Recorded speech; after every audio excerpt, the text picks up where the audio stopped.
sea streaming, and the rocket's red glare, the boats bursting in air, gave proof through the night that our flag was still there. Oh, say does that star-spangled banner yet wave o'er the land of the free and the home of the brave.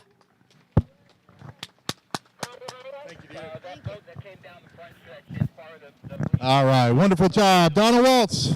Donna Waltz and her husband John, skiffers from the past here too. So glad that we have an old skiffer with a good voice. All right, we are going to go racing here. First class up will be 1.5 stock hydroplanes.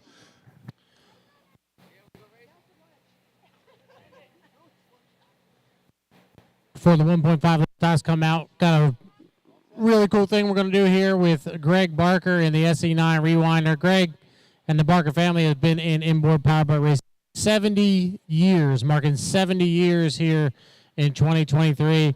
And Greg Barker comes to us from Grand Island, New York. He's going to come out and do a few laps around in his SE9, the Rewinder Revival, as he makes his way out on the race course here in just a few seconds. Pretty cool to be around the sport for 70 years, Mitch. Absolutely, John. The Barker family, see him at just about every inboard race on the East Coast. Always has either a flat bottom SE runabout, like you'll see him run out here in a few minutes, and also a 2.5 stock hydroplane. So the family brings 2 boats to each event, only to be beaten out by the Stewarts bringing 4, but there's many multi-boat teams here, so really. And once again, want to thank all these competitors for bringing these beautifully prepared racing machines to the Lake Hopatcong. And hopefully we're going to see some really, really good, exciting racing coming up soon. So, again, just in a second here, Greg Barker going to head out. Been in the sport forever. Very impressive. I can't seem to stay with anything for more than about 10 years, John. I don't know. It's really, really impressive to me for a family and a team to stick with this sport for as long as they have. As you can see on the race course right now, we are readjusting the start-finish line buoys. Start-finish line are the 2 white buoys on the front stretch. The left side, if you're looking out on the lake, you can see they're readjusting that outside start-finish line buoy. Once we get that set, we should be allowing Greg to take the SE9 out onto the pit area. Good news is in this little bit of downtime we have, Mitch, we're getting everybody into the water, so our boats 1.5 liter stocks are already in. We're getting our 350s set as well. Our schedule for today, as Mitch said, it'll be 1.5 liter stocks starting today. That's our beginner class. Smallest boats, 97 cubic inch motors, speeds upwards of about 85 miles an hour in the 1.5 liter stocks. Then we'll go stepping it way up to the H350 class or the E350 class here in APBA inboard. 350 cubic inch motor, speeds upwards of 125 mile an hour. Then we'll go with our T-boat final. That'll be followed by 2 straight flat bottom heats. Our Sportsman Advance, speeds of 110 miles an hour in our Sportsman Advance. Then we'll go 1 liter mod racing. 2 consecutive heats of Jersey Speed Skiffs. Then 2 heats of 2.5 liter stocks, Grand National Hydros, and 2.5 liter mods. That'll round out the first half of the day. Then we'll run the finals for all of them. Good news, we got enough boats. We're running 4 elimination classes today. That means you have to make it in the top 4 in your heat to make it into that final later on this afternoon. So it's going to be some good racing here today. As soon as we get the course set, I'm ready to go boat racing, Mitch. It's top of the hour, noontime. We should be racing. It is time, John. It's time to get this thing going. And like you said, it is impressive that we're going to be running an 8-boat final here. And some of these classes, the H350s, really going to have a handful of 8-boat. They probably will do 6 on the starting line and then 2 boats trailing. But kudos to the referee for stating at the drivers' meeting that we will be going with 8 boat finals, because normally on a course this size, we usually see 6 boat finals. So I'm excited, and I know John is. We're going to see some real wild qualifying heats all day long, and then toward the end of the day, we'll go into the finals for each heat, or for each class, I'm sorry. And then if you like what you see here today, set yourself up to come here tomorrow, too. We're going to do the whole program again, qualifying heats and finals for tomorrow. All these drivers are vying for points for the American Powerboat Association National High Points, and they're really cranking it up. A lot of these teams come down from Canada, and they are part of the HRL series, which is the Hydroplane Racing League. Glad to see quite a few HRL boats come down to the American Powerboat Association race and see if they can get some American points. So, again, first racing class will be the 1.5 stocks, but just in a minute here, Greg Barker going to head out in his SE runabout. The flat bottom runabouts are basically a California ski boat developed in the 40s and 50s on the West Coast. They run 2 different engines here. The SE class will have a small block Chevrolet power plant up to, I believe, 400 cubic inches, making about little over 400 horsepower.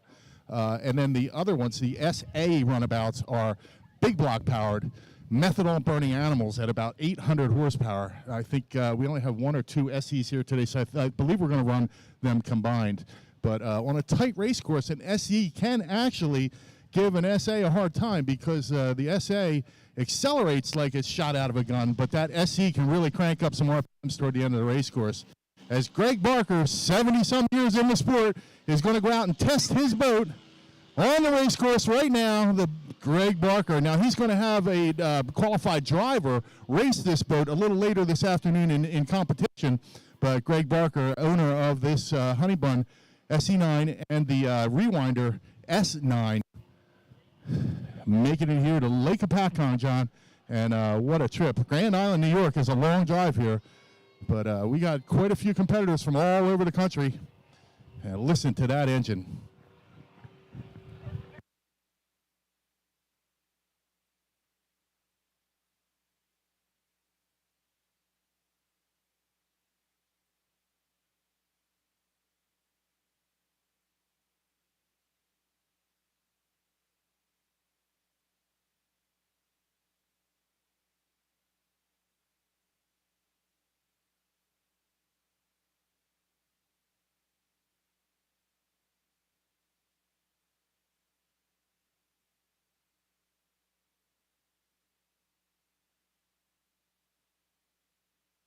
Welcome all you inboard powerboat race fans on YouTube. Glad to see the streamers are here. And we are international live streaming this event. Love this truck in front of us with the signboard on the side of it.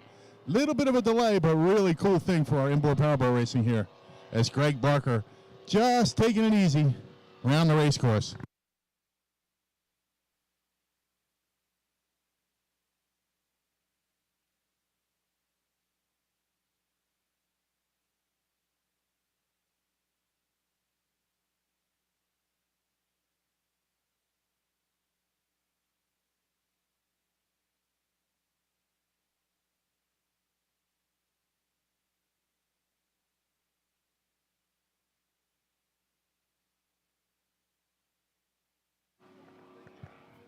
All right, Greg going down through turn 2. Just going along nice and easy. This boat is capable of about 65 more mile an hour than it's doing right now. Again, this is an SE runabout. This is a small block powered ski boat, and this is a considerably older hull, which was a really cool thing. APBA about 10 or 12 years ago developed this SE, Sportsman Entry class. And we saw quite a few older hulls like Greg's boat right here come out of people's garages and back into competition. So SE9 Honeybun, Greg Barker.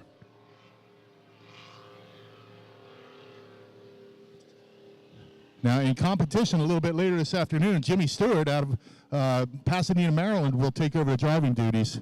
And you'll see Jimmy put his foot right through that throttle and run that thing for everything it's got.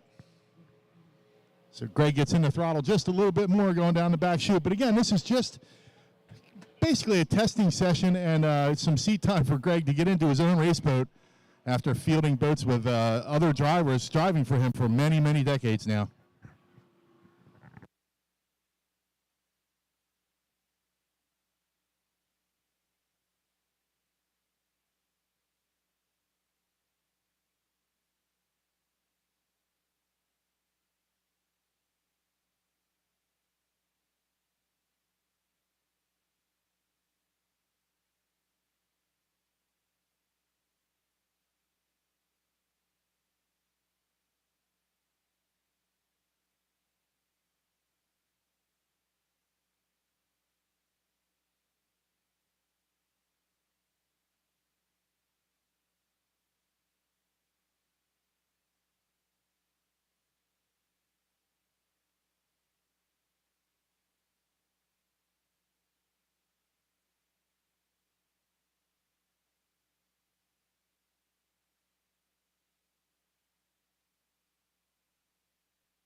I'm guessing that was pretty thrilling for Greg to get back into that incredible machine of his. But I got to tell you, ladies and gentlemen, he didn't get into the throttle very much. That boat is capable of double what Greg just did on the race course. So you'll see Jimmy Stewart put his foot in a little harder when he gets out here for his qualifying heat. I'd just like to take 1 second to thank Gizzy Productions for doing the live stream, streaming us all over the world, getting exposure out here for inboard powerboat racing. You see about 300 people here. They're absolutely in love with this sport, and we'd like to get it out to the world. So thanks again, Gizzy Productions.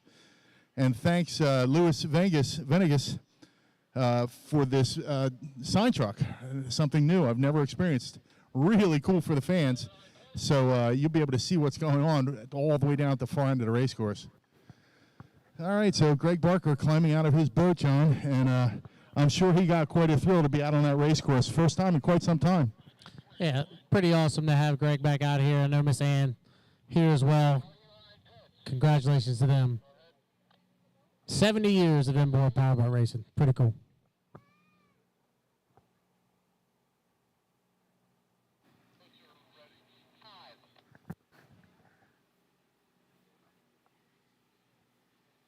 Bruce, you need to come back with that. Nothing went out over the radio. Come back with that. That was a 1 to the 5, John. 1 to the 5, Tebow, 1 to the 5. Send them out, Will. You got it. Wheeler, I got the countdown. 30 seconds, T-boats, 30 seconds.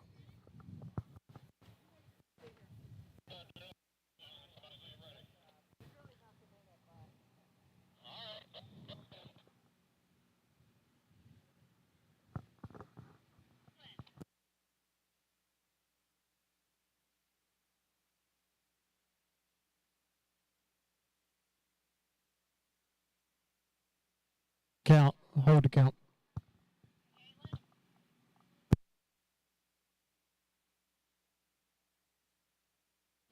We got real close to starting the count for 1.5 stock hydros, and then we had a little bit of an issue with all the drivers being prepared. So we'll get to it very shortly here.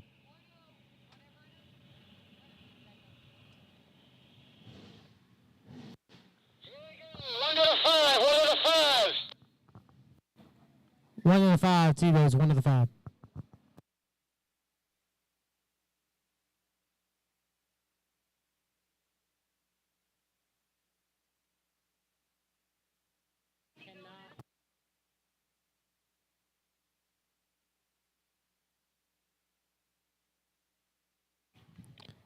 You can't talk in the middle of the count. I don't know how to read this damn list.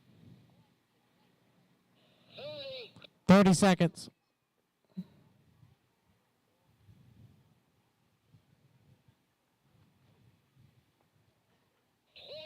20. It says it's in the second heat.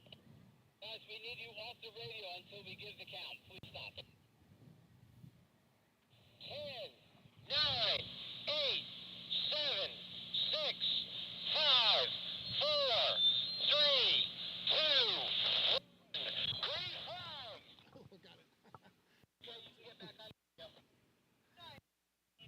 5-minute period has begun. Race boats will head out on the course, John, and we're going to go to 5-minute period. And for everybody on shore here, what it is there's 5 minutes until the start of the race at this point. The drivers will come out onto the race course, circle around, figure out a way to get in the lane that they want. There is no assigned lanes, and most drivers will want to be in lane 1, and they will use some strategy to come around and be at that blue marker on the right-hand side of the race course 45 seconds before the start in the effort to get around turn 2 down at the far end, get up to the start-finish line. Ideally, if they get to that start-finish line right as the clock reaches 0, and they are going wide open, they do not cross that line until the clock reaches 0, they'll get that perfect start. So anything else you can give them, John? About 4 minutes to the start here. As Mitch said, everybody comes out on the race course. The only thing they have to do is go down the backstretch, come around, and check in across start-finish line one time. And once they do that, then they can start playing the games. We won't see it here in the 1.5 liter stocks, but in the next heat, we'll see a lot of games being played during this 5-minute warm-up period, or what we like to call the milling period. We're 3:35 away from the start. First boat coming through turn 1. That's John Shaw driving the T5, the Trophy Hunter. John's out of Centerville, Maryland. He drives for Doug Hagatha out of the state of North Carolina. His brother Richard following up here in the T2, the missed opportunity. That boat's been through a lot here in 2023. But the T2 up and running. Rich said, hey, I'm just going to make a start. Really struggled last weekend, at times unable to get the boat on plane. This is still an experimental motor. I discussed it with him. This is a Ford fuel-injected motor, and they're still struggling getting that computer to work properly in the boat. So, I think the worst thing that happened to them all year was a wrench fell off a crane and went through the deck in Cambridge. So they've been struggling with that boat. But we're looking to see why the T80 has not left the beach. Robert Balsowski has not left the beach yet. But, John, I think he has probably 1 minute and 30 seconds to get that done. Yeah, he's actually dead in the DMZ in turn number 1. Trying to get it fired back up. He's got a little bit coming out of the back of that boat. A good opportunity for Rob. He hasn't been able to drive this boat before, the T80. And Rob getting an opportunity here to drive. He's trying to get that thing fired up. They're also working with an experimental motor in that T80.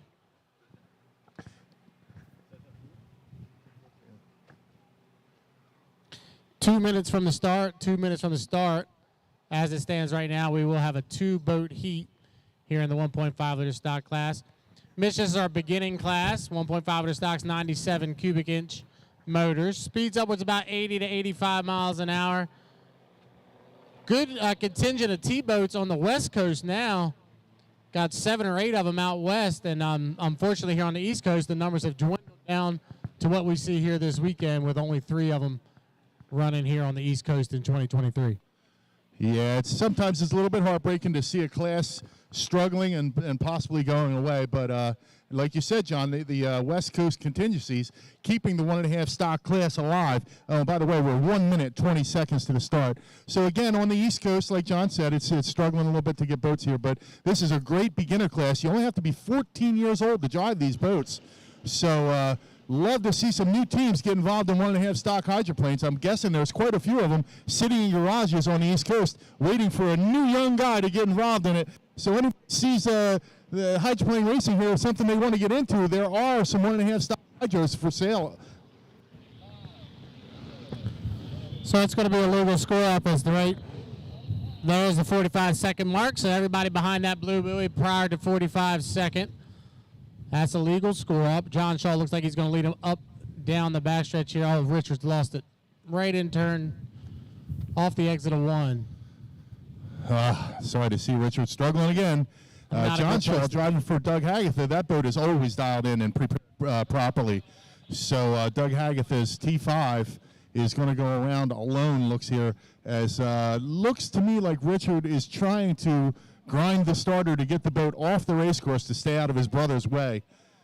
8, 7, 6, 5, 4, 3, 2, 1. Mark, and John was late to the start. Take him down the front, John. Yeah, John's late. They're going to run a 1-lap heat here. John's not going to be able to pick up any points due to the fact that he didn't have 2 legal starters. So he'll just run it around 1 time. They throw the checker flag when he comes by next time. But a good opportunity, John, to get a little bit of data in that T5 Trophy Hunter. You can see Richie's got it fired up. He gets it out of the way. He'll come off the exit of 1, and he's going to run 1 lap here, Mitch, in a 1.5-liter stock. Yeah, John Shaw driving Doug Hagatha's boat with the totally dialed-in Toyota power plant, 1,500cc Toyota with a carburetor and a regular distributor, not electronically controlled. So they've had this boat dialed in for decades. And the other 2 boats, as we see, are running these experimental Ford fuel-injected motors, and they're struggling, John. As John Shaw comes through the turn on the 1 lap, coming down to the finish. And he'll throw the checker flag, and John will bring the T5 back to the pit area.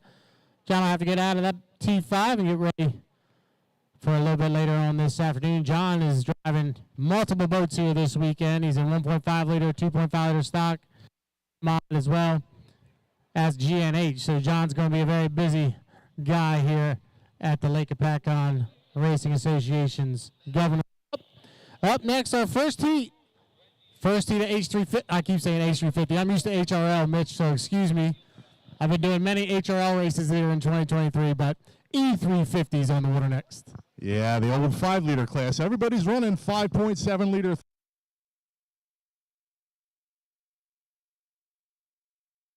In 5-liter competition. But, John, not a big mistake. A lot of guys we're still calling them as H's or E's. But these are basically stock Chevrolet 350 cubic inch with carburetors running a racing gasoline.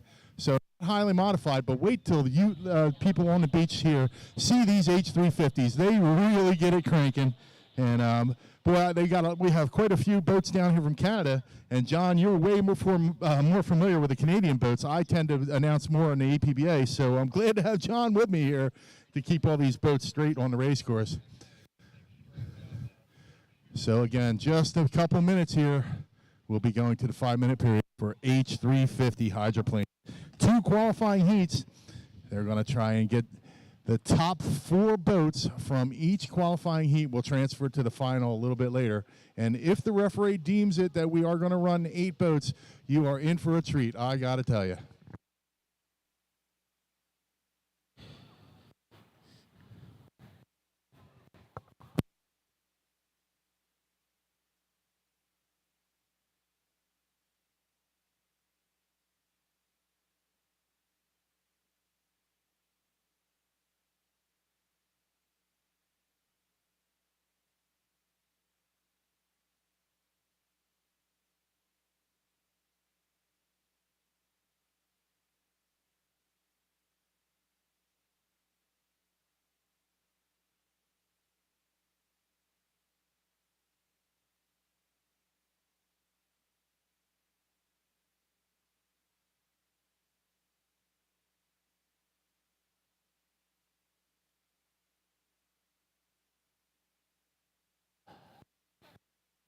As we get ready for the countdown from the barge, got some really, really good boats here. We got Corey Peabody out of Covington, Washington. Corey driving the E9 for Strong Racing. Corey also drives in the H1 Unlimited class, driving the U for Strong Racing. So Corey making his way out here to the East Coast. Got Martin Rochon driving the 773, the RTX. That is H3 Quebec, Canada. The 999 of Eric McKenna, also out of Valleyfield, Quebec, is here. Eric finished second in HRL points in 2023. The Black Beast 999 is here. The 242, Bobby King out of Memphis, Michigan, your Valleyfield champion 2 years in a row. Everybody knows that's a prestigious race on our calendar, and to win Valleyfield 2 years in a row is quite an accomplishment. We'll see the 242, the LDC construction on the race course as well. Good to see Paul Barber back, the 52 out of Stittsville, Ontario. Paul, longtime H350 driver. Good to see Paul back here in 2023. We also have Mark Lecomte, veteran driver out of Valleyfield in the 104. Richard Haynu in the Miss Beauharnois, the H2. Got a really, really good 350s. Got 10 of them here. Top 8 will make the final. Top 4 from each. We'll move directly into the final later on today. As soon as we get everybody set and ready to go, we'll have H350 racing for you.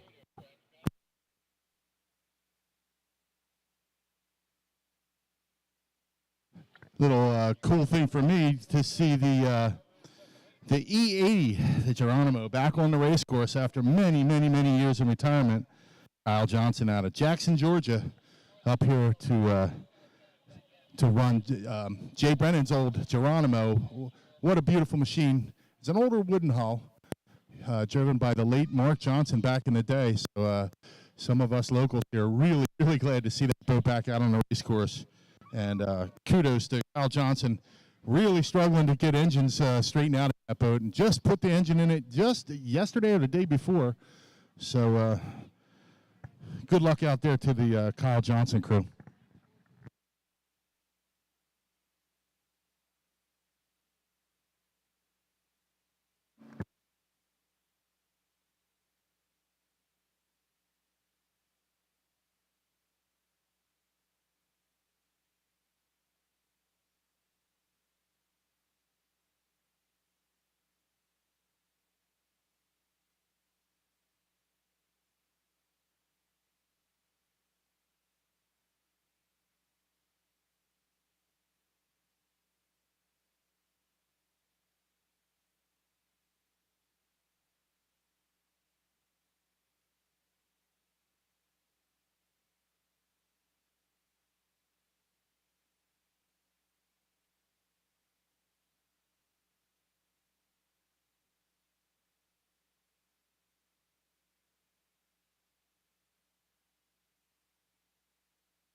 All right, we'll try to keep abreast of any kind of delays like we're experiencing right now, as Richard Shaw and Robert Bolsowski get towed off the race course. Unfortunately, in inboard powerboat racing, there could be about 100 reasons why we'll be on hold for a few minutes at a time. So it looks to me like we're going to be at least another couple minutes. And I'd like to ask you to support our vendors. Get up and buy a T-shirt. We got some incredibly beautiful 2023 edition Lake Hopatcong Racing T-shirts. Take a walk around, look at these beautiful boats on display, Sea Rays from Marine Max. Check out the food vendors. We got a whole food court off to the right. And it looks like there might be a couple people in the beer garden. Don't forget, we got ice cold Budweiser over here. Head on over to the beer garden. But when you do drink beer, keep it in the garden, please. All right, getting ready to go here.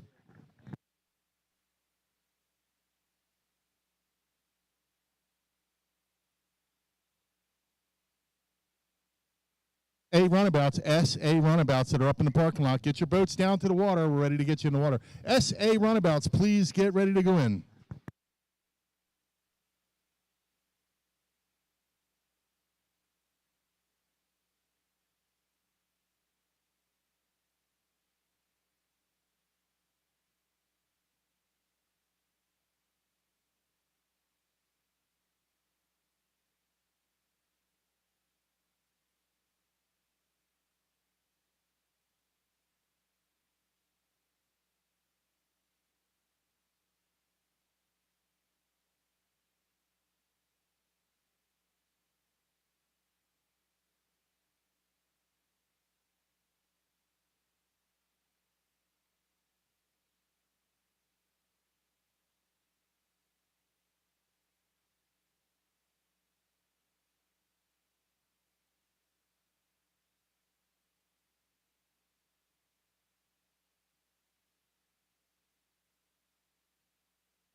1 to the 5.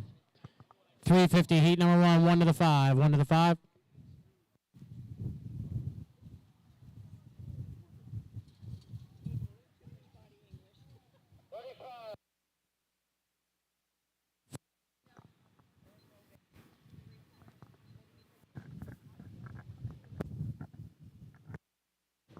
Check 1, 2. 30 seconds. 30.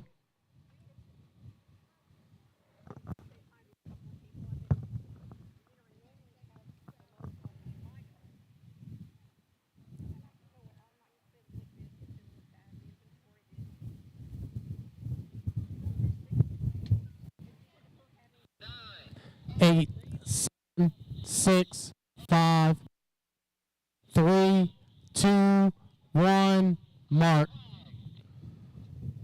5-minute gun has sounded. First heat of E350s will be making their way out onto the race course. First heat of the day, E350s, 350 cubic inch. Speeds upwards of 125 miles an hour. First boat. We'll get them around the race course for the first time. We'll introduce them to you when they come around for the first time. As we said in our first heat of the day, the boats come out onto the race course during the 5-minute warm-up period. The race does not start to the end of that 5-minute warm-up period. They'd have to do one complete lap around, check in at the start-finish line, and then they can start playing some games and try to get that inside lane. The inside lane, the most preferred lane, as that's the shortest way around the race course. 4 of them have made the call so far, waiting on a couple more. Mitch, we got 10 of them here. Going to be a good heat for E350s. A lot of boats, John. Again, big horsepower. These boats are capable of about 125 miles per hour. We should see just about 100 miles an hour on the short course here. Just about 1 mile oval on Lake Hopatcong here. First boat coming on turn number 1 is Mark Lecomte in the 104. Mark's out of Valleyfield, Quebec, Canada. He's followed up by Martin Rochon in the RTX of 773, also just outside of Valleyfield, Quebec, Canada. Mark Johnson's over college in the E80, makes his way around. Boat coming out of the pits right now, that's the H2. The Nova Racing, Richard Hainu out of Beauharnois, Quebec. And the final boat, John Dordsky, out of right here in the great state of New Jersey, out of Newton, New Jersey. In the 2, the Pleasure Seeker Racing, the 5 boats, all of them have made a call. We're 3:05 from the start. Heat number 1, E350. Okay. 2 minutes and 55, John, as they're coming down the front stretch, and they are going to be trying to get themselves in the lane they want. Most boats will try to get into lane 1. Unlike the HRL series, where the drivers know what lane they are in assigned lanes, in American Powerboat Association racing, they must battle for their lane. So you'll see them come off the throttle now at 2 minutes and 30 seconds to the start, and they are going to do their best to get into the position they'd like to be in. The orange boat just came through. Kyle Johnson out of Jackson, Georgia. Now he's a qualifying rookie. He's going to have to stay outside and behind, so he will not be fighting for lanes. 2 minutes and 12 seconds to the start. So as Mitch said, we're about 2:05 from the start, 2:05 away. Now, Mitch is talking about not running assigned lanes, but I believe there's a gentleman's agreement that has been made prior to the start of the day. I'm not sure of that gentleman's agreement, but from what I understand and what I know, when the HRL guys come down, they try to make it a little bit more fair so nobody tears up any equipment here during the race weekend. As these guys are on their final race of the season, most of these guys will put these boats on the trailers after this weekend and get ready for 2024. And the only reason I say that, Mitch, is because I noticed how the boats were coming down the front stretch. They were all staying in predetermined lanes.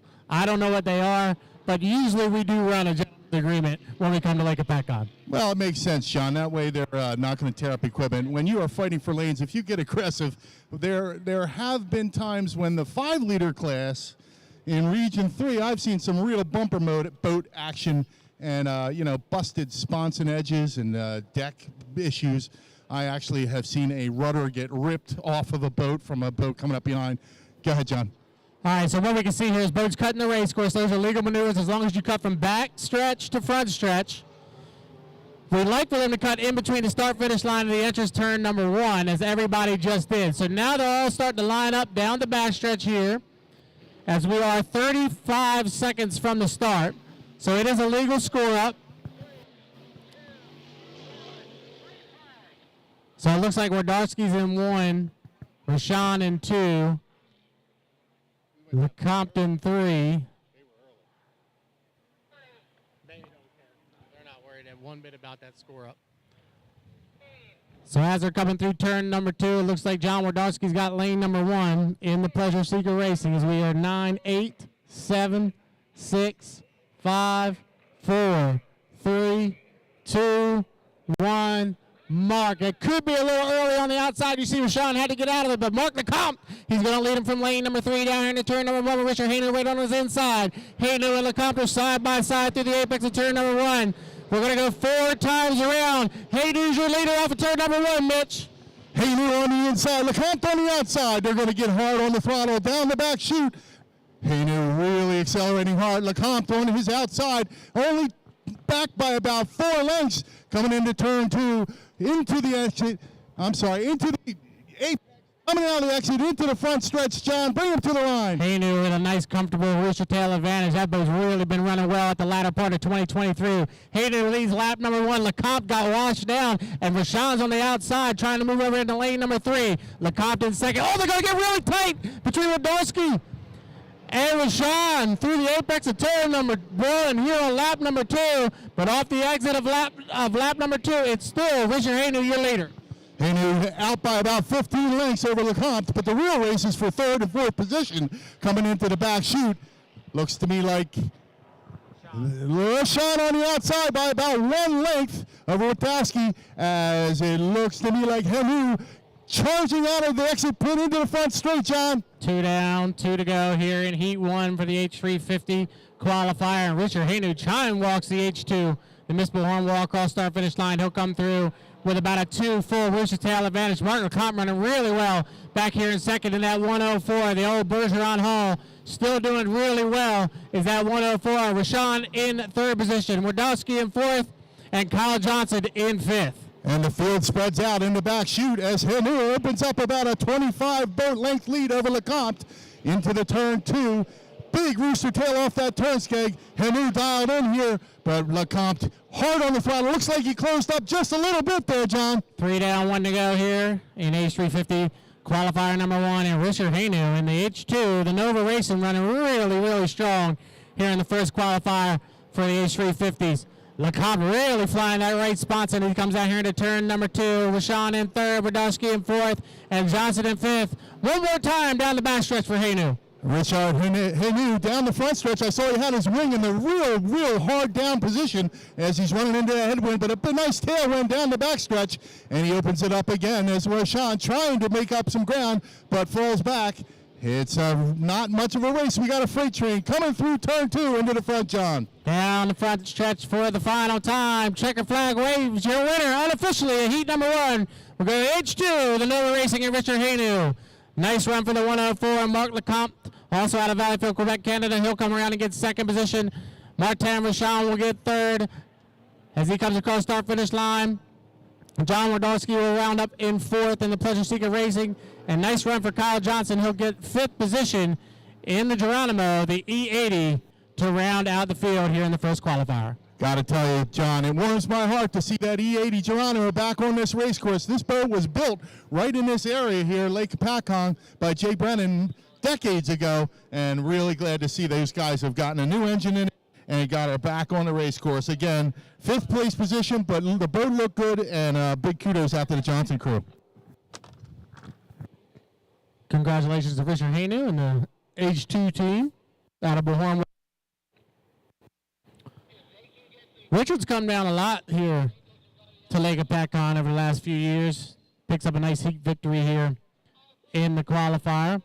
And as I said, Mitch, that boat really picked up speed at the Valleyfield Regatta. And ever since Valleyfield, he went to Tonawanda, ran well, and he ran really well at his home race in Bullhorn. Congratulations to Richard picking up the victory here in the first qualifier. We'll wait to see if there's any calls. Nothing coming through on the radio yet, but it looked like a couple were a little early to me at the start. Yeah, John, it was the outside boat. I'm not sure exactly why. It looked like it might have been right at the edge of the clock. Again, ladies and gentlemen, you cannot cross the start-finish line until that 5-minute clock has reached 0. If you go across that start-finish line before the clock reaches 0, you're going to get a jumping the gun penalty. Full 1-minute penalty puts you in the back. All right, next heat up. Danny Legier, Paul Barber, Eric McKenna, Corey Peabody, and Bobby King. We got a real hot heat here. Some of the best H350s in the world here. Coming up next, just a minute or so. You might have a second to get yourself a T-shirt. Get up here, get something to eat or drink. We have vendors to the right side. You're looking at the lake. Beer garden to the left. T-shirts right in the middle. Get on up to the pavilion here and get yourself some souvenirs and food.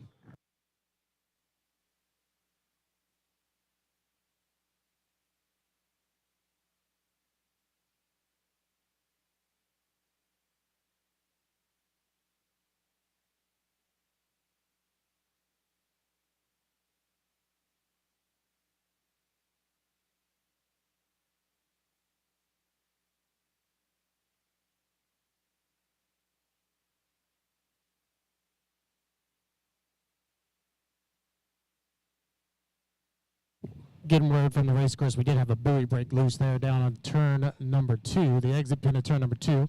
So they will have to replace that. That'll take them about 3 or 4 minutes, and they'll replace that. Good opportunity to get something to eat. We got a bunch of food trucks over there. Any of the food trucks can hear me. We will gladly sample anything you got. This is how I always get fed. So and then we'll support you. So we'll sample something, we'll test it out, and then we'll tell the people to go visit you. Absolutely. Worked last week for me at Mays Landing. My wife brought me some chicken fingers and fries, and I went crazy on the mic. I think sales went up pretty good for them. So, yeah, the announcer's booth is a food vendor's ally. That's right. We'll support you. You give us some lunch, we'll support whatever you got going on over there. Up in Brockville, I get free poutine every week. 3 or 4 poutines every weekend. Yeah, it's so good. Oh my God! And I get to sample them all, just day after day after day. Every time I get up there, I put on another 2 damn pounds on that poutine. Gotta love that stuff from north of the border. Woo! Man, that's some good eating. Again, next heat up, our second qualifying heat of 350 hydroplanes. Top 4 boats from each heat transferring for a final. Hopefully this wind will stay down. The drivers had their hands full in that last heat. John, I noticed Richard Hanal had his wing in the full down position coming into that wind. How much downwing he had to give it on the backstretch with a little bit of wind. But I know these drivers had their hands full toward the end of the straight with this headwind. Hopefully the wind will stay down and we won't get any worse. This ripple that we have is actually excellent conditions. Hopefully it won't get any worse. It does benefit here with the lake being kind of down in a small little ravine, I guess it kind of looks to me. So the wind kind of goes over top. That's why we throw it up here on the hill. Not felt as much on the race course, but still, those canards and the Bergeron Halls, they have 2 wings that go up and down on the sides. And Henderson Halls only have 1 canard wing. So a little bit different way of driving. And they can control that either a foot pedal or a device on the steering wheel with a thumb, whatever you want to call it.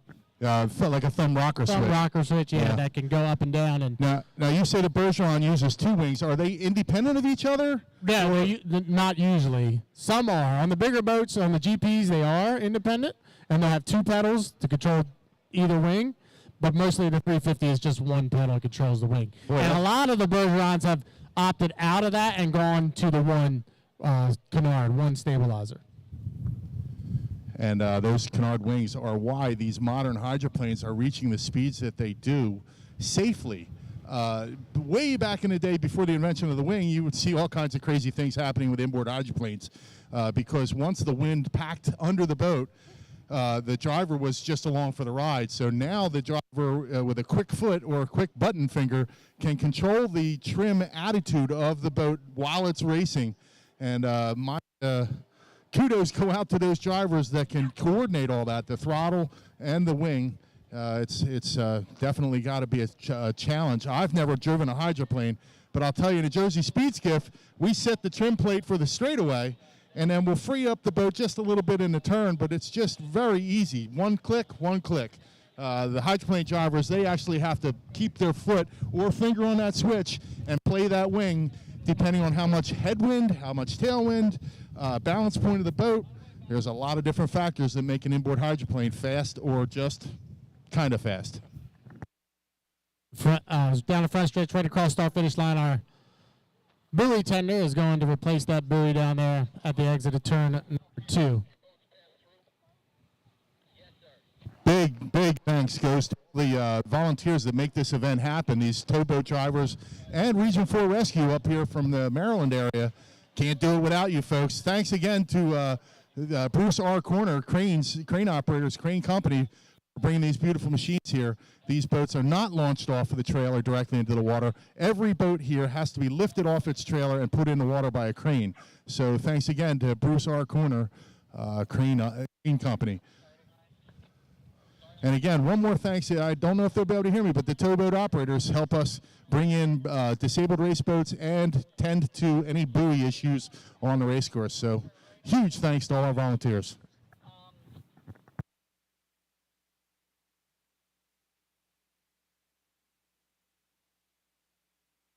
Also have a pleasure boat now headed into the back stretch.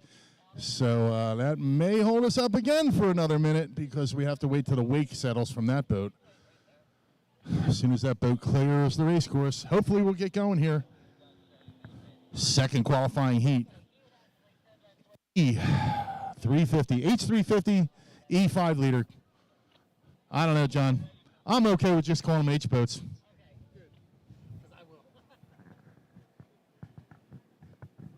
Yeah, Mitch, that's what I'm used to. I do 3 different HRL events every year, so I get used to calling the H350s. And at a HRL event, we'll have 18 H350s show up each and every weekend, and they put on a tremendous show. We got some really, really competitive ones here this weekend as well. As you just saw, the top three boats in that first qualifier were all HRL boats. Love what HRL is doing for the inboard powerboat racing world. Really have their act together. I really enjoy attending races north of the border and HRL Valts Den here. We have their season opener in Cambridge, Maryland every year, your hometown, and I enjoy going there every year. I've been recently crewing on a Jersey Speed Skiff team when I'm not announcing. Always impressed how HRL does it. Glad to see that they're working hand in hand with APBA, keeping this sport alive. I'm a second-generation inboarder. There's many teams here that have third, fourth, and even fifth generation. I think there may even be a sixth generation being born now in some of these families. So, like Greg Barker's family, 70 years involved in inboard powerboat racing. It's in my blood. My father started in 1949, but he gave it up in 59. Took us to all the races, and then my brother and I got real interested in it in the early 2000s, and we each had a Jersey Speed Skiff team. So, well, skiffs are a big thing around here. You got obviously the APBA skiffs, but you also have that what we used to call the outlaw skiffs that race in places like Tuckerton and a couple other towns. I don't know why Tuckerton sticks on my tongue, but that's the one that I know. But I know they have some of those. I don't even know what they call them anymore, but we used to call them the outlaw skiffs. Yeah, they're now, I believe, called the South or New Jersey Boat Racing Club or South Jersey Boat Racing. I'm not sure. Attended a couple of their events this year. They're struggling with numbers with Jersey Speed Skiffs. They'll have 1 or 2 boats show up. But they race a traditional boat called a Garvey. Garveys, yeah. Flat bottom, 2-person driver riding mechanic. And yes, Tuckerton is like the birthplace for those guys. Maybe that's why. You have other races, Parkertown, Waretown. They ran 2 events in Summers Point this year. So hopefully those guys make it too. They're struggling with numbers. They did get about 20 active Garveys this year, though. They're doing well. So, they ran up here on the other side of the lake last week. But I was down in Mays Landing calling the races for APBA down there, so I'm not sure how that club did. All right. Unfortunately, again, these delays happen in inboard powerboat racing. Anybody that's new to this sport on the beach here. So it gives you plenty of time. Don't go hungry or thirsty. Plenty of vendors. You got some really good food up there. And if you're real thirsty and you'd like to get yourself an ice cold beer, head over to the beer garden. Good prices, ice cold beer, but please, if you consume some beers in the beer garden, you must stay in there until you're finished. Mitch, we need our SA guys that are up here on top of the hill to head down. You are after this next heat of 350s. So SA crews and drivers, please make your way down the hill. You are basically next. Get on it, boys. Get on it. SA to the hot pit. SA, come down off the hill, please.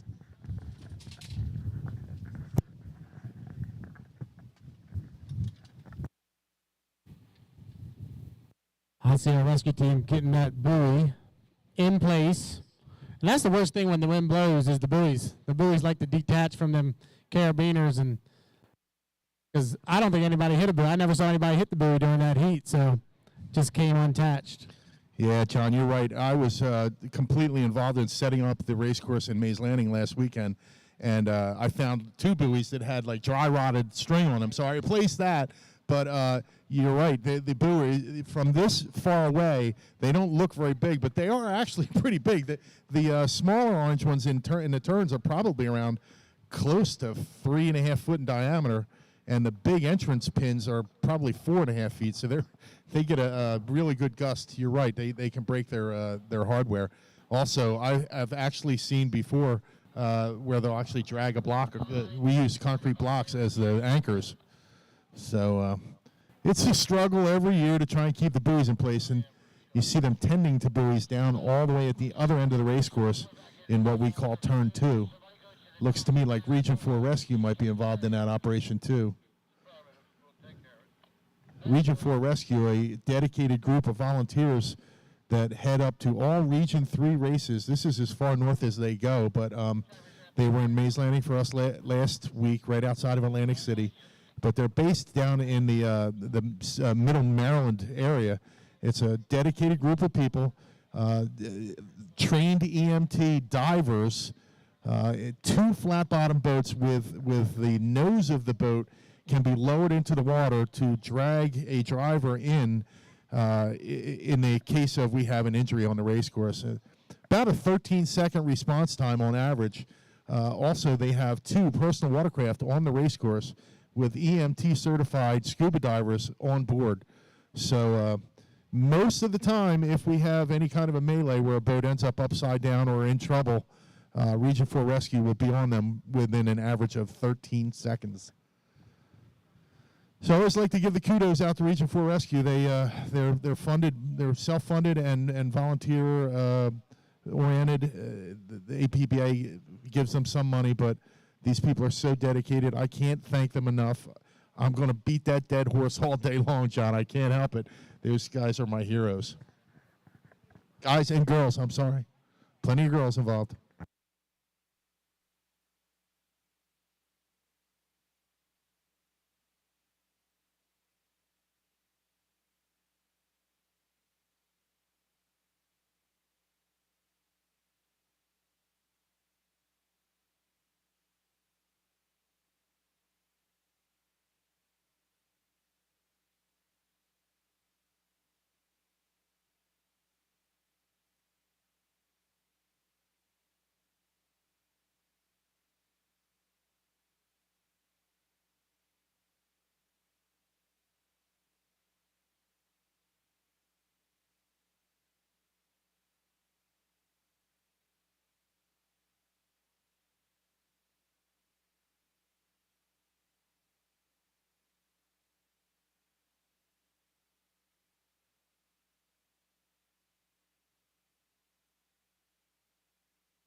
Okay, there is quite a struggle down in turn 2 with the buoys.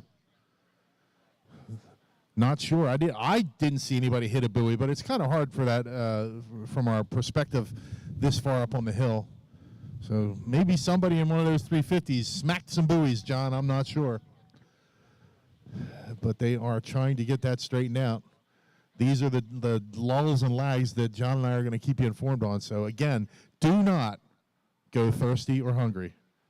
And if you're cold, go up and buy an extra T-shirt.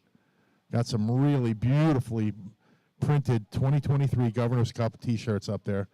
Really cool. I thought it was pretty awesome. My brother's boat is on the T-shirt here this year, so get up there and get one. I'm going to send my wife over there to get me one.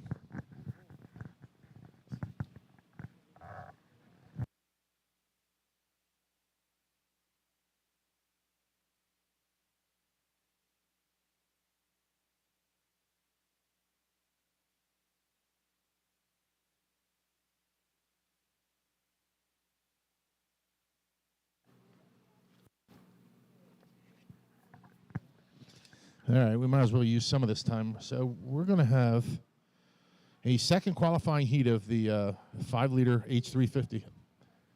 Okay, we're not going to run the 1.5 stock final. So the next heat after the 350 second qualifier will be the flat bottoms, the SA-SE combined heat, 1 and 2, back-to-back. Then we're going to go to the Buzz Bombs, the 2-stroke boats, the 1-liter modified qualifying heat. Then my treat, John, I'll tell you, I can't wait. 2 full-field qualifying heats of Jersey Speed Skiffs. Then we'll go to 2.5 stock. Another heat of 2.5 stock. Then another treat for me, an old inboard freak. Grand National Hydroplanes. We actually have 3 here. Big, well, not big yet. It looks like a resurgence of the Grand National Hydroplane class. This class was on CPR. It was on death mode for the last 15 years on the East Coast. HRL decided that they'd like to possibly have a stepping stone class because it's a big step to get from an H350 into a Grand Prix hydroplane. So they're dabbling with the bringing the Grand National Hydroplane, the old 7-liter class, naturally aspirated big block Chevrolet power hydroplanes. So we'll have 3 of them. 1 of the 5. Second heat, 350, 1 of the 5.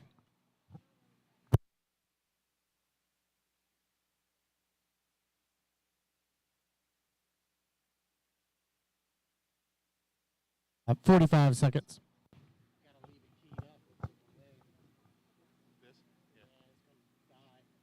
Did you notice how it leaks out every once in a while? It's because we're just 30 seconds. close enough to the receiver. And the batteries will start getting weird by the end of the day.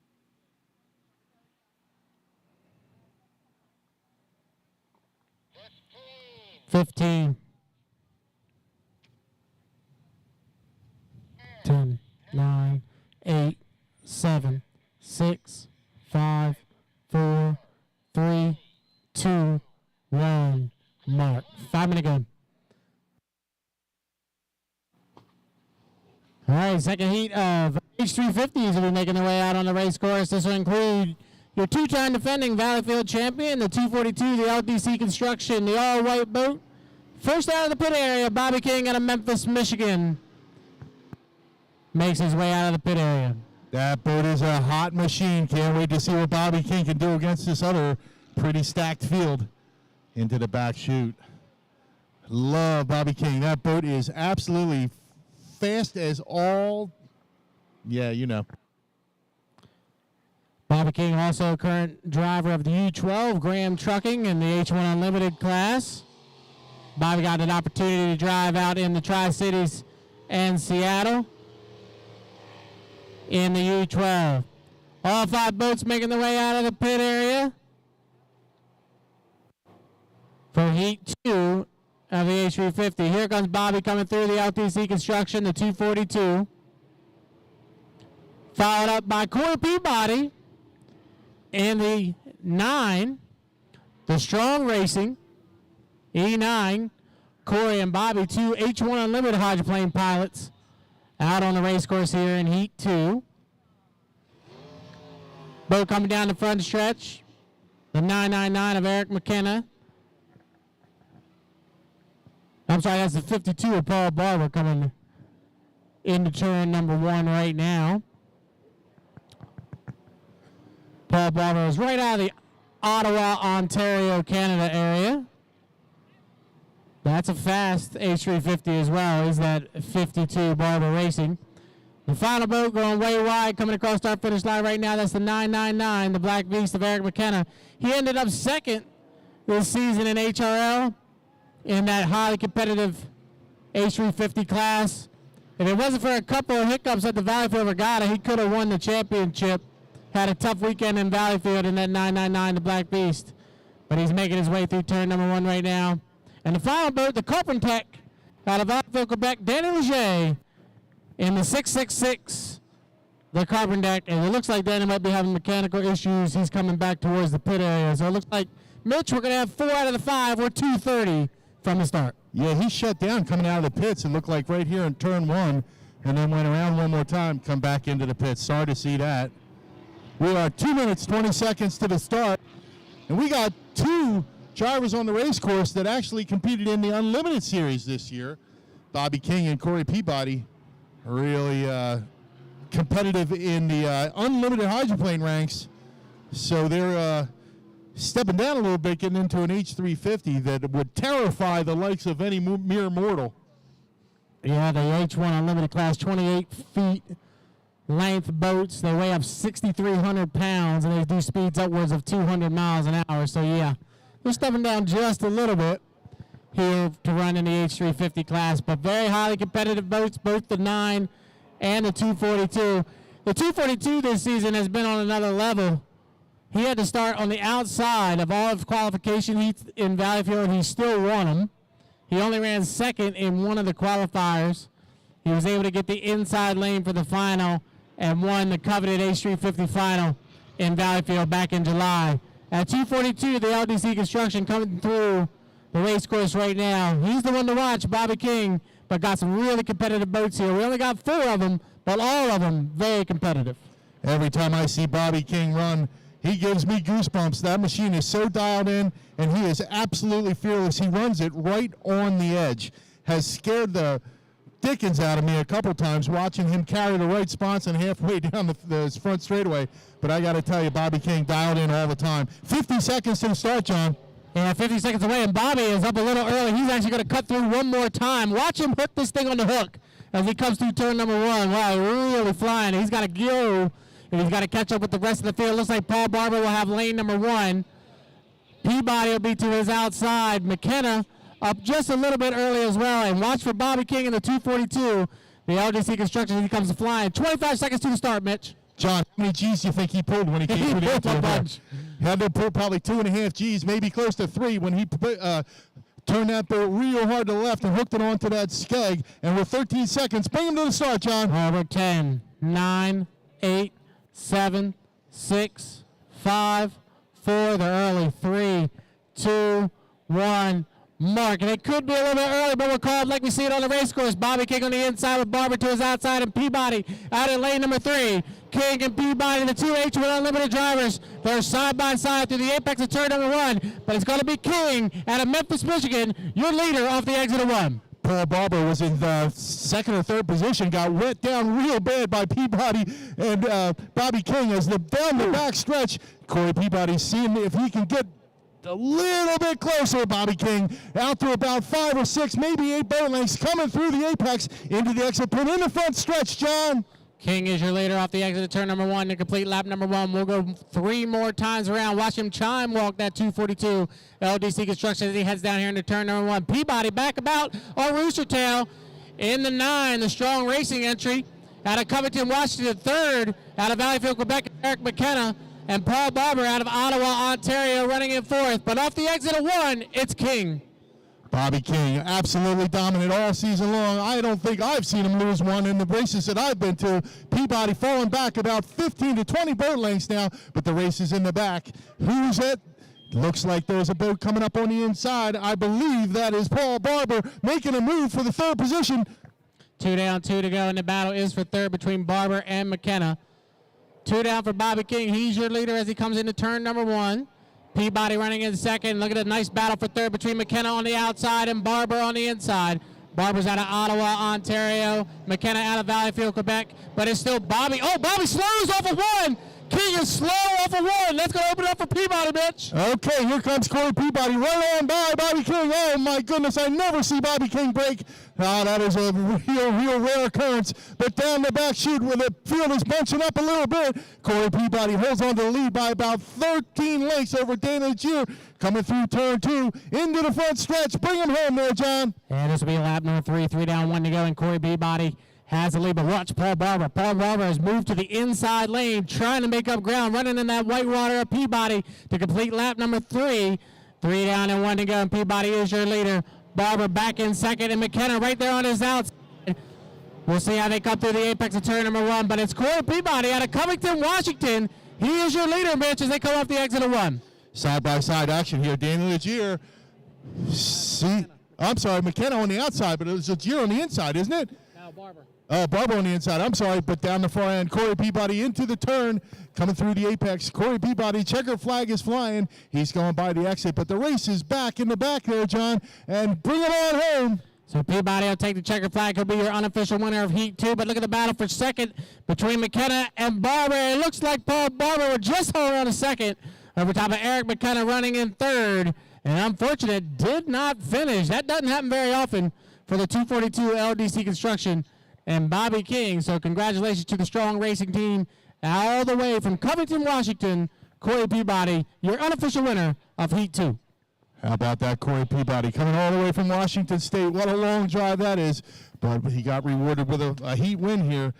Absolutely out of norm. Bobby King losing power, bringing the boat into the infield. Hopefully he didn't tear that engine up, and we'll see him back out here this afternoon. Well, we won't see him this afternoon, but hopefully we'll see him tomorrow in the qualifying heats. But what a bummer for Bobby. Absolutely dominant all season long, and then breaks the boat there. Hopefully it's not too catastrophic.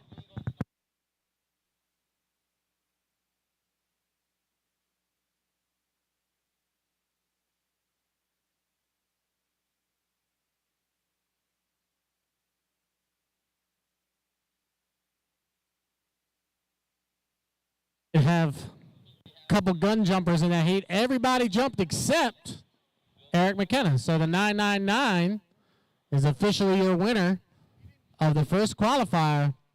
The 9, the 52, the 242, all jumped. The only legal boat was the 999. Oh, don't see that too often, but everybody got excited. I have seen it in the past where one driver will get on the throttle and pull the entire field across the start-finish line before that clock reaches 0. At that point, your race is done. 1 minute penalty.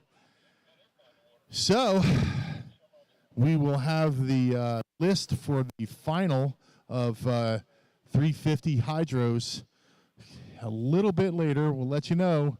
The referee was discussing an 8-boat final, but said that he may change his mind. I think we're going to go with 6 boats for the final. It's really tight here in Lake Hopatcong. Unfortunately, the course is so narrow, it's hard to get 8 boats across. So I think we're going to go with a 6-boat 350 final. Good news for the 3 finishers there in Heat 2. Even though they jumped a gun, they're going to make the final. Excellent news for them. I got to tell you, I have driven on this race course many times, and that far end, the turn 2, is a real handful. There is a that house off to the right. If you're in an outer lane, if anything happens, it's kind of a little bit scary.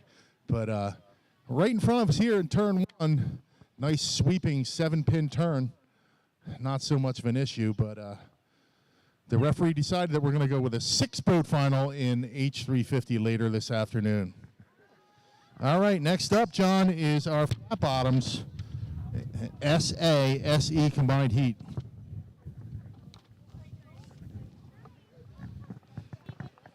Yeah, Sportsman Advance, top speed 110. And how we determine that is each of these boats carry a GPS tracker inside of them. And then after the heat is over, the inspector check that GPS to make sure they did not eclipse 110 miles an hour. So basically, as Mitch was saying a few years ago, when they did mandated capsules in the Pro Stock and Super Stock classes, they formed the Sportsman Entry and Sportsman Advance, and that allowed for these guys to continue racing without having to put a bunch of money into putting a capsule into the boat. Out on the West Coast, you'll see a lot of capsulized boats because those guys wanted to continue to run Pro Stock and wanted to continue to run K Racing Runabout and stuff like that. So there are a lot of capsulized boats out on the West Coast, not so many here on the East, because I do believe Eric Tones' boat is here, and I believe that is capsule. It does have a capsule on it. I'm not sure. His 96 boat is not. John Britton's boat is capsulized, though. Right. So we do have one capsule Pro Stock boat here running as an SA.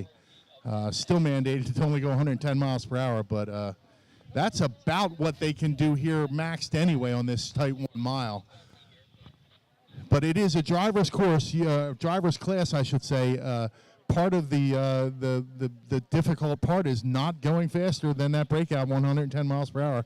And I believe it's 90 miles an hour for the SE runabout. It's 95 now. 95 now. They've moved it up from 85 to 95 miles per hour in the SE runabout. But on this race course, an SE can give an SA a bit of a hard time. So my wife gave me a list of the vendors over there. We have the Waffle Cabin, we got the Barnyard, we got the Wild at Heart, Lady G Empanadas, and the Hot Dog House. So get on over there. Get yourself, there's plenty of different food. Get yourself something to eat. Soft drink over there. They bring us anything yet? Nobody's brought us anything yet, have they? No, I haven't seen anything. Man, my wife brought me a meatball that she made earlier. I'm hungry. I guess sales are just so booming over there, they didn't send a representative. So anyhow, look at that beautiful hydroplane being put on the race, on the trailer by our Broussard Corner cranes and operators. What a piece of artwork that thing is. Well, everybody has been here before. Mike Grindell used to be the owner of that boat. That used to be the Bad Influence 79. Daryl Strong and the Strong Racing Team purchased it in the off-season. And Corey Peabody has been campaigning that out on the West Coast here in 2023. He's come to the East Coast with a bunch of other boats, and they're running the next 4 consecutive races. They'll be here this weekend. 1 to the 5, Sportsman Advance, 1 to the 5. So I guess we'll see them at Hampton and then Caesars Creek, and then they're headed down to Lakeland? Okay. Well, I'll be at Hampton and Lakeland. Can't wait to see everybody there. Unfortunately, not going to make it to Caesars Creek this year. But these drivers and teams that travel all over the country, there's a lot of driving involved in inboard powerboat racing, but it's loved to the core. So we're willing to do the work. 30 seconds. 30 seconds.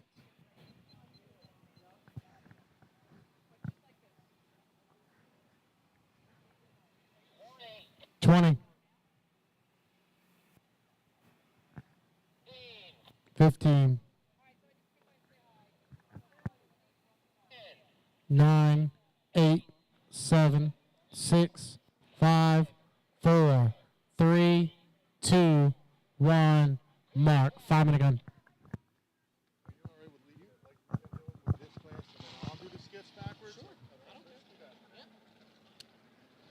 All right, 5-minute gun has sounded. Sportsman Advance will be making their way out on the pit area.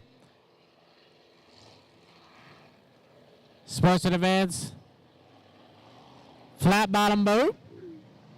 Paul Fitzgerald headed out in the April. What a machine that is, John. We every single time he runs that boat, it's dialed, and he is a handful. Yeah, Paul Fitzgerald, the all-yellow boat, the April, making his way out. That boat's been to Burley, Idaho this year and back. All over the country. They'll be at the Parker Regatta, the Thanksgiving Regatta at the end of November out in Parker, Arizona as well. They travel all over the country with that SA-24. 5 boats are made. All 5 are out for the first heat for the Sportsman Advance. Now, Mitch, you know as well as I do, usually these guys come out for the first time. They do a nice, slow warm-up lap, wave to the crowd. Most race courses, the crowd's on the sides of the race course, so they'll wave to everybody, and then they'll pick it up in that second warm-up lap. Yeah, it's also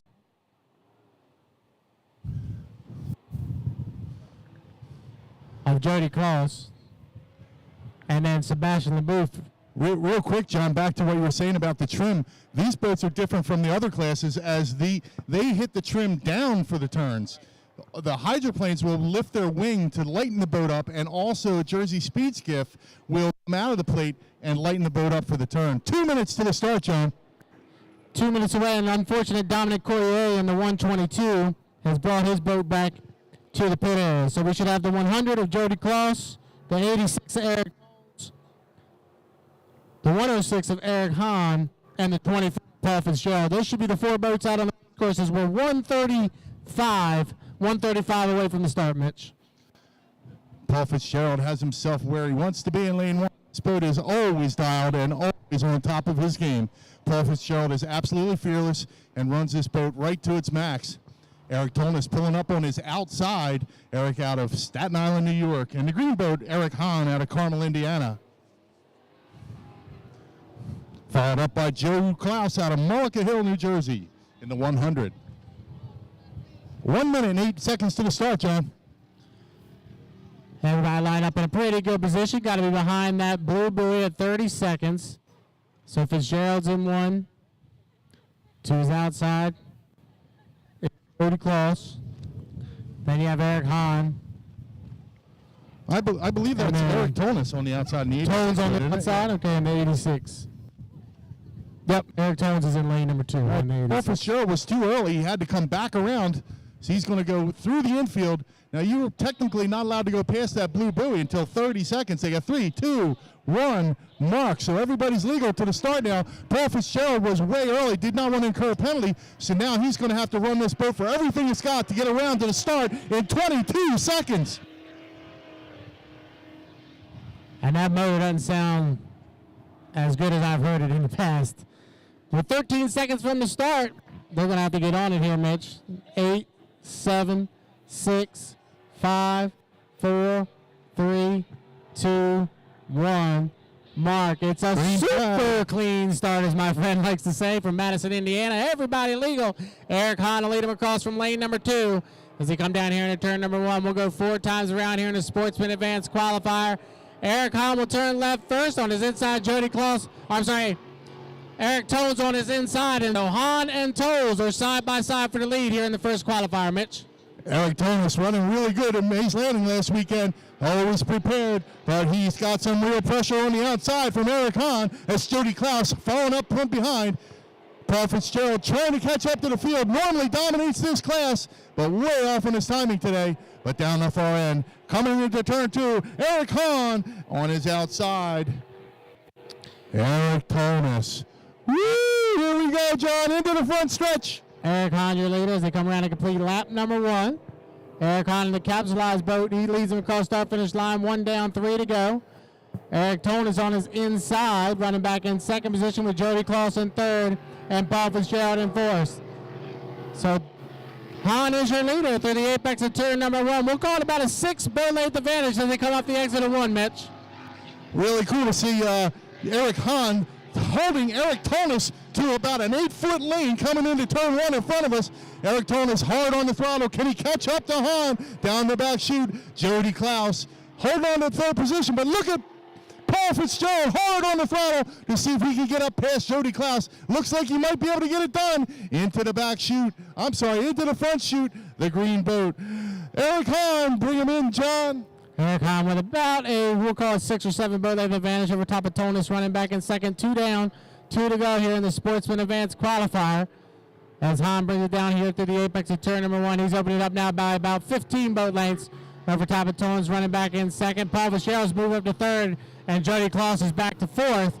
So we're about 3.5 in, 1.5 to go, Mitch, and everybody's starting to get a little spread out. You think that Paul Fitzgerald can catch up and maybe get himself into second position? He's going to get up there and give Eric Tolnes a hard time. I'm not sure, but down the back chute, that green boat. Eric Hahn got the boat down in. Seems like it's a little stuck to the water going down the chutes, but he's into the turn, coming through the apex. Eric Hahn opens it up to about a 55 boat length lead over Eric Tolnes, and Paul Fitzgerald on the move. 3 down, 1 to go here in the SA first qualifier. And Eric Hahn, boat running really well out of the state of Indiana, comes across start-finish line to complete lap number 3. Tonus is in second, but here comes Fitzgerald on the outside. We'll see if Paul Fitzgerald can make up ground as they come across and complete lap number 3. So white flag being displayed. Hahn is slow, Mitch. Hahn really slow into the apex of turn number 1. This could set it up for Tonus or Fitzgerald as they come through the apex of 1. Oh, my goodness. Way down on power. Is he going to try to keep her going? But Eric Tonus pulling up on his hip on the outside. Here comes Paul Fitzgerald. I can't believe it. He was back a half a race course, maybe 3/4 of a race course. Paul Fitzgerald dialed in, and we got a drag race down the back chute. It's Eric Tonus. Oh, the green boat. Eric Hahn gets a little bit of throttle again. Down the back chute. 3 boats side by side. Coming into turn 2. On the outside, Fitzgerald. Right in the middle, Tonus. In the inside, Eric Hahn. Through the apex. Into the front stretch. Bring it home, John. On the outside, Paul Fitzgerald made up a lot of ground. He's going to come around and complete the 4th and final lap. Checker flag waves, and your winner unofficially on the first qualifier for the Sportsman Advance. We're going to Paul Fitzgerald in the 24th of April. Eric Hahn picked it back up. He'll get second position, and Eric Tonus will get third. Man, what a race there, as Fitzgerald was about 30 seconds late to the start and still comes out with the victory. You know, John, I knew that he's fast, but oh my goodness, Eric Hahn was looking really good. I don't think that Paul Fitzgerald would have caught him had he not had that sort of mechanical issue. Not sure why Eric Hahn slowed real bad on the last lap. But Paul Fitzgerald goes by the entire field and goes by for the unofficial win of our qualifier here. Woo! Man, these boats are fast. They have so much torque. The courage and physical strength it takes to drive these boats is amazing. The only restrained boat, Eric Hahn, he was strapped in, but the other drivers are just staying in the boat by physical strength, John. They hold on to the steering wheel and work the throttle and the foot pedal for the trim, and that's all that keeps them in the boat. Amazes me every time.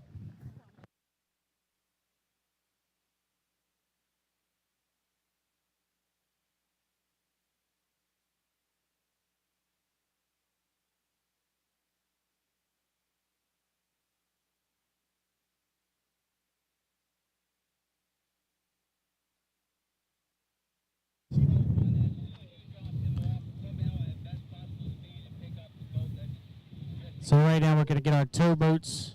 Got a few broken boats out on the race course right now. You can see Bobby King in the 242 being towed back in. And Jody Kloss is broken down right close to the start-finish line. So we will get him on the hook.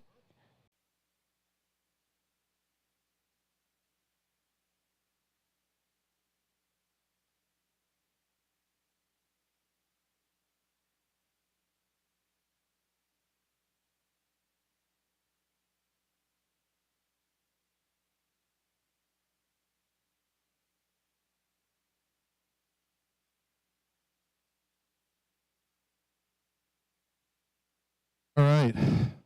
I don't know, John, if either of us will have a voice. They keep doing heats like that, we'll be hoarse by the end of Sunday.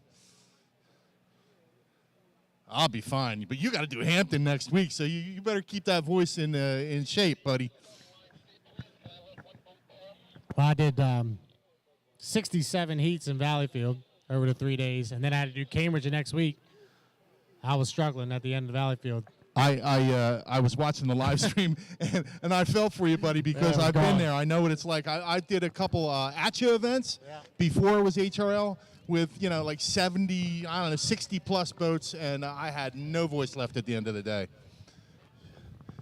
Whew. There is something that you're not going to see very often, Bobby King coming in on the end of a rope. The boat is always dialed, always immaculately prepared, and that young Bobby King, second-generation driver, is very accomplished. So sad to see that boat won't be in our final today, but I'm sure that they'll thrash on that thing all evening and figure out what's going on and get her back out here tomorrow. Again, we'll be running the same type event, same format. We'll start at noon tomorrow. So if you like what you see here, get on back tomorrow at about 12 o'clock.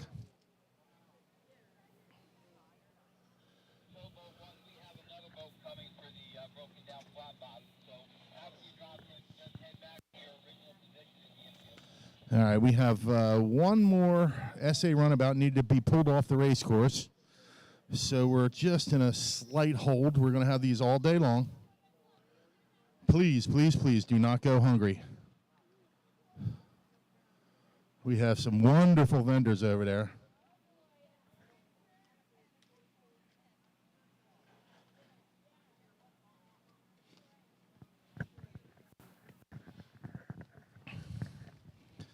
So if you're interested in some ice cream, and get over to that waffle cabin. They have ice cream and waffles. They also have chicken and waffles going on over there.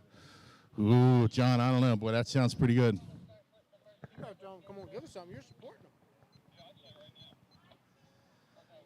them. You feeling like a burger? Get over to the barnyard. All kinds of burgers. Hot honey chicken sandwiches and pulled pork. Delish. Wild at heart. Specialty pizzas, barbecue food, all kinds of specialty fries and drinks. Get on over there. Lady G empanadas, sausage and peppers, jerk chicken, all kinds of empanadas. Banana pudding. I think the announcers need a little sample of some banana pudding this afternoon. And then if you're feeling like a hot dog or a kielbasa, get on over to the hot dog house. Bubble lemonade and orangeade. So we got a lot of soft drinks and killer food over there. If you want something harder, get on over to the beer tent, get some ice cold Budweiser. And don't forget your t-shirt. Everybody, even you racers, get up here and get your t-shirt. Support this club. It costs a lot of money, a lot of effort to put one of these events on. So help out the club and pick up a souvenir t-shirt.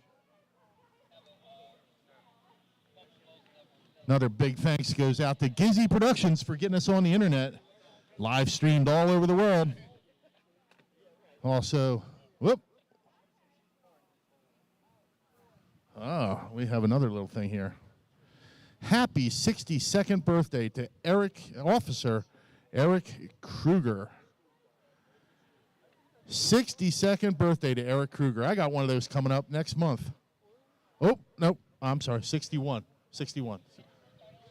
I added a year to myself. Not a really wise thing to do, but again, thanks, Officer Kruger, for everything you do, and happy birthday, buddy.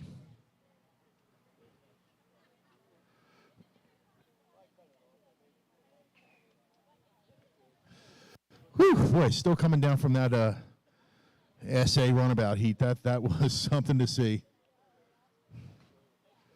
Something to see. I was just shocked that Paul Fitzgerald had such a hard time getting into the 32nd pin.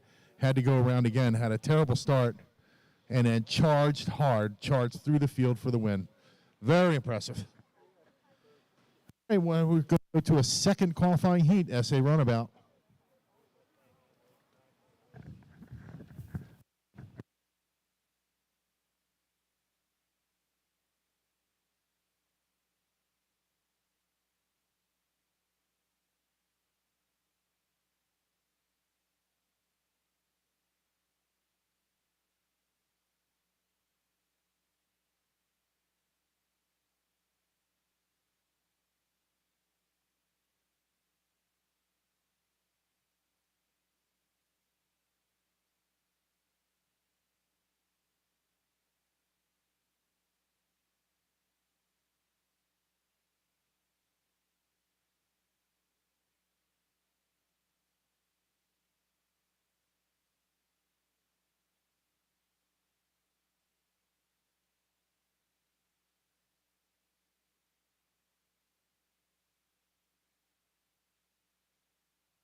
One to the 5, second heat. 1 to the 5, second heat. Sportsman Advance.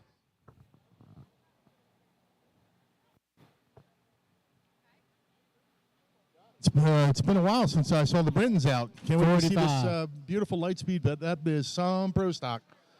Red capsule boat coming up here real soon.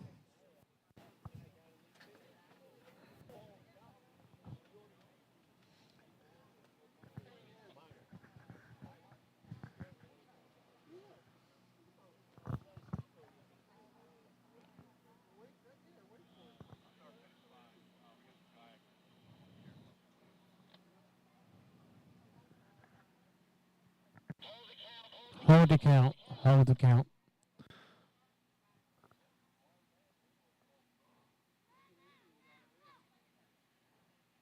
Oh, we had to hold the count. I think we had somebody on the race course down there off the exit of turn number 2. So hold the count for the Sportsman Advance second qualifier.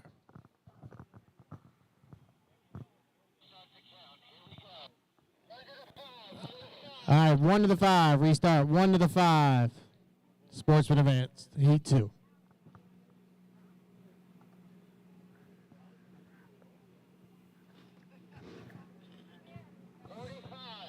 45 seconds.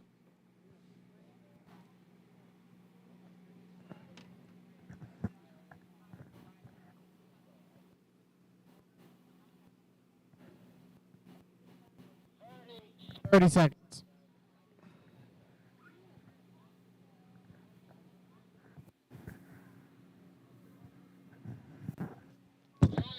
20.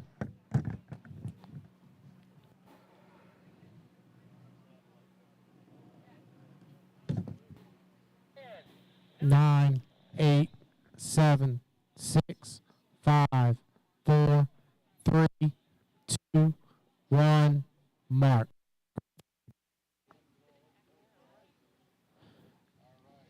Five-minute period has begun.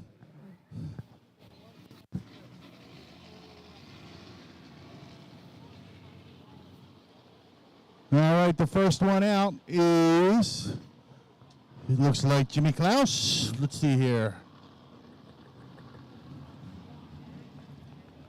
I think that was Jimmy Klaus. And then the 103, Sebastian LeBoeuf out of Valleyfield. John Britton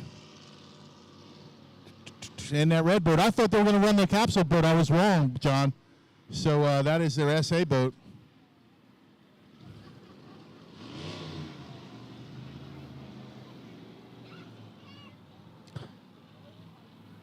All 5 have made the call. That's the old Patriot that's coming out last there. Joe Reagan out of Chester, New Hampshire, the final boat out.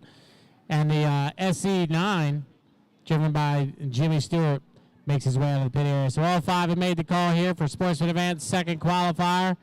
Mitch, we're 350 away, 350 from the start. Top 4 will make it into the final later on this afternoon.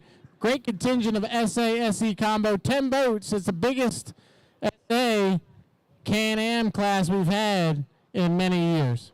Very impressive. We struggled to have some numbers. I think we only had about 4 at Mays Landing last weekend. As you see that JS45, Max Iwancio's in the red being put in the water. Jersey Speed Skiff's coming up, my favorite class, John. All right, let's see who's coming through here first. It'll be Jim Klaus, Jimmy J.J. Marine. He's out of Mullica Hills, New Jersey in the 34. Whoa, John Britton took a big hop as he comes down into turn number 1. Boat on his inside. That's the 390 driven by Joe Reagan. John Britton in the 97. And the 103 is Sebastian LeBoeuf. And, of course, Jim Stewart, the final boat coming across the start-finish line right now. About 2 minutes and 45 seconds from the start. If you're just joining us, this is the 5-minute warm-up period. The boats come out on the race course. They'll do a few laps around, get their timing runs during this 5-minute warm-up period. The ultimate goal is to be those 2 white buoys across the start-finish line when the clock strikes 0. We're 2 minutes and 30 seconds away from that point, Mitch. Look at Jimmy Stewart coming through. Normally drives a Jersey Speed Skiff, JS10 Yump and Yemeni, our HRL High Point winner from 2023. And he's been spending a little bit more time in other boats recently. Kind of cool to see him. Drove a Y hydroplane last week at Mays Landing, and now he's getting a chance to drive Greg Barker's SE9. So Jimmy Stewart, our skiffing guy in a flat bottom. Not a lot of wheel time. Can't wait to see what happens here, John. Yeah, I've watched Jimmy drive a flat bottom a few times. He did it at the Kent Narrows Cambridge event a couple times before, but good to see him out there. And he's a racer, right? He wants to be involved. He wants to help out. Greg Barker asked a couple people to drive, and Jimmy said he'd do it. So really cool to see that S9 rewind and revival out on the race course with Jimmy Stewart doing the driving. So he's probably got about, what, maybe 10 heats on the flat bottom? Maybe, yeah. Brand new grandpa, too. Just had a... Yeah, Yep. grandson born a week ago. So congratulations to Courtney and Dallas, and Jimmy's out here doing the driving. I'm sure they're watching on the live stream, so kudos go out to. Well, Dallas might have football this morning. Oh, He's that's probably right. coaching, That's right. so. He's as obsessed with football as I am motocross. Pee-wee football. Yeah, we And from the start, 110. a lot of fun talking to him. We both have side passions, and his is football. But again, the True Love family welcoming Nathan Allen, True Love, to the family. And here's your public announcement. Can't wait to see you guys at Hampton. All right, we're about 50 seconds from the start. As we saw last time, these guys got up here a little bit early, and you saw Paul Fitzgerald had to cut through. Somebody's way up early at the top end of the race course. That might be Sebastian LeBouf way up early. He's going to get a penalty for being across that blue buoy at 30 seconds. Looks like we had another one go across at 30 seconds. So there's 30 seconds right there, Mitch. We've already got 2 penalties on the race course. Kind of tough. You know, I spent enough time on the race course. You think it's easy? It is not. No. To be where you need to be at a certain time, it takes a lot of seat time to get there to make it look easy.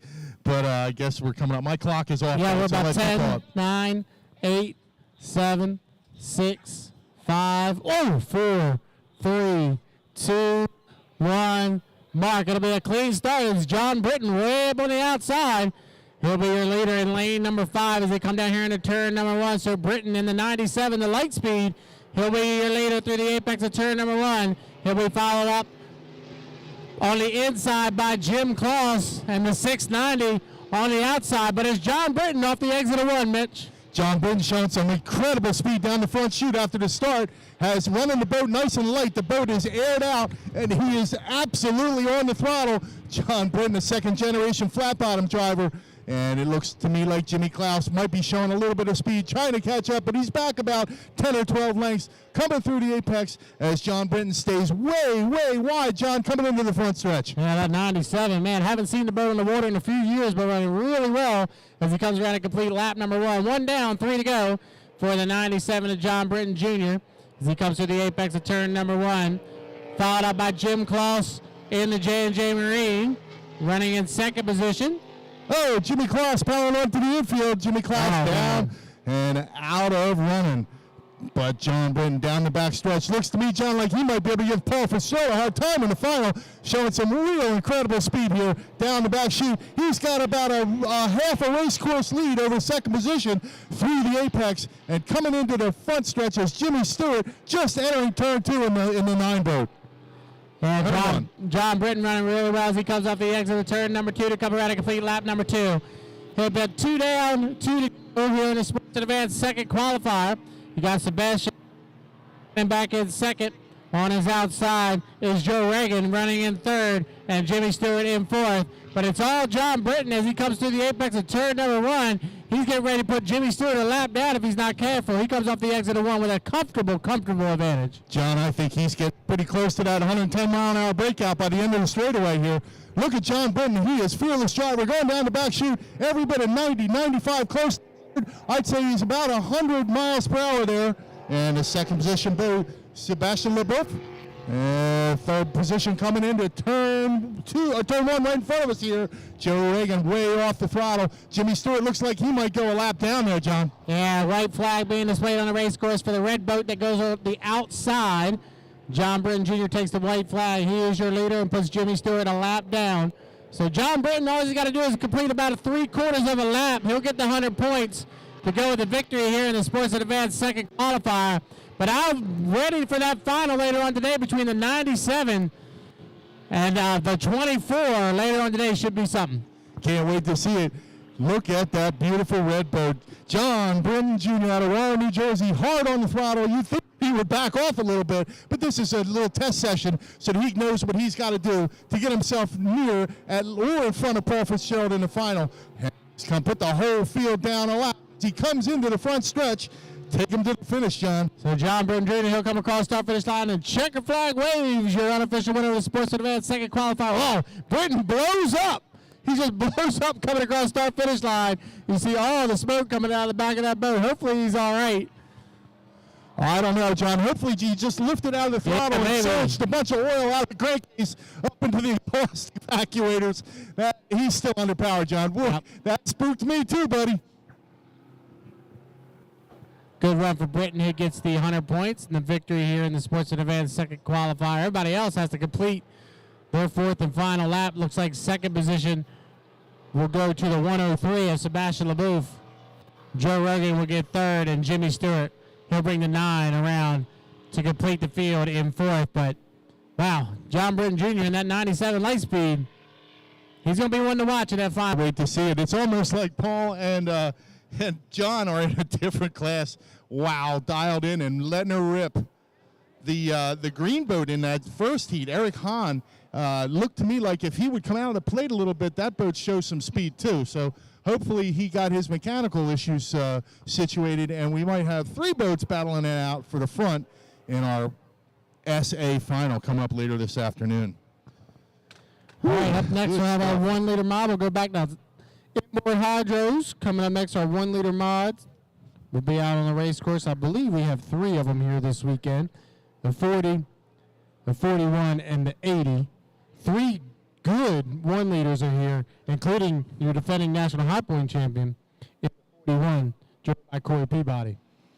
Yeah, this is a good field, John. Only 3 boats, but impressive that we have a boat out of Ohio, a boat out of Washington State, and a boat out of Maryland. So we have Scott Melwick in the 40 boat, Corey Peabody in the 41, and John Shaw in the 80. So we can't wait to see what I call the buzz bombs. It's like 5 or 6 chainsaws on steroids inside of a race boat. I love the sound of these machines coming up.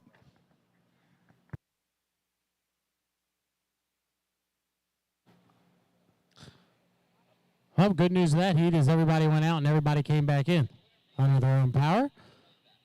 Except for Jim Close. We get Jim Close on the tow rope. We can hold him right in there. So a little story about last week. John, Jim Klaus was running around. He was in the lead position on about the second lap at Mays Landing when all of a sudden, well, actually, to be honest with you, as he was coming through the first lap, I thought he was on 7 cylinders. I could hear it. But the next time around, he was shooting alcohol out of one of the Hillborn injectors straight up. That mist came out of the top of the motor, had to been 4 feet straight up, and he went around another 2 laps before the motor totally let go, and he pulled to the infield. Yeah. See, that's the problem. You don't have a radio man to tell you. You could have saved the motor. Well, actually, it did not grenade. It was just a valve train issue. I'm guessing that his intake valve in that cylinder was completely plugged up, and it was just dumping alcohol right out of the injector. Really neat stuff. But Jimmy Klaus actually left the race site at Mays Landing last weekend in the afternoon on Saturday, went home about an hour drive from the event, tore the motor apart, got it all situated, and brought it back on Sunday, and then tore it up again. Whew, it's a labor of love, folks.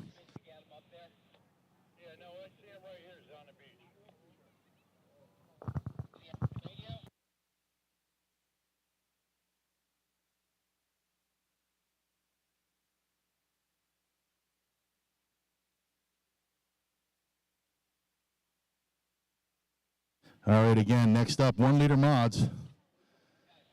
If your kids are on the beach here and getting bored, we got kids' activities over by the food truck also. So get over by that purple tent. There's purple tent and painted grape. Gertrude Hawk chocolate bars for Frankfurt PTA at $2 each. But there is kids' activities over there. There's also an axe throwing vendor, I should say. There's a trailer over there where you can go over there and throw axes at a target, and it's called Who Axed You, right over by the food trucks. So there are activities for the kids. Axe throwing. I'm not going to partake in any axe throwing. I had a long week. I don't know if I want to.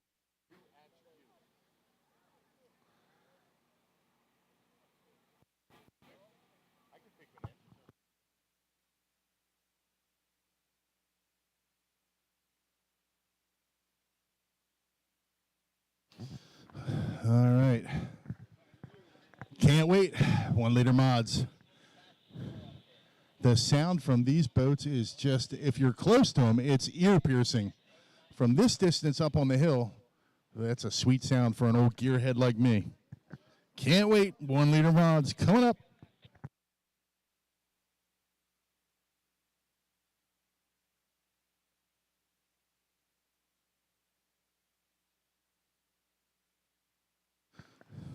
I've been going on and on about these 1 liter mods and the sound they make. For anybody that's interested in this class and doesn't know exactly what I'm speaking of, these boats are powered by two-stroke engines. They are directly out of Yamaha personal watercraft. So they are highly modified, basically jet ski engines, and they attach them to a propeller shaft and run them through a surface-piercing propeller. What a cool application for an old jet ski engine.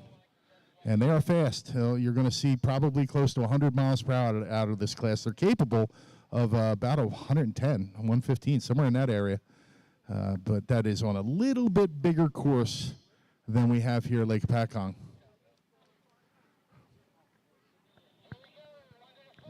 All right, 1 to the 5, 1 liters, 1 to the 5. Y boats.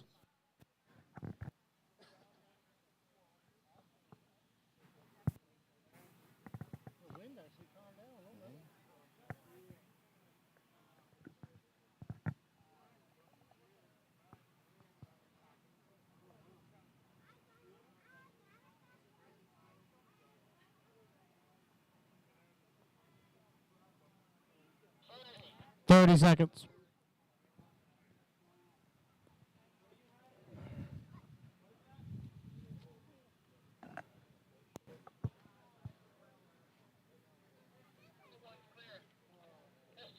Fifteen seconds. 9, 8, 7, 6, 5, 4, 3, 1. Mark. 5 minute gun. All right, 5 minute period has begun. 1 liter modified hydroplanes. As my partner here, John, just commented, the weather really has turned nice. And as our friend Jeff Ayler would say, this is Chamber of Commerce weather, baby. Yep. First boat out, Y80, the Outlaw. Richard John Shaw doing the driving duties. Second one out, Scott Melwick out of Beaver Creek, Ohio. And we're waiting for Corey Peabody. Here comes Corey Peabody out of Covington, Washington. This team drove all the way from Washington State to compete here in Lake Hopatcong. And then they're going to combine that with a trip to Hampton, Virginia next weekend. Caesars Creek, I believe, 2 after that. And then the season finale at Lakeland, Florida on October 22nd. Can't wait to get down there. I'll be crewing down there, John. If they want me to get in the water and hold a boat down there, it's not happening. No, I've been down there a couple times, and there's not only alligators, but there's water moccasin, too. We seen water moccasin last time we were there. I'll never get in the water in Lakeland. Yeah, I'm not a fan. I spent the winter in Florida last year looking at alligators as a tourist, and I don't want to get in the water and hold boats there. Hopefully they'll have some docks for us. But if you're 3 minutes and 26 seconds to the start in this 1 liter mod. If you pay attention to the boats coming down the front, these are all 3 Henderson hulls. So if you pay close attention when they come right at us down the front stretch, you can see the drivers working that front canard. John Shaw had that thing up like a billboard coming down the front stretch that time. Watch them when they come around one more time, and watch that front canard and how the drivers work them to keep the boats glued to the water going down the straightaways. I missed that, John. You said he had his wing up? Oh, yeah, he had it up. That's great, courageous, because these boats literally ride on a cushion of air. They're 3-point hydroplanes. The outer sponsons, just about 7 to 8 square inches on either sponson, touching the water, and then the propeller literally lifts the rear end of the boat up out of the water. So they ride on a cushion of air and 3 points touching the water. And John, looks like John had the wing down a little bit on this down that pass. time, yep. Interesting note on the driver in the 41 here, that's Corey Peabody. Corey got his start in inboard hydroplane racing in the 1 liter mod class. He used to drive the Y5, a Polaris boat back in the day. And now I'm not sure how many times he's driven this boat. This boat is normally driven by his good friend J. Michael Kelly out of Bonnie Lake, Washington. J. Michael unable to make the call here this weekend. I'll probably see him in Hampton next week. But the owner of the boat, Tim Collins, he's out of the state of Michigan. And Tim spends most of his summers out in the state of Washington campaigning his Y41 shenanigans. 148 from the start. Strong class on the West Coast. Had a really good showing on the East Coast through the 2000s, but things have dropped off a little bit on the East Coast. Glad to see the little bit of a resurgence here, and the West Coast guys really keeping up on it. And down in the far end, looks to me like Scott Mellowick off the throttle. That's a risky thing to do in a 1 liter mod, John. Yeah, Mellowick will have to get that double OT fired back up. If you ever got a chance, I don't know if you've ever got a chance, Mitch, to talk with Scott. He's a great dude. He's comes all the way from Ohio. His crew is himself and his son most of the weekend. And he calls the boat double OT because he has to work double OT in order to pay for it. Oh boy, am I familiar with that dynamic. Yeah. People be back in the, how do you afford? Well, I have a really good career that pays well, and I run about 3 side hustles all the time. So that's how we got it done. The cost of the boat is one thing, but then there's this big cost of travel. As we're coming up on that 45-second mark, the boats are all lined up, coming through the apex of turn 1 into the front stretch here, and we are in the 45-second startup period. John, we're 37 seconds to the start down the back chute. Yeah, Lee will score up there on the 30-second mark. It looks like John Shaw will have lane number 1, Scott Mello will have lane number 2, and Corey Peabody will be in lane number 3. Everybody really good on their timing marks right now as we're 20 seconds from the start. So Shaw in 1, Mellowick in 2, and Peabody in 3. As we are now 10, 9, 8, 7, 6, 5, 4, 3, 2, 1. Mark. Looks like a clean start from here. Shaw on the inside and Peabody on the outside. Corey Peabody running out about lane 4. He'll turn left first. He's your leader through the apex of turn 1. Oh, Peabody really flew to the right spots at that time as they come to the apex of 1. Corey Peabody in the shenanigans off the exit of 1. He's your leader. We'll call it 2 boat lanes over top of John Shaw back in second. Yeah, John got it down to about 2, but Corey Peabody gets quite a bite on the prop, went wide and held on to quite a bit of momentum as John Shaw on the inside trying to close up the gap a little bit. John Shaw driving 80 Outlaw out of Maryland doing a heck of a job, but the black boat up front, Corey Peabody charging through turn 2, through the apex, exit pin into the front stretch, John. Peabody is your leader as he comes across start-finish line out about lane number 3 or 4.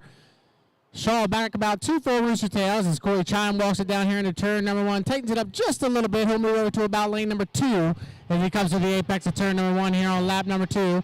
Corey Peabody in the Y41, multiple summer national champion and multiple national high point champion is that Y41. Shaw running back in second, Mellowick in third. We're 1.5 in, 2.5 to go, Mitch.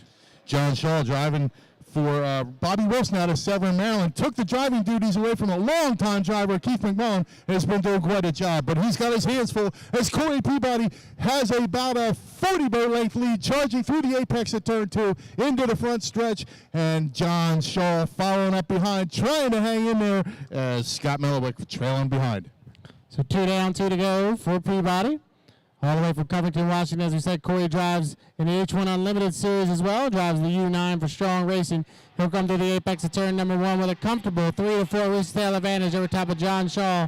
Running back in second position in that Y8 of the Outlaw. But it's all Corey Peabody off the exit of 1 here on lap number 3.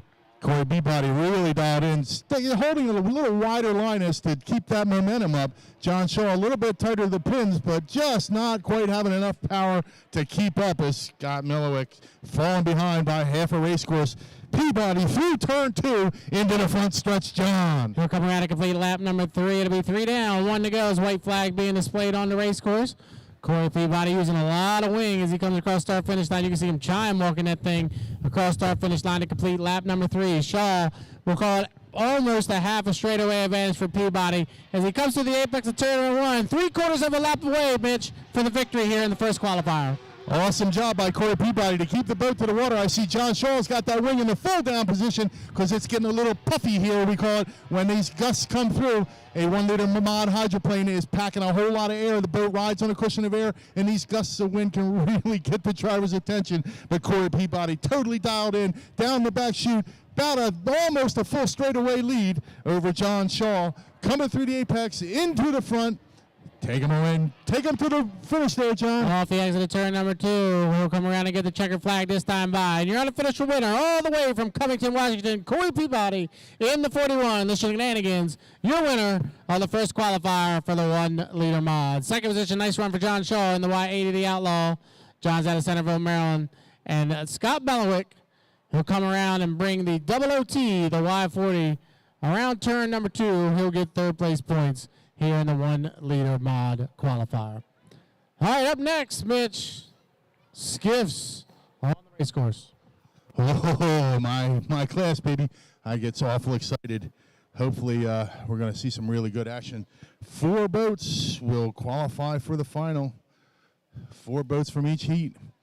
8-boat final, as far as I know. The referee did put a little disclaimer out there that if the Skiff guys and girls don't behave themselves, we may get back knocked back to a 6-boat final. So you Skiff drivers and riding mechanics, if you can hear me, don't do anything goofy. Let's have an 8-boat final.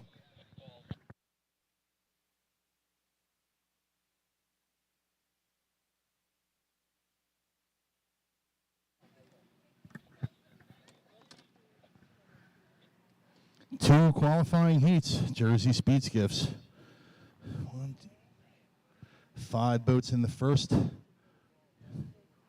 6 boats in the second. Now the second heat, we may have a 7th boat in there. The 2 boat is a qualifying rookie. Can't wait to see Doug Lynch out of Kenville, New Jersey. Alan Mackin out of Newton, New Jersey, the riding mechanic. First time on the race course here. Boat owned by Roger Mahan, putting these young drivers in it. Really glad to see that boat on the race here.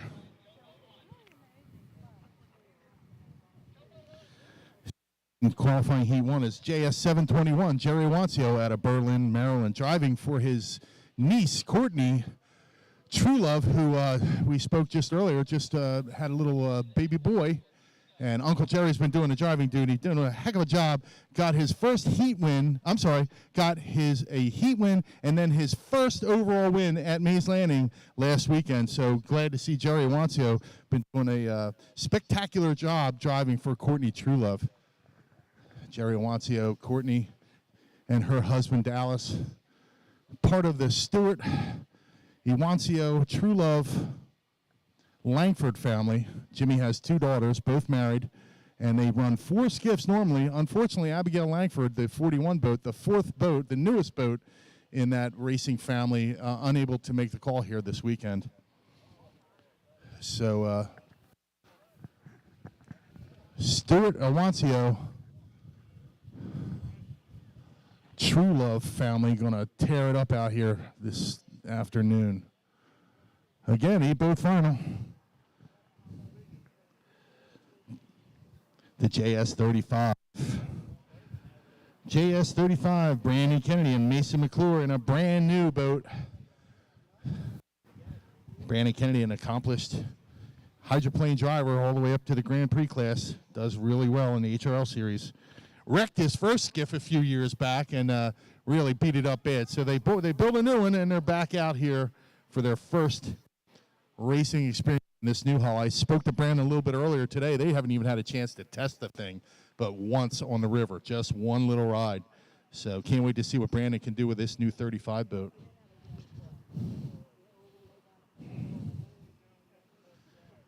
The other boat in the first qualifying heat is the 45 boat in the red, Max Awancio and his sister Samantha. So you'll see Jimmy Stewart and Peggy Awancio in the second heat. Max, the son of Peggy Awancio, the riding mechanic in the 10 boat. So we got family duking it out here in the first qualifier coming up in a couple minutes.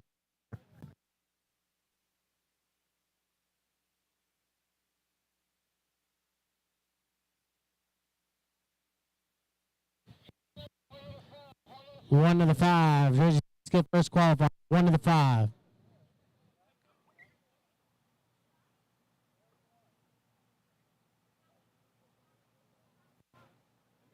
I missed announcing the 23 boat. 45 seconds. 45 seconds. Got a heat win last weekend in Mays Landing. Can't wait to see him on here. JS23, the Kryptonite.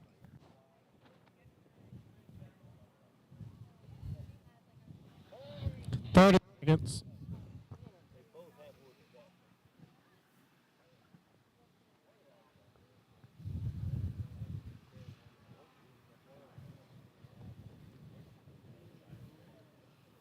Mm.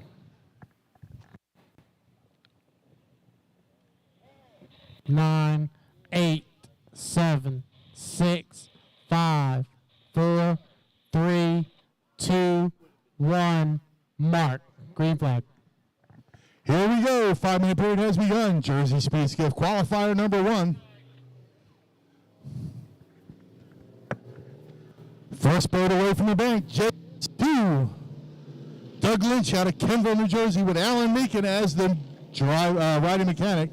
Second boat out, JS35, Brandon Kennedy. Third boat out, JS23, the Kryptonite, Keith Gunther. The 45, Max and Sam Awancio. And the 721, Jerry Awancio with Richard Shaw as the riding mechanic. So we got father and son duking it out in 2 different boats here. The 721, not quite as fast as the 45, but Jerry's been doing a heck of a job driving it this summer. And let's see if he can put it to his son here. Love this family dynamic of this class. A lot of participation from that Stewart family. We are 3 minutes, 59 seconds to the start.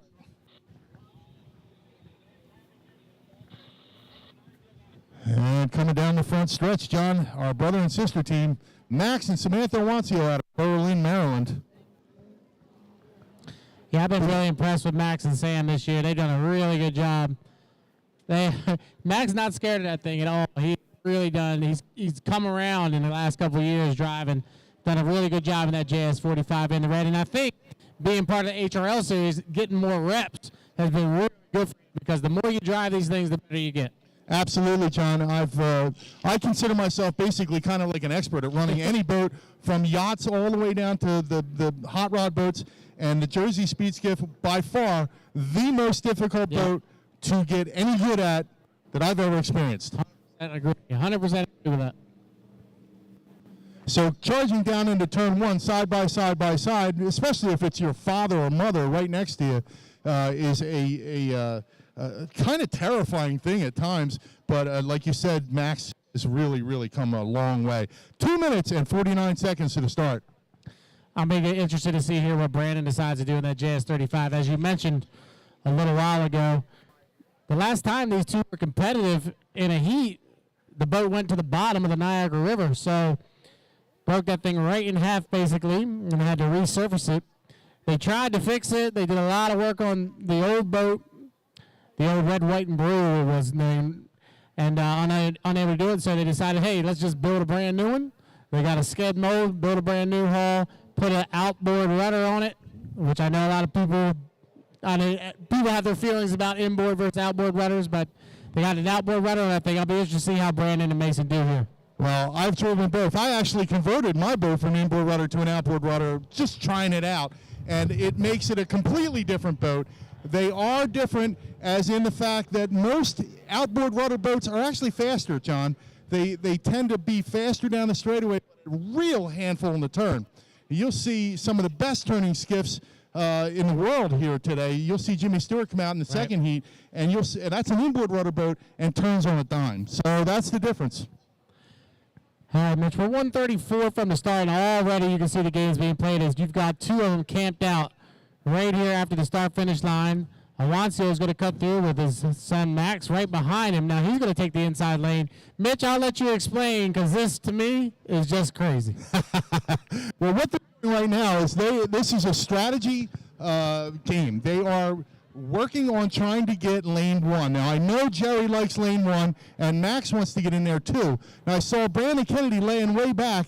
I don't think that he would be really interested in lane 1, because he doesn't have the seat time in this particular boat. That man can drive anything, so I would not be surprised if he don't try for it. No doubt there, but he has no testing time in the boat, so I'm guessing that he will do what is smart and not, well, we'll see. Brandon, like you said, absolutely accomplished, fearless driver, 40 seconds to start. We're good because the skiffs went to the 45 seconds, so everybody's legal on the score up, Mitch. So as they head down here into turn number 2, it looks like Max has taken over that inside lane. He definitely has it if he wants. You got to have that 4-boat length overlap in order to move in front of the competitor behind you. So Max is set up shop in lane 1. Let's see if Jerry leapfrogs him again. He's got to have 4 lengths to come over on him, but Dad might take that lane away. He can do it if he wants. At the exit pin of the turn. Let's see what happens. Nah, he's going to lay out and let Son have the inside. 10 seconds till the start. Call him in, John. 7, 6, 5, 8, 6, 5, 4, 3, 2, 1. Mark. Looks like a clean start from here. As they come across start-finish line, it's Max Awancio on the inside, the all-red boat. And how about the leader on the outside? Keith Gunther in the 23. Got his first victory last weekend. Running up front, but here goes Max on the inside. Took Keith Gunther 10 years to get that first win. Now he's finally figured out how to make the motor go. Now his driving is starting to come around. And look at him giving Max Awancio a hard time on the outside. But where's Dad? Is Dad trying to sneak up on the inside? As Brandon Kennedy, look to me like that might be Brandon sneaking up on the inside.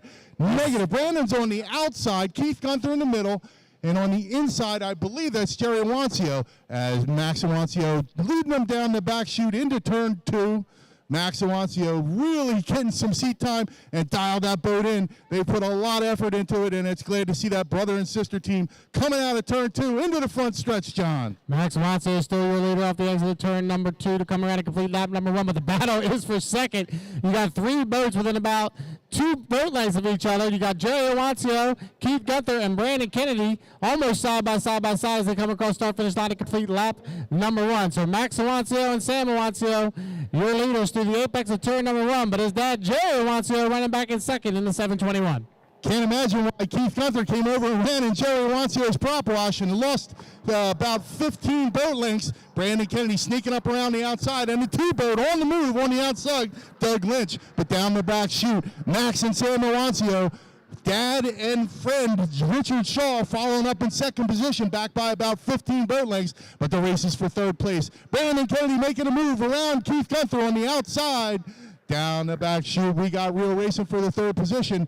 Looks like the 2-boat, Lynch, might show some speed here. We got 3 boats that are in turn 2, but Max and Sam Awancio coming through the apex to the exit pin into the front stretch, John. Yeah, Max is checked out on the rest of the field. He'll come around to complete lap number 2. Jerry settled into second, but that's a really important position back there for 3rd, 4th, and 5th. The top 4 will make the final, so everybody trying to make that 4th position. Right now it's Kennedy on the outside with Gunther on the inside and Lynch way up on the outside running in that JS2 as they come around to complete lap number 2. It's all Max Awancio through the apex of turn number 1. Max and Sam, again, have that boat out in and got the seat time, so they're really looking good. But as father and friend following up in second place, but the real race is for 3rd and 4th position. Keith Gunther falling back a little bit on the inside. Brandon Kennedy goes around the outside, but the 2-boat, Doug Lynch and Alan McKinnon, looking like they might be able to get up there. A sandwich situation coming out of turn 1 into the front back chute.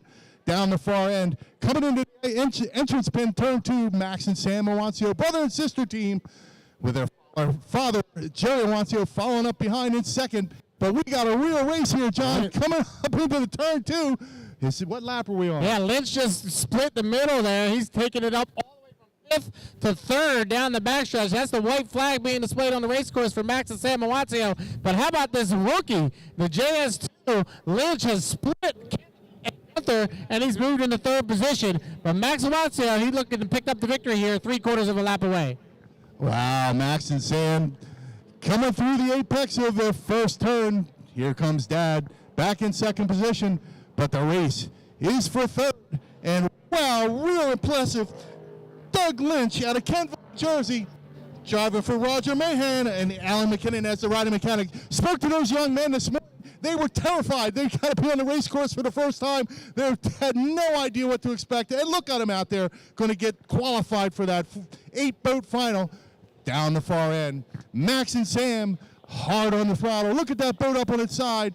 More seat time, more speed. Coming to the front chute, bring him home, John. Max and Sam Wansey off the exit of turn number 2 for the 4th and final time. The checker flag will be displayed this time by unofficial winner of P1 on the Jersey Speed Series. So go to Max and Sam Wansey, the JS45 in the red. Jerry Wansey on the 721. Looks like he will hold on to second position, but I am very impressed. This JS2 and Mr. Lynch come lost in third position. The battle for fourth. Who's going to transfer into the final? Kennedy on the outside. Gunther on the inside. It looks like maybe Brandon Kennedy on the outside was able to pick up fourth. We'll have to wait and see. But a good run for Kennedy off the exit of 2. Too close to call that one. Look at Keith Gunther coming out of the woodwork. I got to tell you, we're so impressed with his showing. Has been struggling for 10 years to figure this game out, struggling to find the financing to get it done, and never, ever stopping. One of the most tenacious fellows I know, got his win last weekend, and then showed us he's got some speed here at Lake Hopatcong. Brandon Kennedy, not afraid of that new boat, but just doing the right thing and not pushing his luck. The shocker is Doug Lynch. Unbelievable. Now, Roger Mahan always prepares a good boat, but they're a hydroplane team, basically. Now they're dabbling in speed skiffs. This boat has been on the circuit. It's a National High Point winner from previous owners. The boat has been dialed in and well cared for. So kudos goes out. Do you see that big X on the side of the boat, John? I never thought we'd see that kind of performance from those rookies today. Yeah, he did a good job there at the JS2. Doug Lynch had a Kenville, New Jersey gets a third place finish in his first heat ever behind the wheel, and we're going to turn him around. I believe him out in the second qualifier because he's got to get as many heats. He's got to have 8 qualifying heats in order to be able to run up front with everybody from the start. Used to be 10. Maybe they lower it to 8? Yeah, okay. I think it's 8. Well, I'm here to tell you, ladies and gentlemen, that my first skiff racing heat in Cambridge, I got lapped bad. So real impressive. These guys are doing it right. Roger Mahan always prepared, though.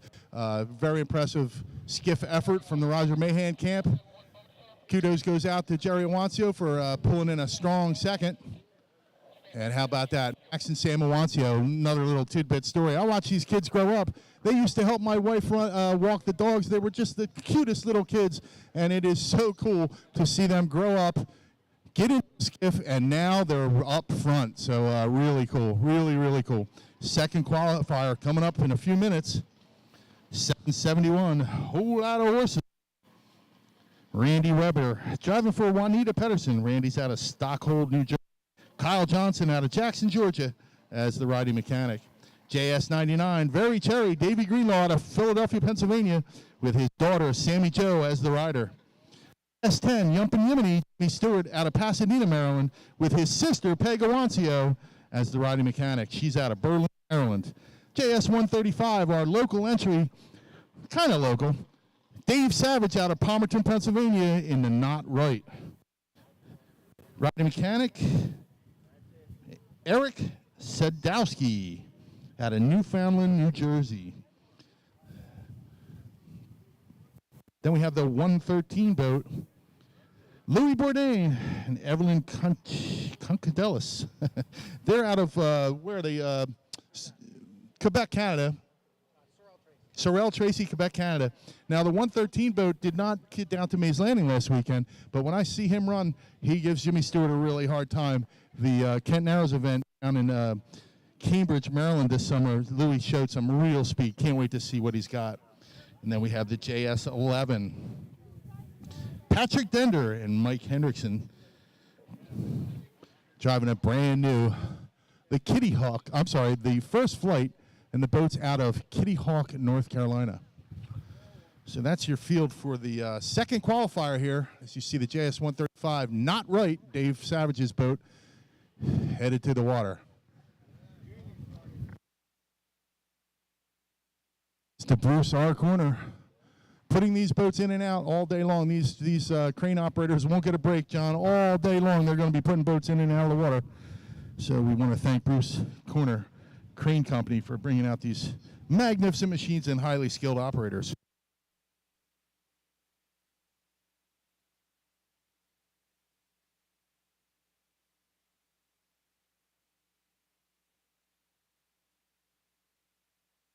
With Dave Savage's boat just going in the water, I'd say we got at least 2 minutes, maybe 3 before the next heat, possibly 5. So here's your chance. Ice cold beer, ice cold sodas, hot food, and a t-shirt. Get up here and get yourself a souvenir. Support the club so we can keep doing this. A lot of cost to put an event like this on. So thanks to the vendors, thanks to the club members, and super big thanks to all the volunteers. Also, a big thanks goes out to Gizzy Productions. Fine camera work, has us live streaming on YouTube all around the world. So hello, race fans. Hope you're enjoying the show. We'll be going to the Jersey Speed Skiff second qualifier just a few minutes now.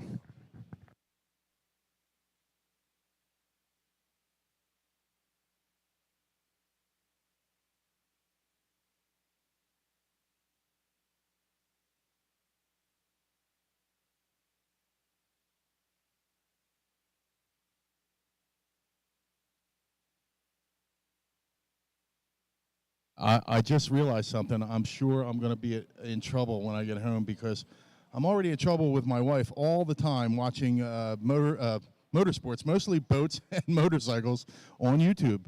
So when I get home, I'll be probably watching this entire event in its replay, and I will be in trouble. But thanks again to Gizzy Productions. Really glad to bring this sport out of the woodwork, inboard powerboat racing. Very exciting sport, but limited exposure to the world. And thanks for getting us out there.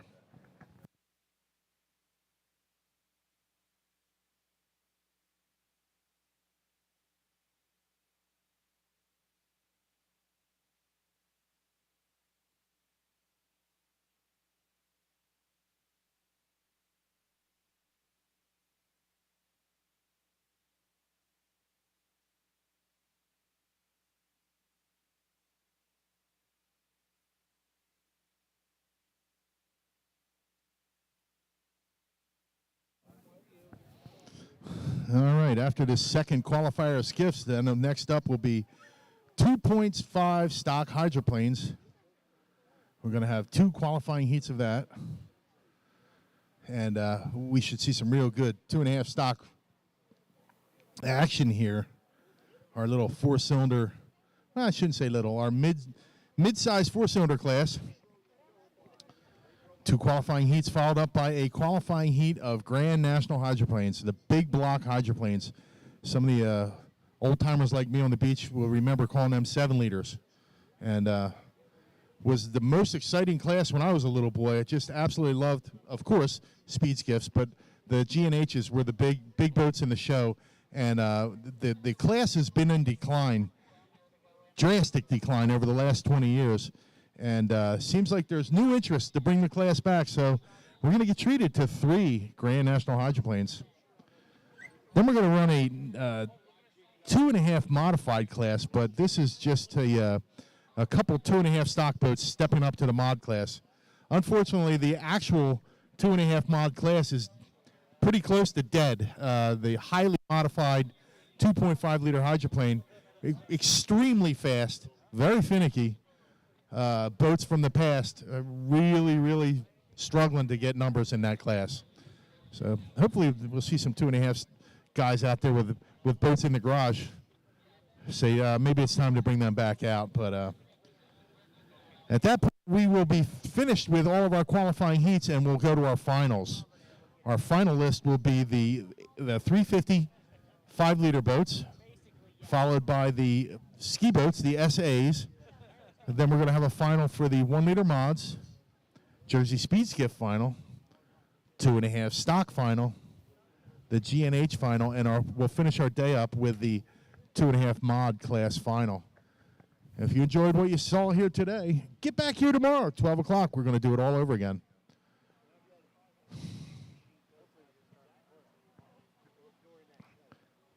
The JS-23 Kryptonite coming out of the water. Beautiful machine. Finally prepared. Absolutely gorgeous. Keith Gunther showing some real speed. Finally figuring this game out. Very impressive. Improvement in improvement. Improvement in performance. So I'm guessing Dave Savage is getting strapped into the 135, and we will go 1 to the 5 relatively soon.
One to the 5, 1 to the 5. Jersey Speed Skiff second qualifier, 1 to the 5.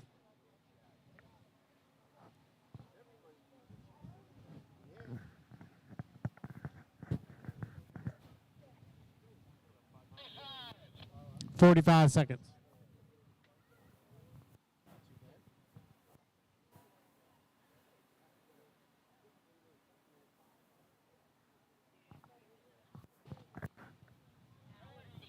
"30 seconds.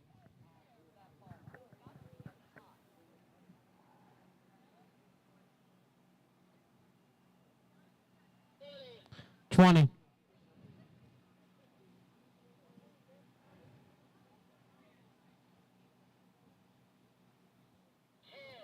9, 8, 7, 6, 5, 4, 3, 2, 1, mark."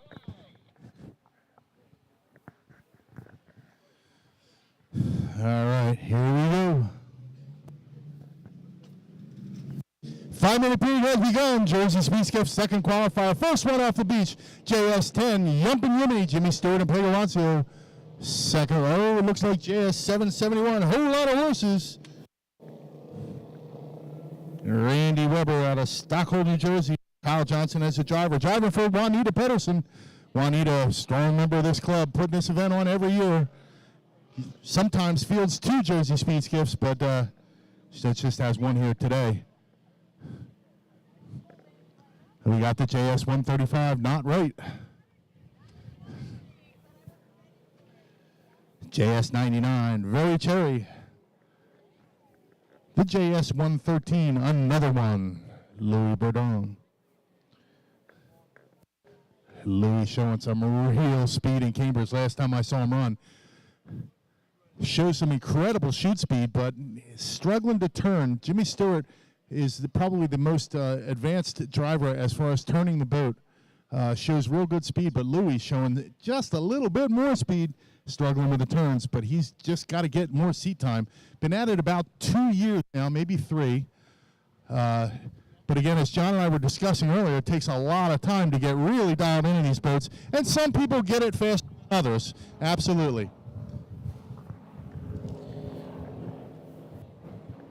Randy Weber doing the drive in the 771 this weekend, huh? Interesting. Good to see him back out. I saw Randy a couple weeks ago. He had his boat in Cambridge. The boat went really well in Cambridge. Let's see what Lynch does here in the second qualifier. He's going to have to start up on the outside. You see the big X on the side of the boat. the 135, Dave Savage. And you talk a little about Dave and how much work he put in getting that boat back on the water this year. Yeah, I know. A lot of effort goes into campaigning these boats. Dave is a relentless worker. I mean, he has a work ethic like nobody I know. But his budget is limited. He's retired. He's not working anymore, so he's pinching pennies, and he gets the boat to a couple events every year. Did fairly well last weekend in Mays Landing. 2 minutes and 39 seconds to the start as Dave Greenlaw is right in front of us here, trolling for bass, taking his time, and he's going to try to get himself in lane 1. This is interesting. Did Dave drive last week? He did. Okay, because he hasn't driven much this season. I know in Cambridge, Billy Sue actually drove his boat for him. That's correct, at John. Ken Allardyce. He was, he might have had a work commitment or something for that weekend. But, yes, he drove, and his daughter, Sammy Jo, is the riding mechanic, did okay, had some problems with the motor, blew his oil filter out on Saturday and couldn't make the call on Sunday. But this tube boat is impressing me. Listen to that exhaust note. Does that sound a little different to you? That thing is crisp, baby. Well, it's Roger Mahan. If Mahan has anything to do with the motors, we know it's going to be a good motor, and it does sound really good. Good to see Louis Bourdain all the way from Sorel, Tracy, Quebec, Canada. That is about a 10-hour ride down here from Sorel, Tracy. Good to see them back out on the race course. And you can already see they're trolling through turn 1 right now as we're 130 from the start. 130 away. And game's already being played, Mitch. Pat Dender coming down through the front stretch here. This boat's brand new. First time on the race course last week in Mays Landing. But Pat Dender, a seasoned driver, has been away from the wheel for quite a few years, had to requalify last weekend. He's now a requalified, and I would say a veteran driver, and he's going to get right up alongside of Jimmy Stewart here and see if he can get himself in lane 2. Interesting choice of number for that boat. Yeah, I'm not going there. If you want to, you can. I didn't even think about it until I saw it right now. I didn't think about it at all this morning. I was like, look at the number on that boat. Well, what John's referring to, we're coming up on 45 seconds. Everybody's legal on the score out. The 11 number for Jersey Speed Skiff is a legendary number with Rob Garantano in the Indian Summer, set all the records and was dominant back in the day. And Dender's actually going down off the exit of 1. That's not a good spot to be. Yeah, that's a bad spot, John. He did kind of the same thing in turn 1 in Mays Landing last weekend. We're not sure what the problem was. But we're coming up on 23 seconds to the start. Down the far end, let's see who's got what lane. Looks to me like Jimmy Stewart's got himself where he wants to be. I call him Mr. Lane 1. Looks like, is that Louis pulling up alongside of him? That looks like Davey Greenlaw. Yeah, that boat is in a bad spot. 2, 1, mark. They're going to go with the green flag here. Everybody going to have to look out for Dender down into turn number 1. But Jimmy Stewart, he was the only one right on it. And the Ump and Yimini, he'll come across start-finish line with the lead as he heads down here into turn number 1 with Dave Greenlaw is outside and Louis Bourdain out in lane number 3. But they come to the apex of 1. Let's hope everybody notices where Dender is sitting off the exit of 1, Mitch. Yeah, it looks to me like the wind has blown Dender off the course. I think he's way, way out. If he is on the course at all, he's out in like lane 10. He should be okay. Jimmy Stewart, Pegawancio, hugging the pins tight. Second position behind them, Davey Greenlaw, but here comes Louis on the outside. Louis might show some speed here. Let's see if Louis can get a good bite on the propeller, get the boat to take a set down the back chute. He's going to show us some real speed, but he had to correct his course there and scrub some speed off as Jimmy Stewart and Pegawancio, dominant this year in HRL and APBA competition, come through the apex and into turn 2 exit pin, John. Yeah, I'll come across with lead lap number 1 will be 1 down, 3 to go. Mitch, maybe you could fill me in on what happened last weekend with the 10, because Jerry got the victory last weekend. Yeah, they had their motor just absolutely come apart on them. It was heartbreaking for them, but really good because Jerry is still part of that family team. There was still a victory in the family. So Jimmy Stewart and Pegawancio spent the entire week working on that boat, getting it set up here for Lake Hopatcong. And look at Louis Bourdain. He's got a little bit of speed. He's pulling up on Davey Greenlaw on the outside. Davey Greenlaw hugging the pins tight. Louis staying out a little bit wider. And we got a race for the 4th position here with the 2 boat coming around the outside of the 771. Dave Savage following up the field in the 135. Nicest guy in inboard powerboat racing down the far end, coming through to the apex, to the exit pin, Jimmy Stewart, Pegawancio. Off the exit at 2, it's still Jimmy Stewart and the JS10 Yumpin' Yiminy. He got about a half a straightaway advantage, but here comes Louis Boudin on the outside of Dave Greenlaw for second. Nice battle shaping up between Greenlaw on the inside and Louis Boudin on the outside as they battle out for second position here on the race course. So we're 2 down and 2 to go. You can see really how Louis is sawing coming off that exit of turn number 2.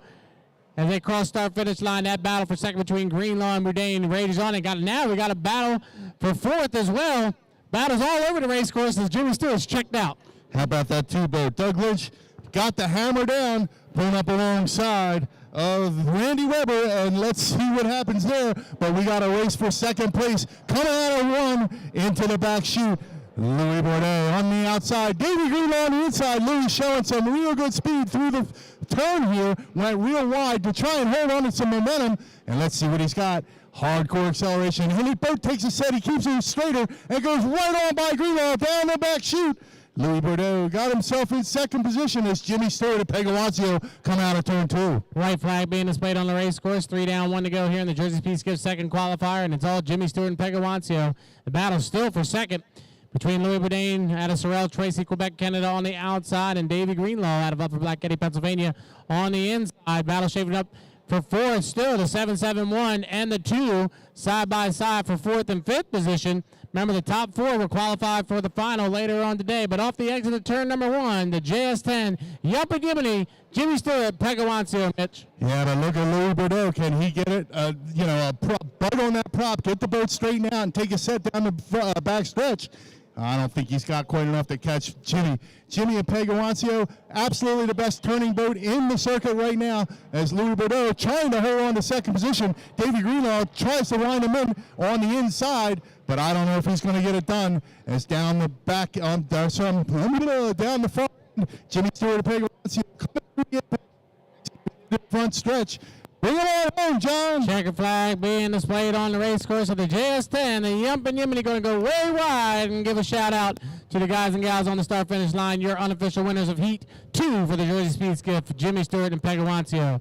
The JS113, another one, and Louis Boudin. Nice run for Louis. Really late at the start. He'll come around and get second position. I know all season long he's been tired of running behind that number 10 boat, but he'll take a nice second place finish here in the second qualifier. The 99 will get third. Battle for fourth. Looks like the 2 on the outside. Lynch will go ahead and get fourth position. The 771 of Randy Weber will go ahead and get fifth. And Dave Savage around the field out in sixth. So, John, I'm pretty sure Louis beat Jimmy one time this year, and it was an HRL. Yep, one time in HRL at Beauharnois in the final race of the season. And I heard he was really excited. So, kudos go out to that team. They have made a mark on this class, and I believe it's maybe only, their 4th season? Somewhere in there. 3rd or 4th, yep. Yep. There's a good contingent, too, of skiffs being built up in Canada. So hopefully it continues, and Louis has a big part in that, and hope they can continue to build some more boats and build some more skiffs, and we see more skiffs, not only in HRL, but here in APBA. Absolutely. The HRL circuit really has their act together, and very excited to see a few years back they took on the skiff class. The crowds were really interested in it. The Valleyfield crowds were begging for the skiffs to come back. The thing that HRL limits, they only want 8 boats. They just want 8. They want to run 4 qualifiers in a final every weekend. They just want the 8 boats. So they're trying to get together the best 8 and trying to build some, make sure they have some local contingent out of Quebec, but also have some of the good guys here from the States go up and race with them as well. So it does make for a competitive field of skiffs. Good news. This hardcore skiff fan. Good news for me. Glad to see HRL embracing the skiff class. And also, again, really excited to see the Grand National Hydroplane class make a resurgence. I see New Jersey State Police go out on the race course. I believe that there may be some sort of an issue with someone coming onto the course. Hopefully not. I do not see Patrick Dender. Oh, yes, I do. He's all the way against the bank on the right-hand side of the beach here. Must be hanging out, partying with that crowd over there on that deck. So they're going to have to get a towboat over there, get Pat Dender on the hook, get him back over here to the pits. And again, that's a brand new boat. First time on the circuit, they're trying to work all the bugs out of it. Was showing some pretty good speed last weekend in Maizani, and then it broke. Same thing, a little bit of an attrition problem. Okay, the top 4 boats from each of those Jersey speed skiff qualifiers will be up in the final a little bit later this afternoon. Next up, 2.5 stock hydros. As soon as we get these drivers strapped in, we'll be going to the 1 to the 5. 2.5 stock next up.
So anybody up on the hill here that would like to get close to these race boats, head on down to the opening in the gate by the sign truck, the lit up sign truck. $10 for a pit pass. You can get in up close and personal with these drivers and crew chiefs. Check these boats out. I'd say probably better than 3/4 of them will take your breath away how beautifully prepared they are. Spectacular machines. You gearheads want to see some really cool equipment. $10, but you do have to have shoes on. You can't get in there with open-toed sandals or flip-flops. So $10 and closed-toed shoes, you can get right up close to these boats. Get down there.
All right, coming up, 2.5 stock. Grant Hearn out of Syracuse, New York, in the 14 boat. Eric McKenna in the 555 out of Valleyfield, Quebec. Corey Peabody out of Covington, Washington in the number 1 boat. John Shaw out of Centerville, Maryland, driving for Al Thompson in the 92 boat. Jacob Hinall out of Beauharnois, Quebec, Canada in the 63. And Kyle Hayes out of Waterford, Michigan, driving for Thompson Brothers Racing in the 35. So we got some real good 2.5 stocks here. And this is a stacked first heat. Can't wait to see him. Thanks again to the towboat operator for bringing Pat Dender in. Looked to me like Pat might have been climbing up on that deck over there. Looks like there might be a party going on in that bank, so I'm sure he had some fun. Pat, you better get out the wrenches and fix that thing.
All right, race fans, our apology for the delay. We had some issues with drivers getting in boats, one thing after another. Unfortunately, that is one of the drawbacks of inboard powerboat racing. We do have delays between heats, but we're going to get it going here as soon as possible. But not to beat a dead horse, just please do not go hungry and thirsty. Got to get over and get some of that ice cold beer in the beer garden.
All right, 1 to the 5, 2.5 liter stock.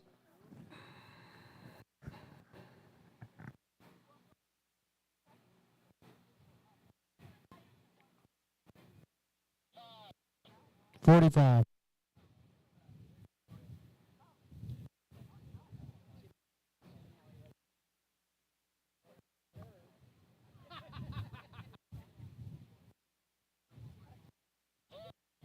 Second.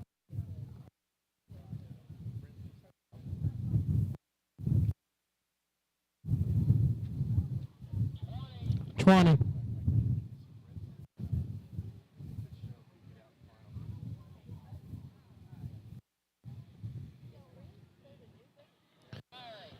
Eight, 7, 6, 5, 4, 3, 2, 1.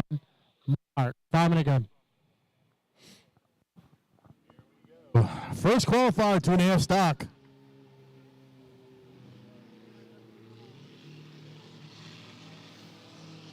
I see Corey Peabody pulling away from the bank here.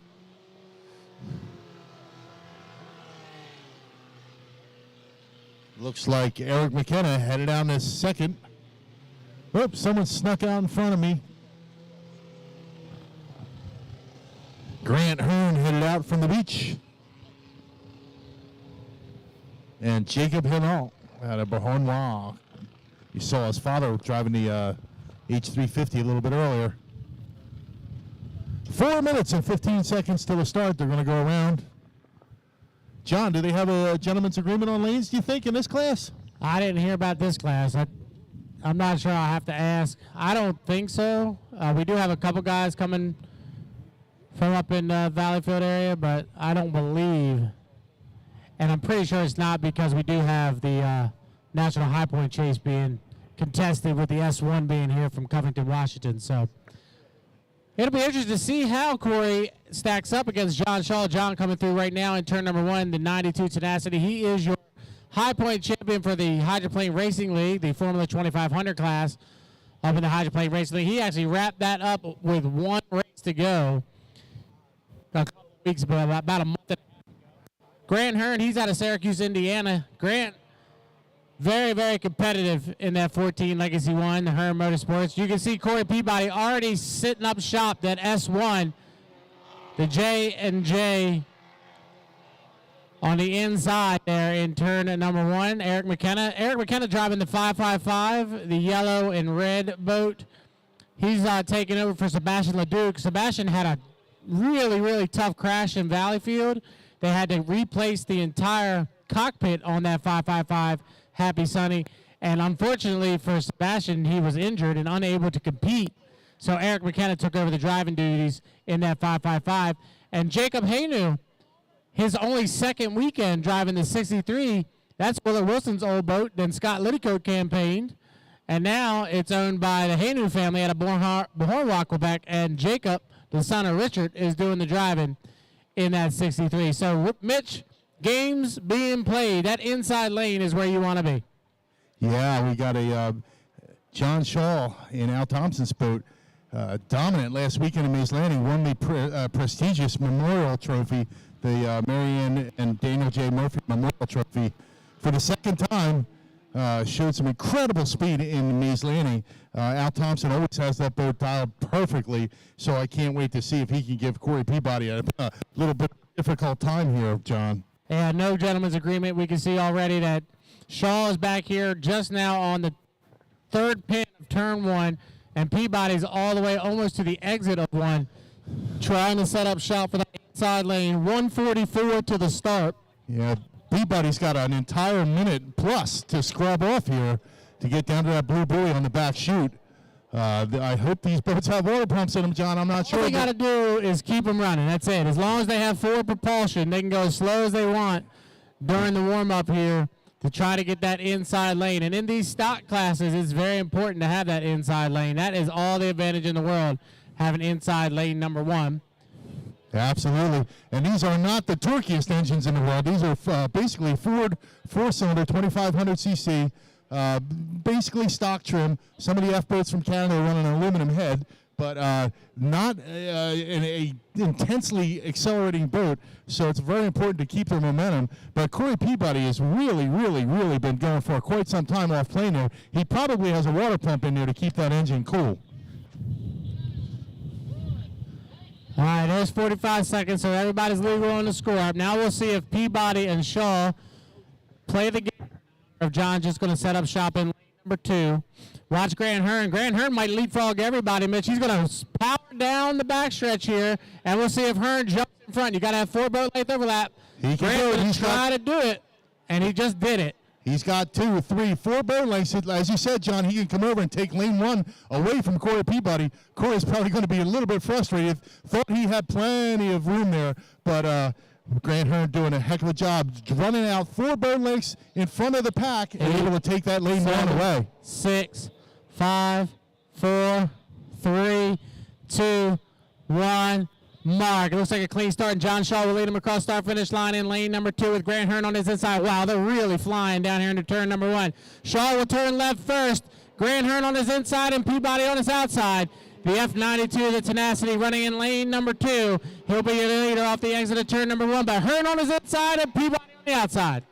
Al Thompson's entry out front. John Shaw, second year, I believe, in this boat. They always are prepared. But Grant Hearn showing some speed on the inside. Can he get up there with John? As Corey Peabody on the outside, pulling up a little bit. We're going to have a really interesting, probably second or third lap here, John, as they're going through the apex of turn 2, coming into the front stretch. Bring on down, John. Off the exit of turn number 2. Wow, Shaw really got loose as he comes off the exit of turn number 2. Shaw by, we'll call it a half a rooster tail over top of Grant Hearn. Shaw still got to leave a lane inside there for Grant. Does a good job, leaves just enough for Grant Hearn to his inside and Corey Peabody to the outside. They'll come to the apex of turn number 1 here on lap number 2. Remember, we go 4 times around here in the 2.5 liter stock qualifier. Shaw off the exit of 1. He'll call rooster tail advantage over top of Hearn and Peabody. Wow, John Shaw only left about 7 or 8 feet, just one lane there, and Grant Hearn definitely hugged the pin tight to stay in his lane and not get in that beat-up water. These drivers never want to be in the prop wash of the boat in front of them. And look at Corey Peabody going around the outside of Grant Hearn, going through the apex and coming into the front stretch, John. Off the exit of 2 is John Shaw, your leader in the 92 Tenacity, but the battles between Peabody on the outside and Grant Hearn on the inside. 2 down, 2 to go here in the 2.5 liter stock qualifier, and John Shaw, now he can move over. You can see John's going to the buoy row. Grant Hearn's going to have to run in that white water, that slop, and that's going to give the advantage to Peabody. The S1, the strong racing entry on the outside, he has the advantage off the exit of turn number 1 here on lap number 3. John Shaw has Ann Fitzgerald in his ear. Ann Fitzgerald in the radio corral told John Shaw that he had plenty of room to come over and take lane 1, as he did just that. But we got a real race for second position coming into turn 2. Grant Hearn on the inside. Corey Peabody on the outside. I'm sorry, Corey Peabody in the lead there. Second position coming into the front stretch, John. Shaw leads lap number 3. 3 down, 1 to go. White flag being displayed. The 92 Tenacity running really well here in all of 2023. That boat is really hooked up. John picks up the right spots and just a little bit that time through the apex of turn number 1. Peabody back in second, but Hearn still right there. The Legacy 1 on the inside. So Hearn and Peabody duking it out for second position on the race course as they come off the exit of turn number 1. It's still Shaw, half a lap away. I'm sure Al Thompson's pretty excited. John Shaw got that boat all the way out in the front, probably about 3 rooster tail lengths, but Corey Peabody on the move. Seems like he might be closing on John just a little bit. Still on the outside of Grant Hearn. Whoop. I missed it. Oh, what do we have? A hook in front of him? Peabody hooked it right in front of Grant Hearn, but off the exit of 2. John Shaw will come around. He'll get the checker flag. Your unofficial winner of Heat 1 for the 2.5 liter stocks will go to John Shaw. Corey Peabody hooked it up there on the top end of the race course. He'll come across unofficially in second. Grant Hearn back to third. Looks like McKenna will round out in 4th position, and Ray Haynu will come across in 5th in the 63. Interesting at the top end of the race course there on that 4th and final lap. Hearn and Peabody were duking it out, and Peabody kind of hooked the skid fin, but we'll have to wait and see if there's any calls. Boy, John, I missed that. Good eye. I got to tell you, this race course is very challenging for the drivers because turn 1 right in front of us, big 7-pin sweeping turn, a whole lot different. It's egg-shaped. You get down to the turn 2, and you got to turn a whole lot tighter. So Peabody really dialed for this big sweeping turn, but just had a mild hook. He didn't come all the way around, thank goodness for him, and able to hold on to the second position. Next up, second qualifier, 2.5 stock. I'm getting a word from the radio crowd that Austin Hayes is taking on a little bit of water in that 35 Thompson Automotive Group TM Special, so we'll get a tow rope on him and get him towed back in closer to the crane. We do have Heat 2 in the water ready to go, so this should not be a long delay at all. Once we get Austin back towards the pit, we should be able to go with the second qualifier. All right, that was some pretty good 2.5 stock. Hard to believe those are little 4-cylinder Ford engines. I think there might be a new experimental engine coming up in this class, but those engines, most of them right out of a Pinto from the 70s. Any of you older folks out here remember the Ford Pinto? They sure wouldn't go that fast on the road, but these folks have really dialed them in and figured out how to make them rip in a hydroplane. So probably 7,000 RPMs by the time they get to the end of the straightaway. Real impressive 2.5 stock action here. Second heat coming up.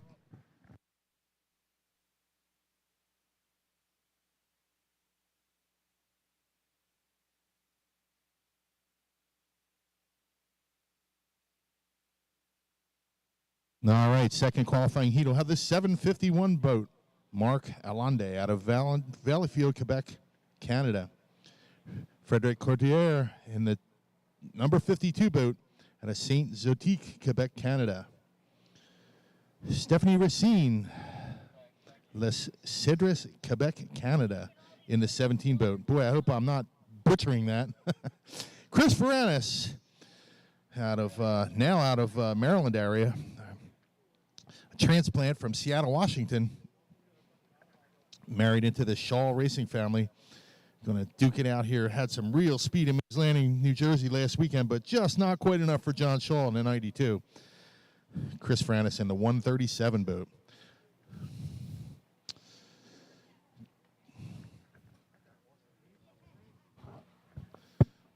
Austin Hayes in the 9 boat. Greg Barker's entry out of Grand Island, New York. Again, Greg Barker, 70 years involved in inboard powerboat racing, giving a chance to Austin Hayes to drive this incredible number 9. Kyle? Okay, Kyle Hayes is going to be driving. I'm a little bit bad information there. And the number 57 boat, Mathis Gabriel Chiasson out of Valleyfield, Quebec, Canada. So glad to see these Canadian teams coming down to run here at New Jersey Governor's Cup. An interesting boat here is the 57. He's driving a Honda-powered boat, and they have really figured that thing out, and he is flying. He won the final race in Beauharnois in the 2.5-liter stock class up in Beauharnois, Quebec. And that 57, they've figured out that Honda engine. That is the son of legendary hydroplane driver Patrick Hayworth, by the way. So he comes from a great group of drivers with his grandfather and his father. So Chason is going to be one of the 1 to the 5, 1 to the 5.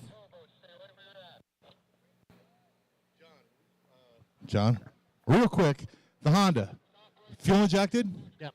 Okay, so we're getting away from carburetors. Finally, we're going into fuel injected. 45 seconds, 45. Can't wait to see that fuel injected Honda out here.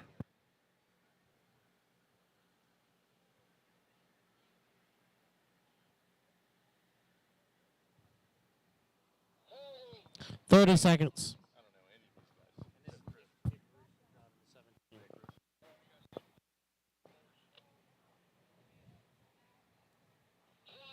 20 seconds.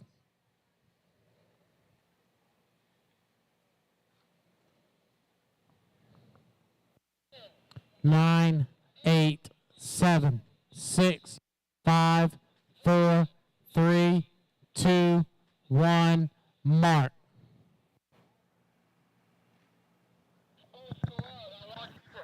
All right, we're in the 5-minute period. Second heat, 2.5 stocks headed away from the beach. Oh, we got a patrol boat of some sort on the race course.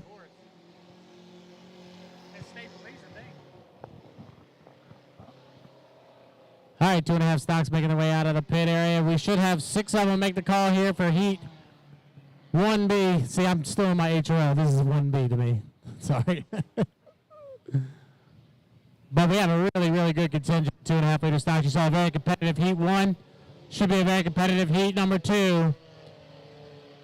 What to look for here is also, let's see how Mark Lalonde, if he has fixed that 751. He was in a really, really bad accident in Valleyfield. Basically had to repair the whole boat, and the motor suffered catastrophic damage as well. Hopefully Mark Lalonde, that 751, the white and purple boat, has got it going. He looks pretty good coming out of the pit area, hopefully, because that is one fast 2.5-liter stock if he's got that thing up and running. Got some really, really good contingency from up north of the border here in Heat 1B. Love seeing these Canadian boats head down here to Lake Hopatcong. Like to see a few more boats at Mays Landing next year. Any people in the pits? Come on down. We got a really killer race course at Mays Landing. All right, first boat coming into turn number 1. That's the 137, the Windjammer. Chris Feranis now resides in the state of Delaware, but originally from Seattle, Washington. 2 is outside. Frederick Coutier in the 52, the Legacy 1. Here goes Mark Lalonde. That's 751, the Lolo Racing.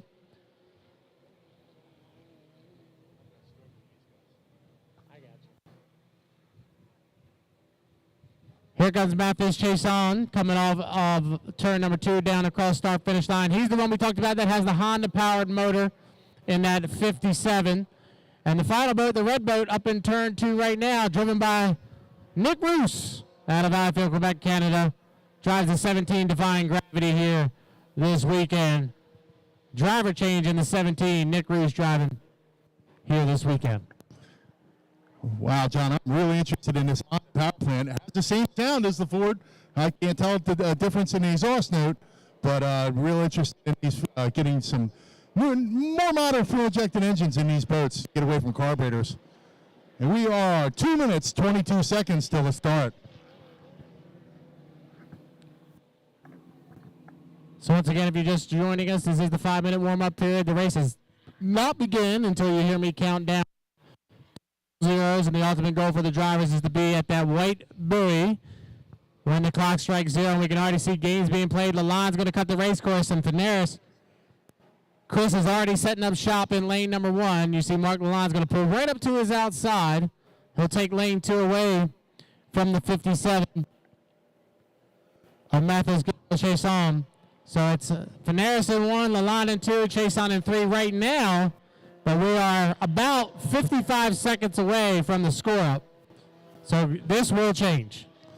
Yeah, they're just going to take their time. They're trolling for largemouth bass out there to get that clock down to 30 seconds before the start. Nick Rouse coming through in that red boat. What a beautiful machine that is. This is a great opportunity for that family, the Racine family, to get somebody like a veteran of Nick Roos in the wheel and try to figure out what's been going on with that boat, because they have struggled a little bit here in 2023, but it's a great opportunity for them going into 24 to have a veteran driver like Nick Roos get behind the wheel and test it out here. We're 58 seconds from the start. Fanaris still has 1. Lalonde to his outside. Roos in 3. Chason looks like he's going to go up in the 4, and Frederick Coutier in the 52. Fred sounds like he's a little bit down on power. He had some good runs there towards the latter part of the season as we were 3, 2, 1, mark. Legal score up. Frederick way outside, down on power, as you said, John, but looks like the rooster tail's coming up. Trying to pick it back up, yeah. All right, he's got the tail back up. Let's see what happens. Now we got a drag race down the back chute. The red boat. Nick Roos lost power, stopped. Oop, there goes the prop. Looks like he's got her fired again, and they're coming down the end. Coming around turn 2 to the start. 10 seconds till they go. John, bring him to the start.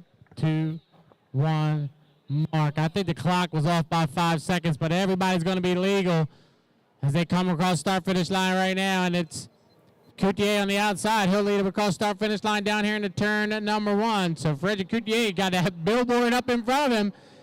He was on the timing marks, and he's your leader through the apex of turn number 1 here on lap number 1. Lalonde running in 2nd and Chason running in 3rd.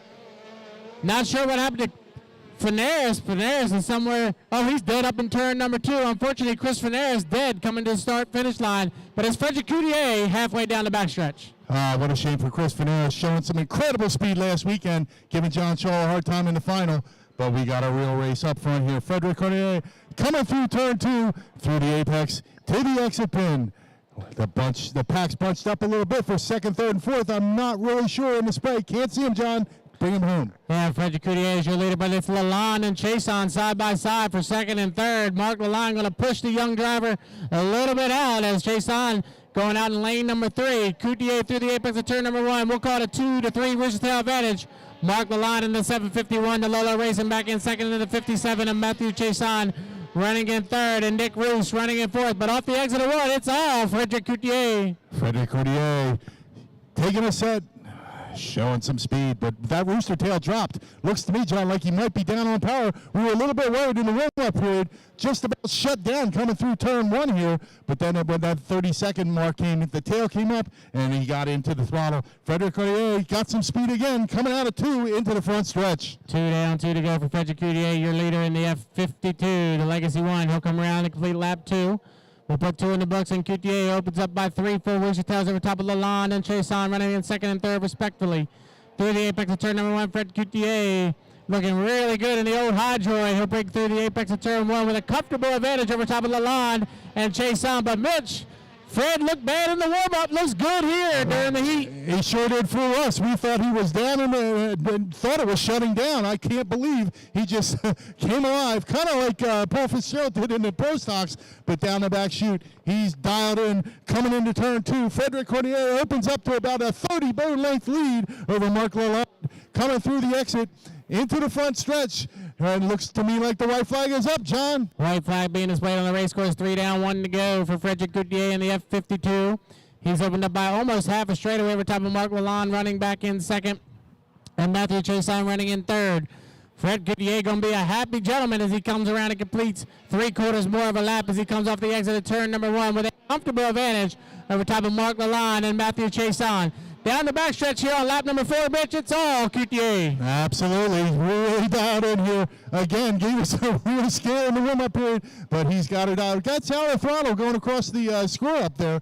Keeps getting out of the throttle on that back chute, I'm not sure, but he's going through turn 2, and that turn skeg is slinging about 150 gallons of water into the air as he comes around the apex, through the exit pin, into the front stretch. Looks like it's all Frederick Cordier. Checker flag waving for Frederick Coutier as he waves high to the finish on the start-finish line. Your unofficial winner of Heat 1B will go to Frederick Coutier. Second will go to Mark Lalonde in the 751. Third, Matthew Chason in the 57. And Nick Roos, who unfortunately went off playing coming up during the score-up, will come around and get 4th position in the 17, Defying Gravity. What I'm being told is we're just going to leave the 2.5 stocks in the water and turn them around to run their final. So once we get these boats fueled back up, Mitch, we should be able to go right with their final. We're not even going to pull the 2.5s. Very good, very good. Let's get to these finals. I believe what's up next, though, John, is the Grand National Hydroplanes. Can't wait to see it. We'll have 454 Chevrolet power plants. Some of them, you're allowed to run a Ford if you want, but most of them will have Chevys in them. Big block power, single 4-barrel carburetor, making probably around 500 to 600 horsepower. And can't wait to see the Grand National Hydroplanes come back out on the race course. Haven't seen them run in quite some time. So, again, big block hydros up next.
All right, again, up next, Grand National Hydros. Coming up real quick here. Thanks again to Bruce R. Corner. Can't do it without you guys with these beautiful cranes and skilled operators. Thanks a lot. Thanks again, Region 4 Rescue, Lake Hopatcong Racing Association for putting this event on, American Powerboat Association as a sanctioning body. If you enjoyed what you saw today, remember, we'll be here again tomorrow, starting at 12 o'clock in the afternoon, and haven't seen too many torn up boats, so most of the boats you see today, you will see out there again tomorrow. The Traveling Roadshow heads to Hampton, Virginia next weekend. Can't wait to get down there. Awesome Fort Monroe property. So we call it the Traveling Roadshow. A lot of these teams travel. I spoke to one that figures that they're going to travel 11,000 miles this year by the time the season's over. And that's impressive. 11,000 miles in one boat racing season.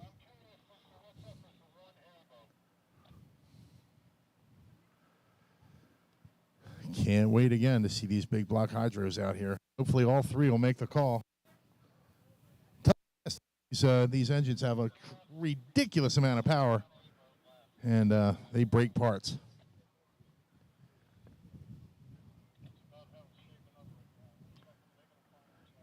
Got a little treat in Mays Landing last weekend. I got to see a vintage 7-liter hydroplane run, and man, did that boat have some power. Real old school shovel nose hydro. So much power he broke the chain coupler and couldn't make it out on Sunday, but love these big block engines. So if you don't want to spend the $10 today to get in for the second half of our event, or our Saturday edition of this event, if you come back tomorrow, bring $10. You can get a pit pass. Make sure you got some shoes on. No sandals, no flip-flops. You get right in the pits and speak to these drivers, crew chiefs, owners, and look at this equipment. Some of it is absolutely breathtaking. All right, hopefully we won't be in a big delay, but if you're thirsty, get up and get a beer. If you're hungry, go over to the vendors.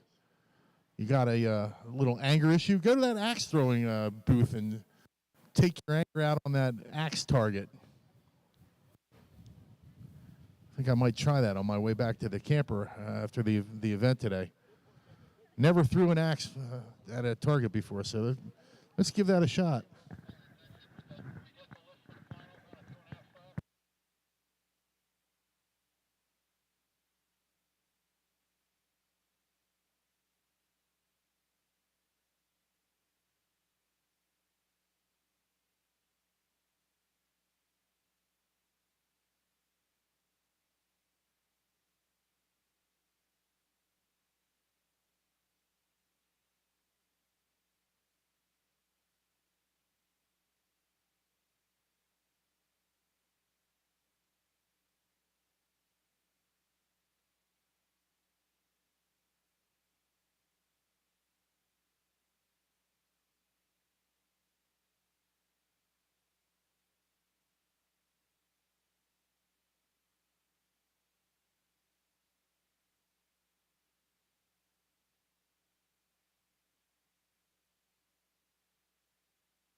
1 to the 5, GNH, 1 to the 5.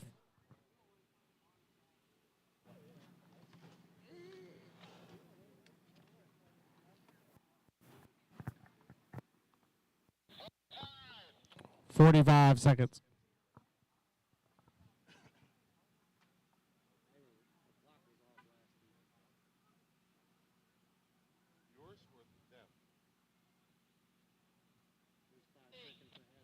.30.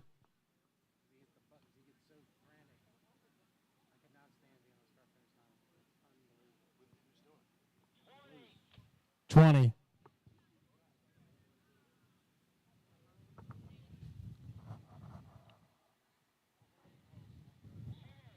9, 8, 7, 6, 5, 4, 3, 2, 1. Mark. 5 minute gun. All right, John, Grand National Hydroplanes. John Shaw out of Centerville, Maryland, driving for Doug Martin out of Purcellville, Virginia. Paul Reed out of Amherst, New York. And Nicholas LaRousse out of Valleyfield, Quebec, Canada. First one away from the beach, John Shaw. Well, Denny Roos will be coming out with the 110. And Denny Roos, you see the V on the side of the boat. That's the Pro Hydro class in HRL. They're trying to revamp the GNH and get some of the guys in the States to run up with them in the HRL, and they've designated the letter as V for their Pro Hydro. So you got Shaw, Roos, and Paul Reed trying to make his way out of the pit area. 4:05 from the start. John Shaw, a much older wooden hull. I'm not sure the builder, but Roos's boat looks like a modern. Is that a GP boat? So the red boat is the old Southern 7 from many years ago. And the 110 used to be the GNH 55 of Jay Gignac. That boat was built by Tommy Hines. Built and campaigned by Tommy Hines for quite a few years, and then went to Jay Gignac out of New Hampshire as the Gee Whiz. So glad to see that back on the circuit. Mr. Roos is doing a heck of a job driving that thing. As Paul Reed coming away from the beach right now.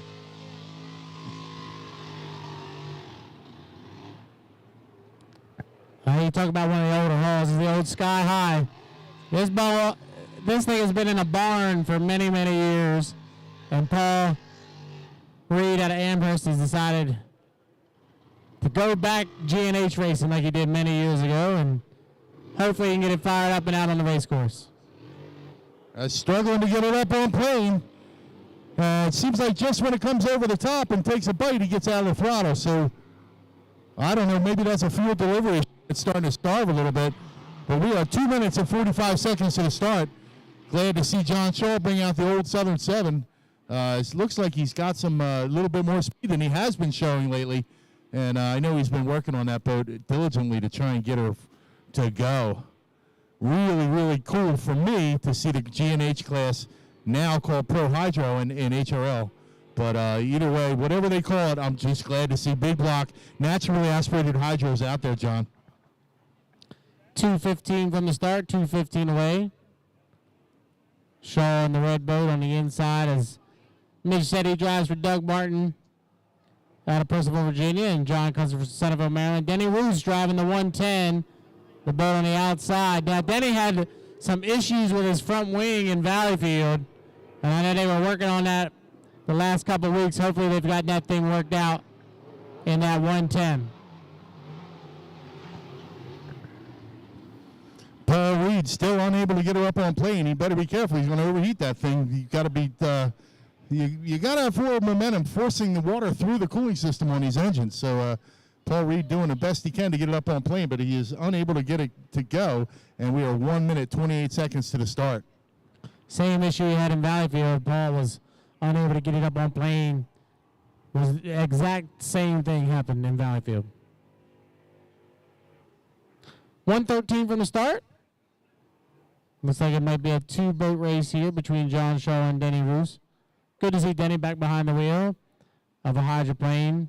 Long-time racer, obviously the father of Nick Roos, who we saw a little bit ago in that 2.5 liter stock class. Danny Roos, yep. Mm-hmm. So Sean Roos going to take it easy. 50 seconds from the start. 4 laps round here in the Grand National Hydro, the old 7-liter class. Back on the water here at Lake Hopatcong. This is the second largest inboard automotive class in the sport.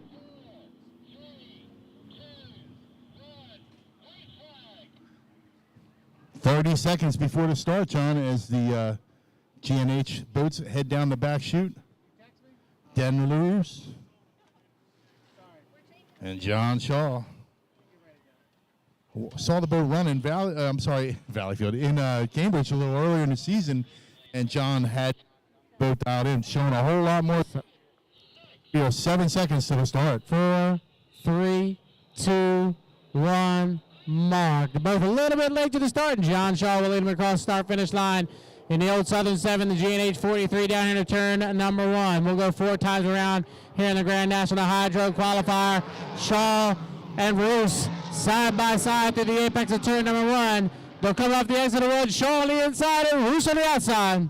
Roos came a little bit unhooked there for a second, the propeller, and I heard that thing go up into what sounded like a rev limiter as Paul Reed still trying to get on plane down the far end. But look at John Shaw holding the lead over 10 Roos. Unbelievable. John Shaw finally getting that boat dialed in for Doug Martin.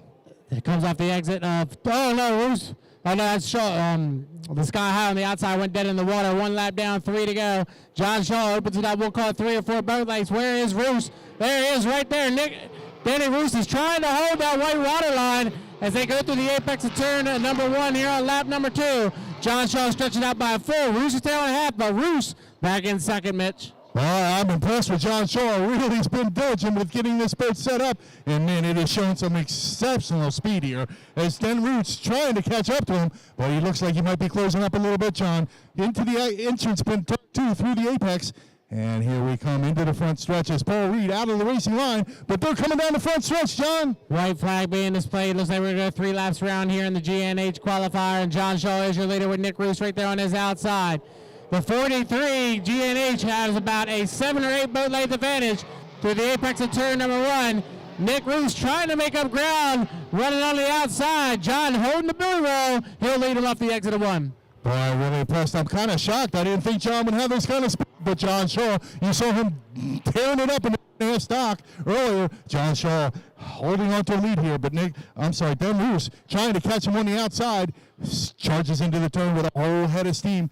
Side by side, possibly coming out of 2 here into the front stretch, John. Off the exit, your checker flag waves, and John Shaw will pick up the victory in the G&H 43, the old Southern 7, your unofficial winner of the G&H qualifier. Danny Roos didn't see it. Oh, wow. Roos didn't see that was the checker flag. Good heads-up driving by John to left again.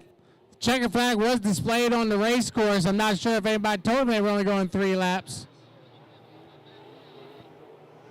But the race is over. The checker flag was displayed. I don't know. I think John knows it because he got out of the throttle just a little bit, but they're side by side going through 2. I'm telling you what, on that last lap, Nick got up into the spray. I couldn't see him. I thought he had pulled up alongside of John Shaw, but again, John Shaw ripping it up here. Nice parade lap, though, John. I don't think either one of them knew that they were only running 3 laps as the checker flag was displayed on the race course. Some miscommunication there. John did a good heads-up job of driving not to get run over there. He was coming back to the pit area, and he saw Roos was still going, and he turned left hard, got back in the throttle. But some miscommunication there definitely in that G&H qualifier. John, I don't think that John Shaw was running that fast in Cambridge last time I saw that boat run. Is this the first time you've seen it wake up like this? Well, it's running well, I'll tell you that. I mean, it's the first time he's really had it going up full bore like that and looked really good here in that G&H qualifier. But we do have a schedule change, so we'll go directly into the finals after this. We're going to have our rescue team come in real quick, but after that we're going to have our 2.5 liter stock final, Sportsman Advance final, 5 liter final, liter mod final, Skiff final, and G&H final. So all the finals will be coming up for you next as soon as we give our rescue team just a short respite. They've been out there all day without a break. Gonna let them come in and use the restroom. Minute turnaround, and we'll be ready to go with our first final of the day. Yeah, I got to tell you, Region 4 Rescue, they are a hardcore group of people out there on that race course. No protection from the sun, wind, and rain, and they are out there all day long. So we're going to let them come in and take a little break, get something to eat, hit the bathroom. And sorry to see Paul Reed couldn't get on plane. I can tell you that boat is hot right now because he unable to get too much water through the engine. Not for lack of horsepower. That engine sure did have some power. Propeller choice an issue, I suppose. Paul Reed will figure it out. Maybe we'll get it up on plane tomorrow. All right, again, we are on a short break here. So here's your chance to get up to the vendors, get yourself something to eat or drink. The beer garden needs people. Let's get in there and get some ice cold beer in the beer garden. When you go in there, though, enjoy your ice cold beer just in the beer garden. Please do not exit with open alcohol container.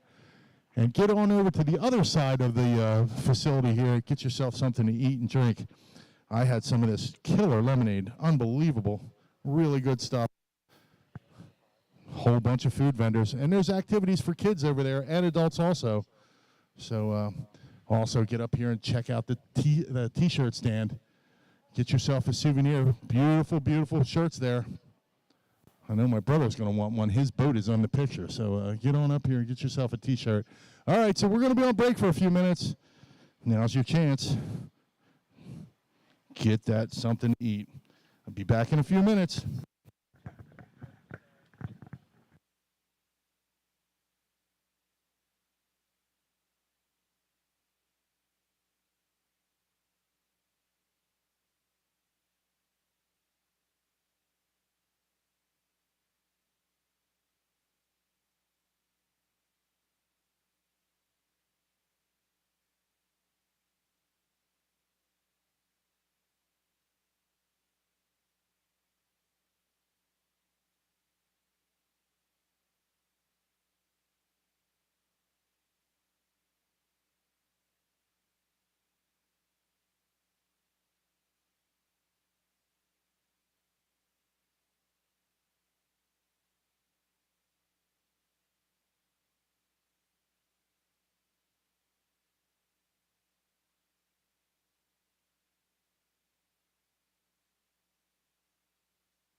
what's running next?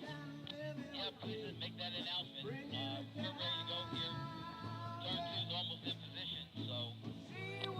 All right, 2.5 liter stocks, make your way to your boat, please. 2.5 liter stock, make your way to your boats, please. Just sending McKenna down to the boat now.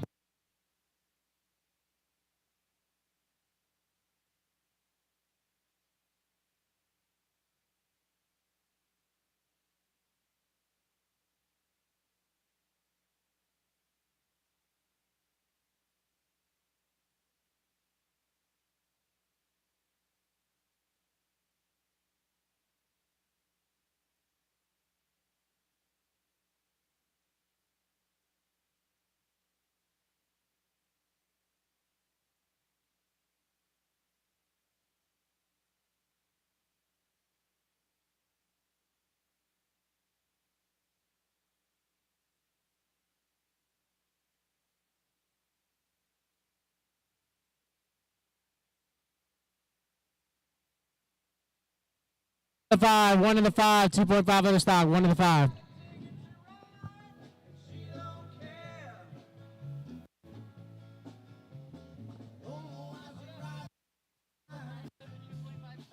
That's correct.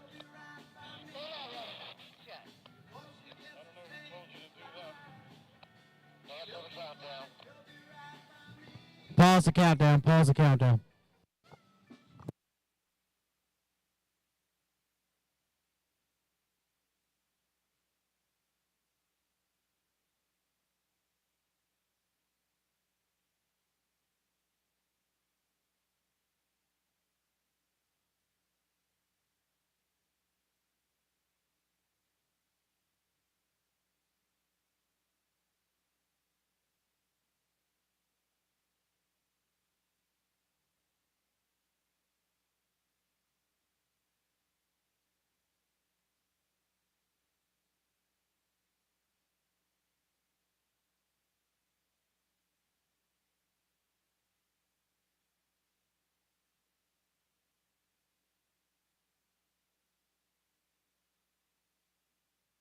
Thank you very much to the band No Politics. Getting out a couple songs here on our break. Thanks for the entertainment. We're going to go racing real soon here.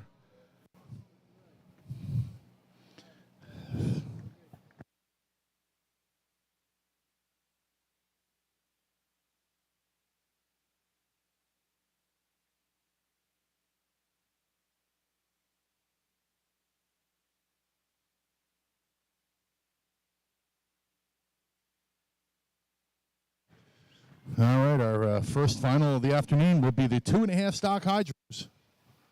We're going to have the 92, the 1, the 14, the 52, the 751, the 57, 555, and the 17. We get a little closer, we'll go over the entry list. 2.5 stock next up.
Okay, one more time. The field for the final, 2.5 stock. Grant Hearn in the 14 boat out of Syracuse, New York. Eric McKenna out of Valleyfield, Quebec, in the 555. Marc Lalonde out of Valleyfield, Quebec, Canada in the 751. Frederic Cordier in the 52 out of Saint-Zotique, Quebec, Canada. Nick Roos in the 17 boat. Les Cedris, Quebec, Canada.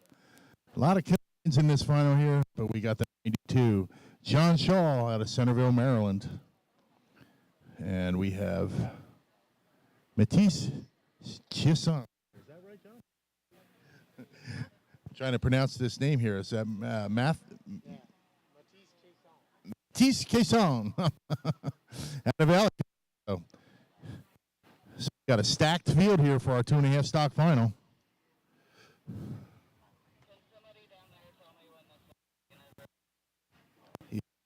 Frederick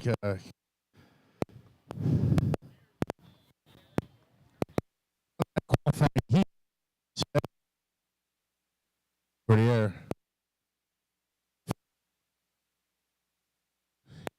And tenacity, but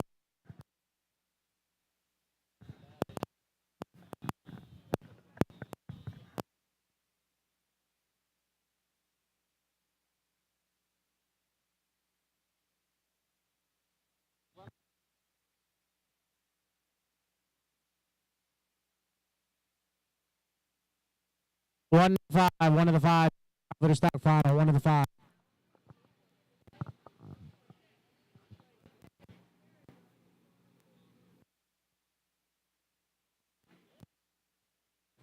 Five seconds.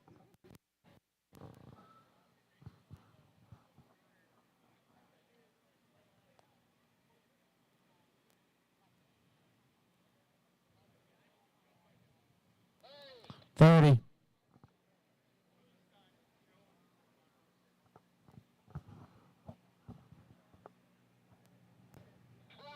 20.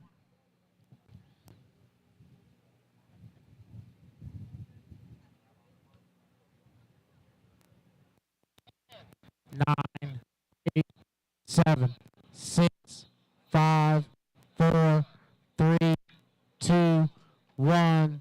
Mark. 5 minutes go. All right, 2.5 liter stock final. Be making their way out. 8 boat final. First final of the afternoon. 2.5 liter stocks, 300 cubic centimeter motor, speeds upwards of 110 to 115 miles an hour. Should have 8 of them make the call. Here for our first final of the afternoon, our 2.5 liter stock final. Qualified heat winners were John Shaw in the 92 and the 52. Frederic Coutier were our 2 qualifying winners earlier this afternoon. We got 5 of them out on the race course, waiting for 3 more.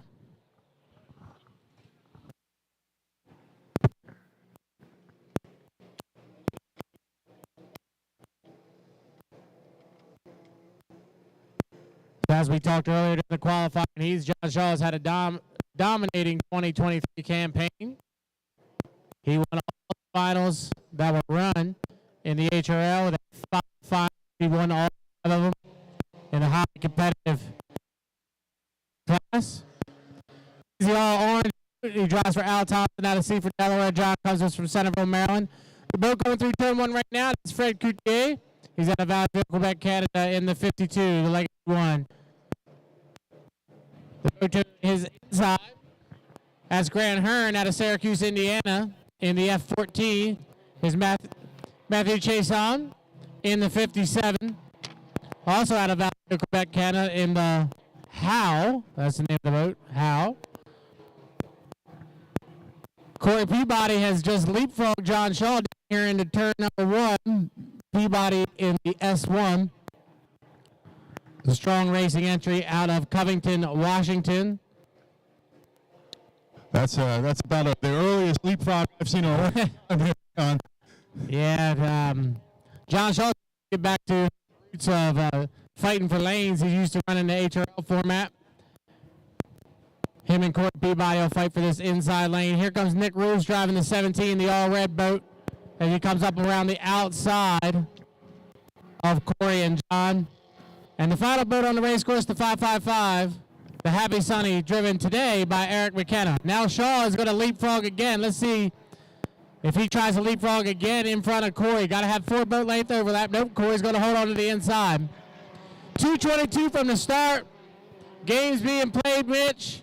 It's early. We're only halfway through the 5-minute period. Hard to believe we're 3 boats.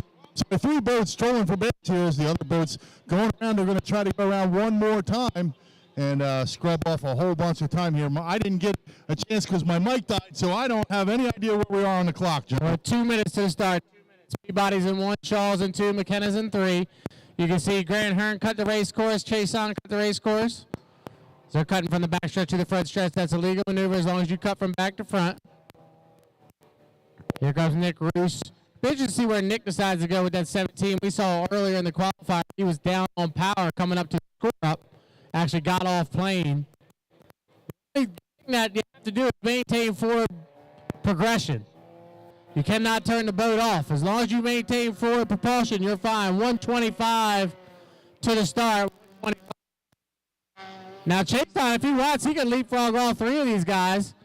Let's see if Matthews does that. Chase on's going to go accelerate down. No, he's going to roll all the way through again. Okay.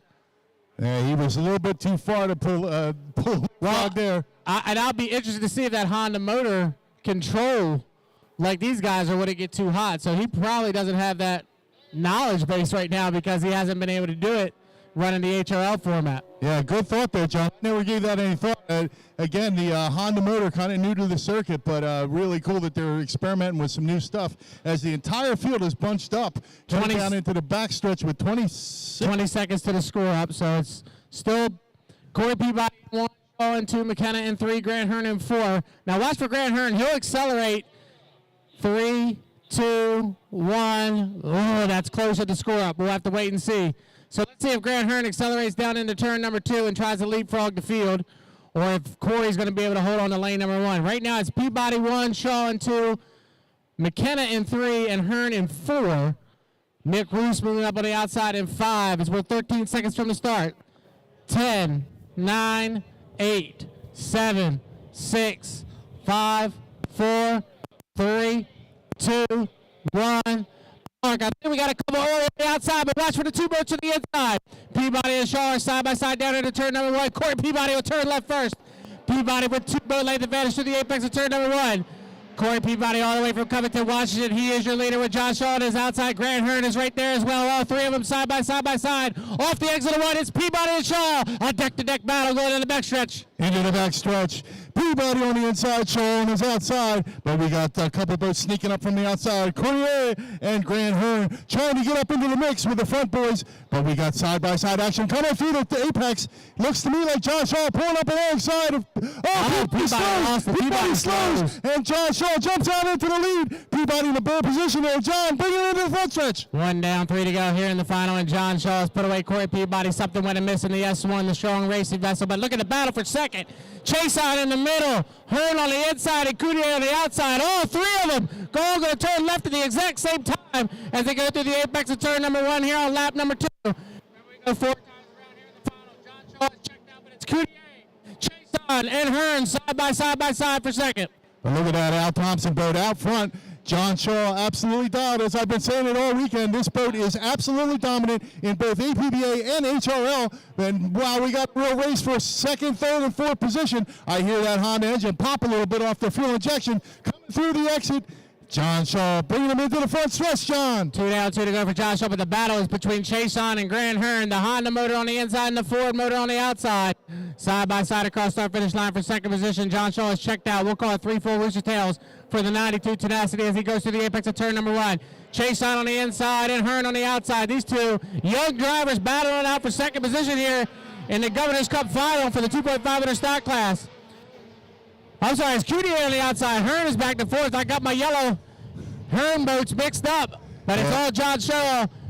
2.5 in and 1.5 to go, Mitch. Very similar paint jobs, John. Easy mistake to make as John Shaw dominate on the outside. But Corey Peabody down in turn 2 has his lid up. Everybody knows he's there now. Now the blue and white flag is what our yellow flag. Caught on the race course as John Shaw goes around the outside of Peabody and takes a nice bite into the front stretch.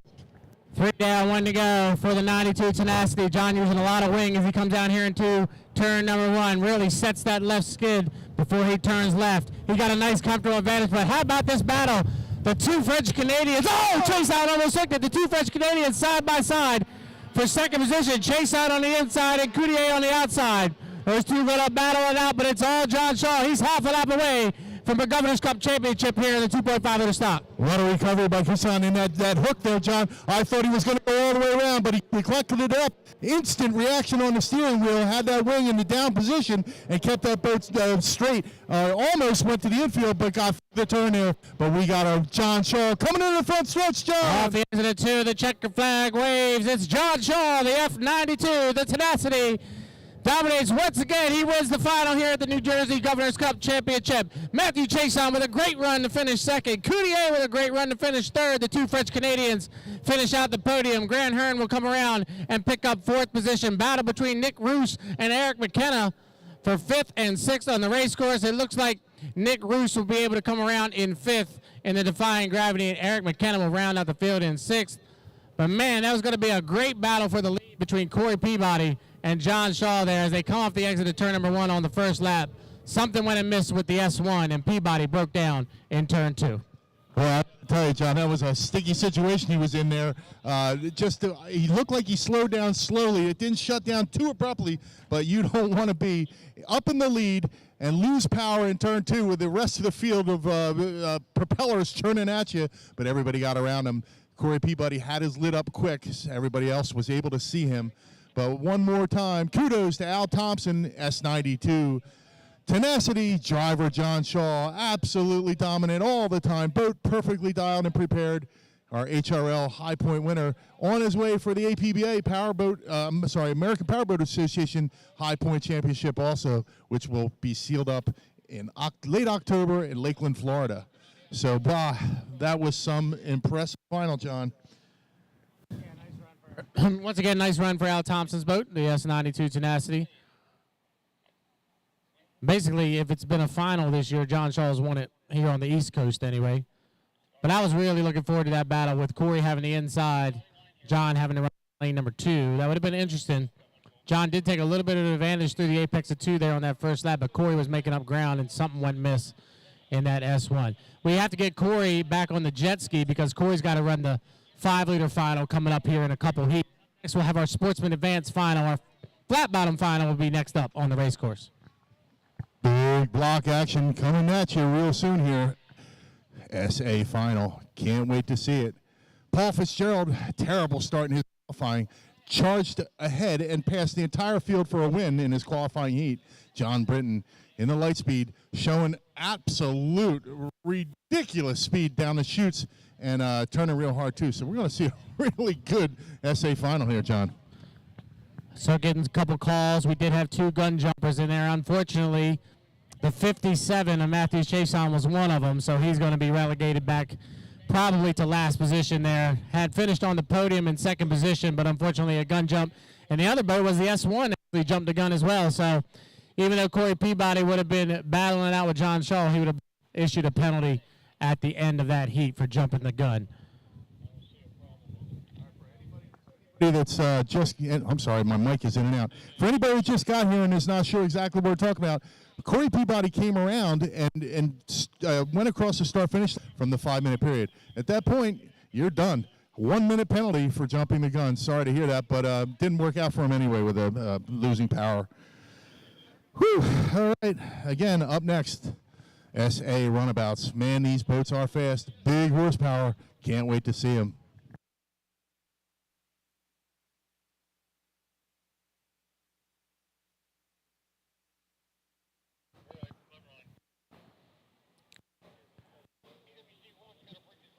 So once again, to round out our day here, we'll have our Sportsman Advance final, followed by our 5 final. That'll be followed by the 1-liter final, Jersey Speed final, G&H final, A-boat final, and T-boat final. Apparently the T's have gotten themselves fixed to run their final at the end of the day. So a lot of racing left to go here as the sun starts to set on beautiful Lake Hopatcong. Hopefully we can get everything in that we need for the remainder of the day.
All right, 1 to the 5, 1 to the 5, Sportsman Advance, 1 to the 5.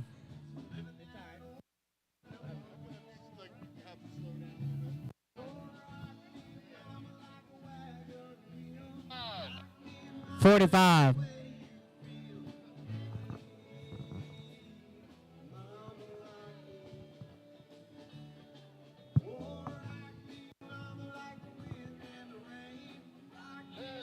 Thirty seconds.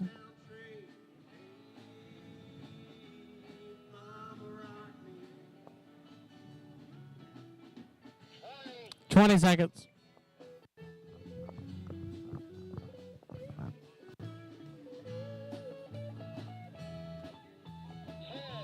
9, 8, 7, 6, 5, 4, 3, 2, 1.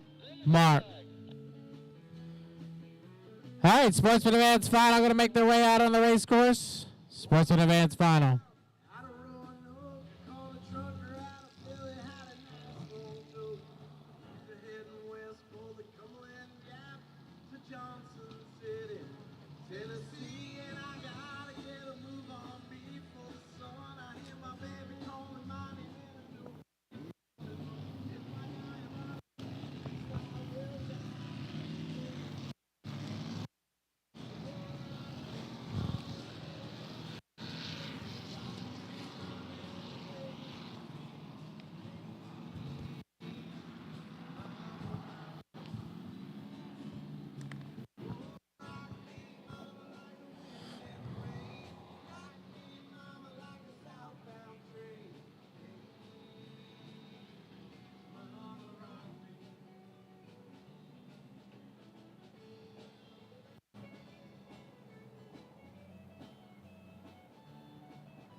All right, 3:30 to the start. Sportsman Advance final, making their way out of the pit area. We'll give them to you when they come by for the first time as everybody's up doing their warm-up lap out of the pit area.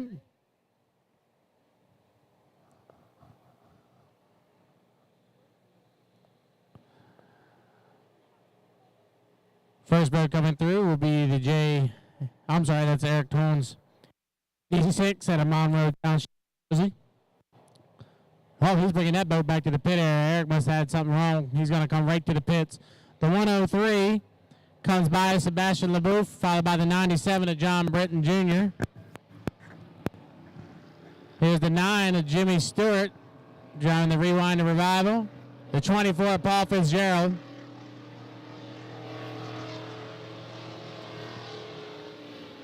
All right, John, we're at 2 minutes and 35 seconds till the start.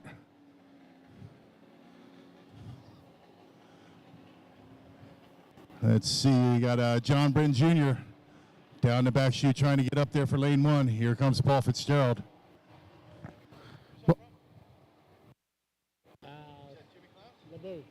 No, he didn't come out. So a little bit of attrition here, Mitch, because we started with 10 and we're down to 4. This is a tough class, ladies and gentlemen. These engines are extremely powerful. They break apart a lot, and there's issues with that V-drive also. We're 1 minute, 57 seconds to the start. Looks like Eric Tolan is pulling away from the beach now. Absolutely legal. He only has to get out there before 1 minute before the start, but he does have to get around the race course and score up at the start-finish line, so you better get on it. 140 from the start. 140 from the start. The 103 Illusion, driven by Sebastian LeBouf, out of the 97, John Britton Jr. The 24, Paul Fitzgerald. Be interested to see here if the 97 24 can hook up. Those are obviously the two fastest boats that we have here this weekend in the Sportsman Advance class. The veteran Paul Fitzgerald's been doing this for a really long time. John Britton races on and off here for the last 4 or 5 years, but that boat, the light speed, is really quick as well. A lot of knowledge in that Britton camp, though. John Britton Sr. raced these boats for many, many, many years, and now the son, John Britton Jr., taking the controls from Dad. Coming around, we got 54 seconds till the start. Jimmy Stewart, lane 1, for now anyway. Eric Tonis following up the field. So out in lane 2, Paul Fitzgerald. Lane 3, John Britton, out in lane 4. And Sebastian LeBoeuf looks to me like he's got himself in lane 3. 30 seconds.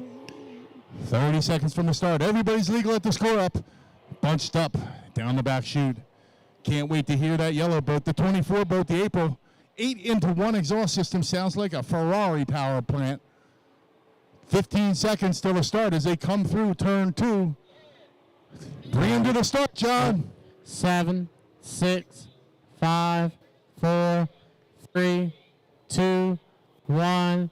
Mark, it's a clean start. Everybody just a little bit late. John Britton will lead him across way up on the outside lane 3 or 4. Britton in the 97 will lead him down here into turn number 1 for the first time. Washington Boast to his inside. Eric Tones and Paul Fitzgerald. The 24 and the 86 are side by side for second, but Mitch off the exit of turn number 1. It's all John Britton Jr. John Britton Jr. takes a bite down into the front stretch as Paul Fitzgerald follows in second position.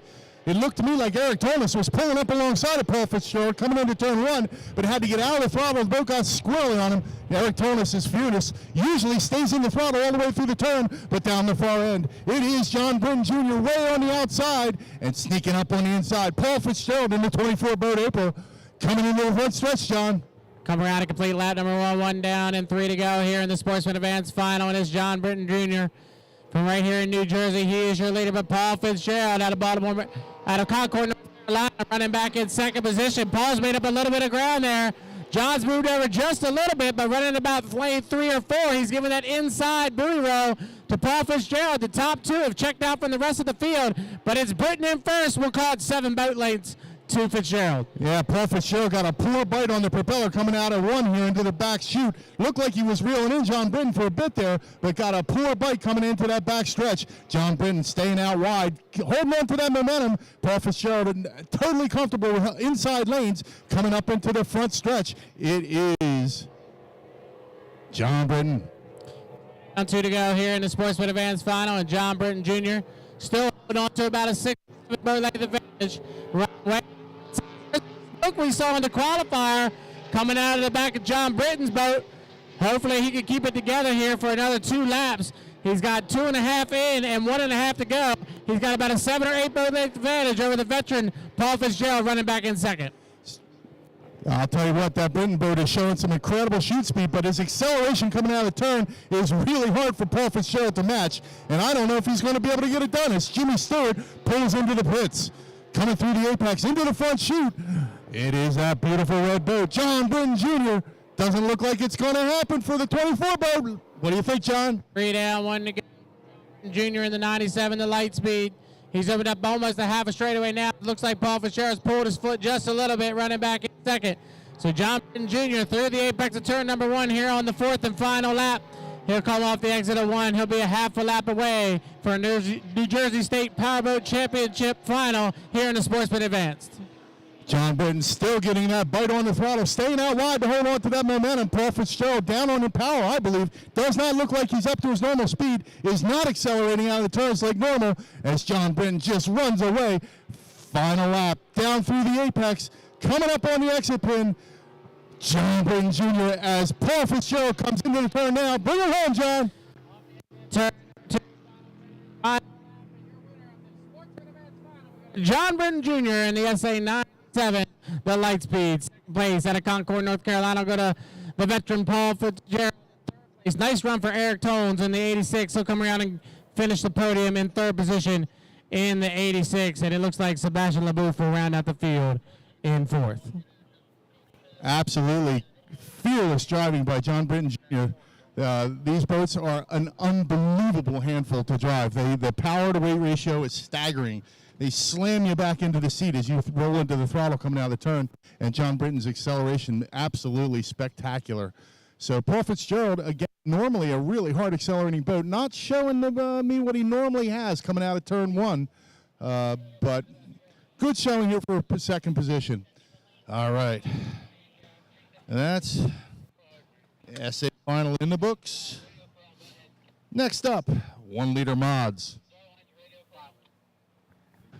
Should be 350s next. My mistake. Looks like they changed this schedule a little bit.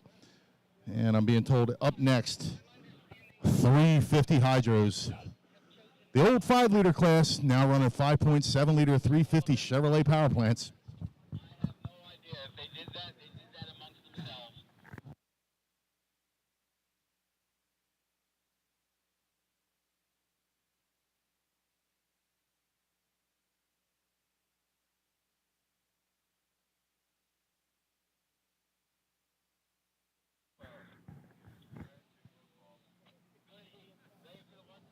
All right, that heat was clean, no penalties. So John Brenton Jr. it is, taking the Saturday edition of the New Jersey Governor's Cup. Don't forget, race fans, we're going to do this again tomorrow, 12 o'clock. Okay, here it comes. Here we go. 1 to the 5, 1 to the 5. 350 final, 1 to the 5. They got rid of that in HRL too. You don't even do 1 to the 5 anymore. Because it's all, everybody has the same. 45. Everybody has the same font. So we just go 5, 4, 3, 2, 1. It saves the whole day. Great.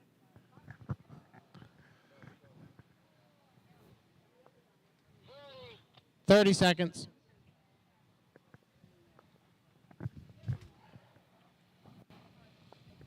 Well, I apologize to the fans on the beach. We did not get 20 a list of seconds. all the 350s in this final, but they're going to be headed out here very shortly.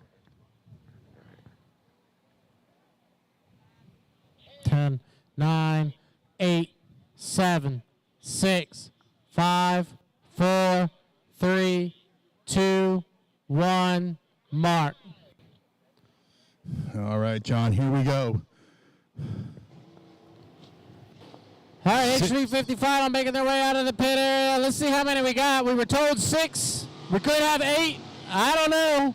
There is a gentleman's agreement, I've been told. There is a gentleman's agreement for assigned lanes. I don't know what they are.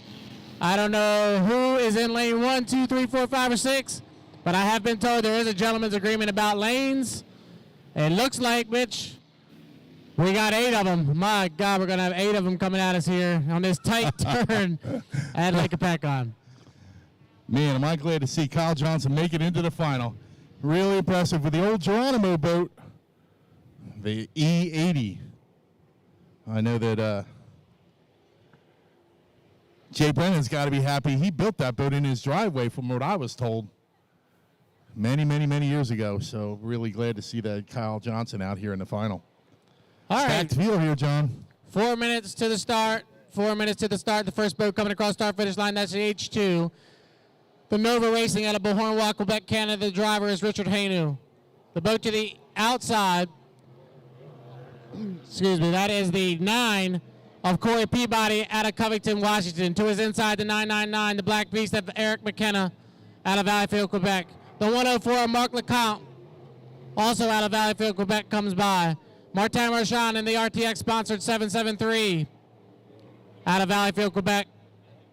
The boat to the outside, John Wodarski out of the great state of New Jersey, driving the Pleasure Seeker Razor for Roger Mahan in the H2. To his inside, Paul Barber in the 52 out of Ottawa, Ontario, Canada. And the final boat out of the great state of Georgia, Kyle Johnson in the 80, the Geronimo. Those are the 8 boats for the New Jersey State Powerboat Championship 5-liter final.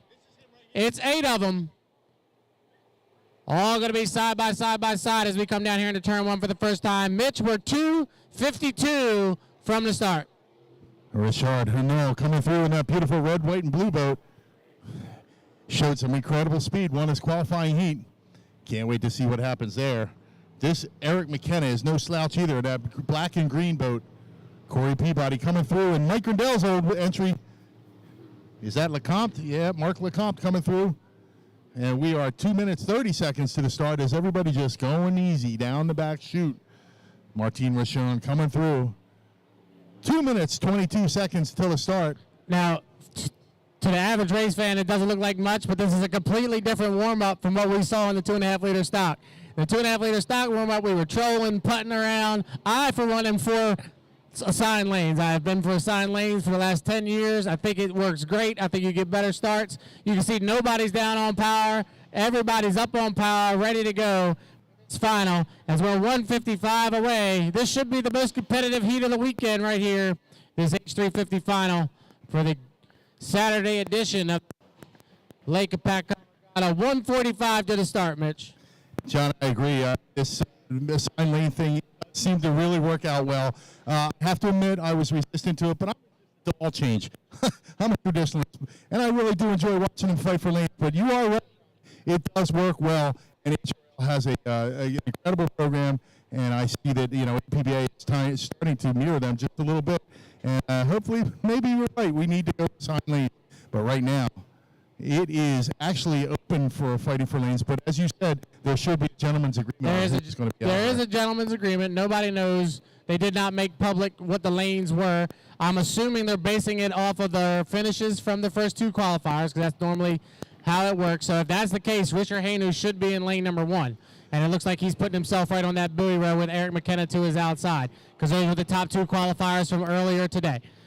50 seconds until the start. 50 seconds.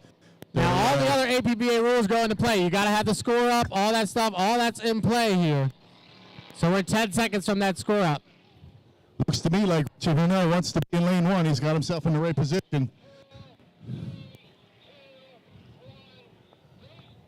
Oh, boy, that was close, John. It's but close. It looked to me like maybe everybody was clean. We're going to call it like we see it on the race course. I'm not worried about that score up at all. It looks like Hainu in 1, McKenna in 2.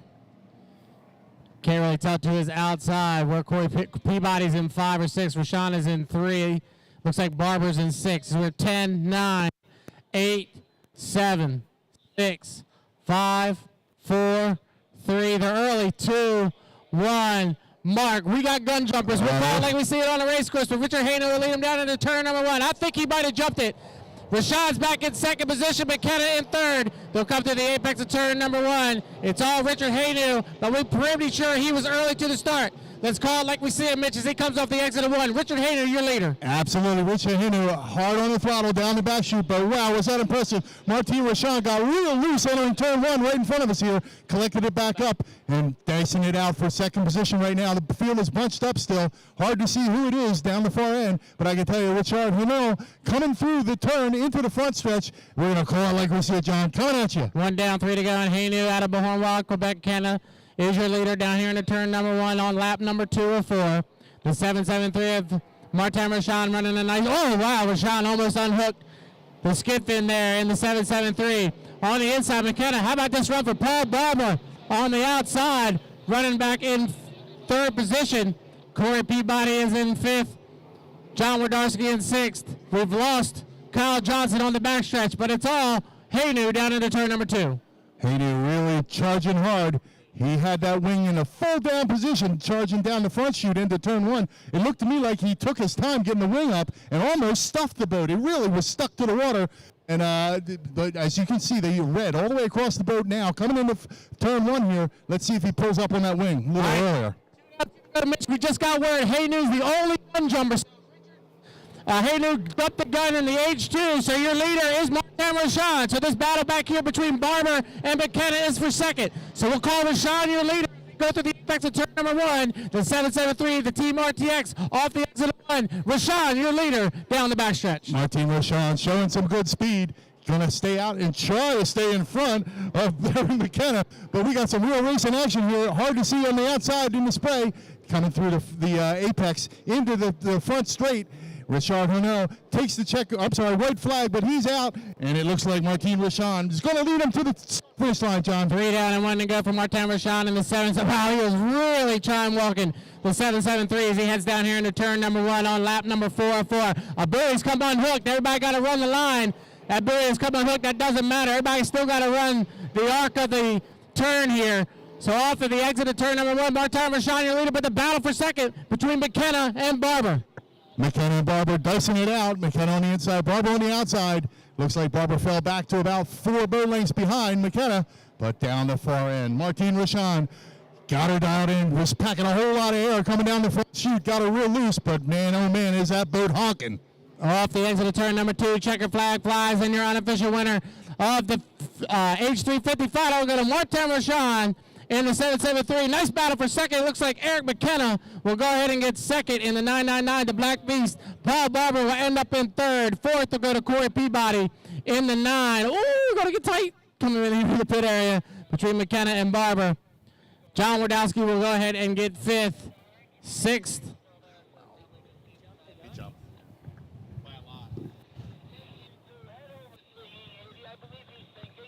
Sixth position will go to Mark LeCompte in the 104, and Richard Hainu will round out the field in 7. So congratulations to the RTX team, the 773.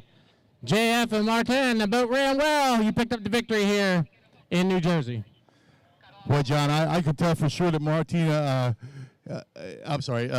Richard Hainal jumped the gun, but it looked to me like the rest of the field nailed that start. Absolutely perfect start. So spectacular 350 final here. I want to thank John. He knows all these Canadian boats. I struggle with him, but we'll do a little better in the skiff class coming up. All right, what is next? Should be wide. Yeah, wide. Yeah, it looks like we got the 1 liter mods coming up again for our final. 2-stroke personal watercraft powered screamers. Had 3 boats try to make the call earlier, but we ran a 2-boat heat. Let's see who can get out there for the final.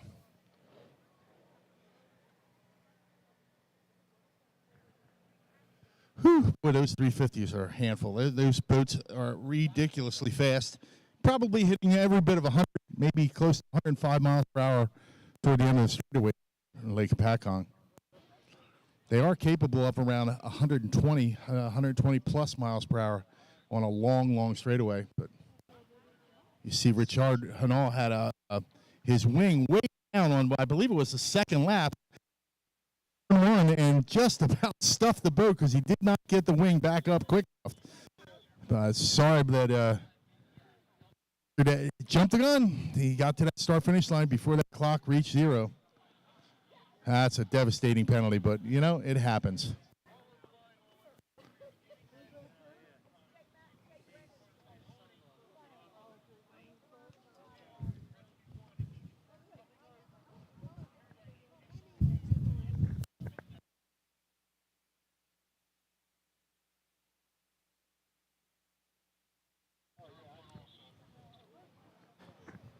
So we saw Kyle Johnson go down there on lap number 2. He's all the way over towards those houses there and apparently taking on some water. So they're going to try to get him pulled up and on plane and pull the plugs and get the water out as they pull it back towards the dock area. Good news is Kyle's fine. He just got to get the boat back into the pit area. Well, they've been struggling with their motor program. Again, first season for those young men in that boat. And I hope they didn't tear that motor up. Hopefully it's just a problem with the hull, and they can get her all fixed up and get back out here tomorrow. You want to let the band play a little bit more? We got a little time, I think, because we got to get the 80 pulled off the race course. We're going to have a little bit of a hold here. No Politics. You want to do another song? I want to thank the band No Politics for coming out here and entertaining us in our little lulls that we get in racing action. Once again, the band No Politics giving us a little entertainment here. Thanks, guys.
no politics. We went 1 to 5, 1 to 5.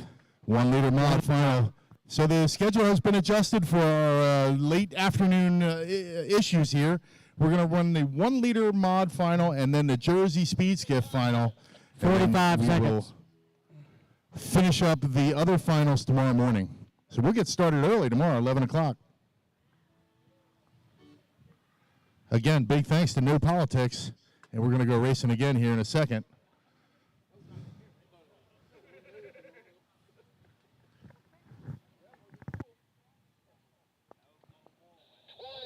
"20 seconds.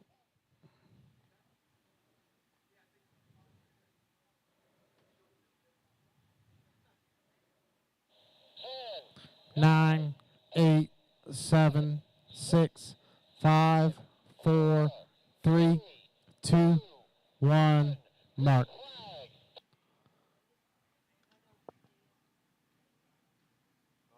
Here we go, John. 1 liter mod final.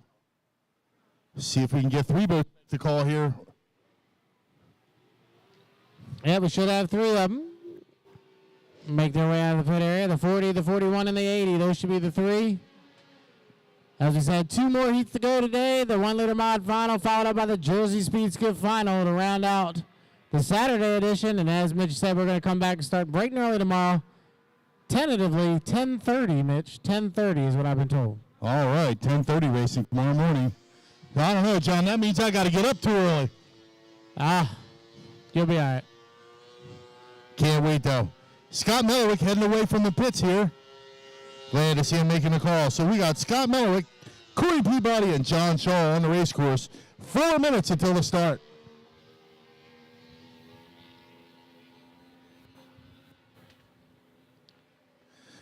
Again, John Shaw driving for Bobby Wilson out of Severn, Maryland. The last couple decades, that boat was driven by Keith McMullen, a real accomplished hydroplane driver. Decided this year to hang up the driving suit. So John Shaw took over the driving duty, and as you saw in Al Thompson's tenacity, the kid can drive. Again, another one of these second or third generation race drivers that I watched grow up from a little boy, and I got to tell you, I'm impressed with how well that man can handle a hydroplane. 3 minutes, 23 seconds to the start. First boat that came by, that was the Y41, the Shenanigans, driven today by Corey Peabody out of Covington, Washington. John was on his inside in the Y80, the Outlaw, out of Centerville, Maryland. And then the final boat coming through turn 1 right now, that's the OOT, the Y40, Scott Mellick out of Beaver Creek, Ohio. Those are the 3 boats for the 1 liter mod final here at the New Jersey State Powerboat Championships. Well, we got the 3 big chunks of the country covered in this racing heat. Yeah. Again, Scott out of Ohio.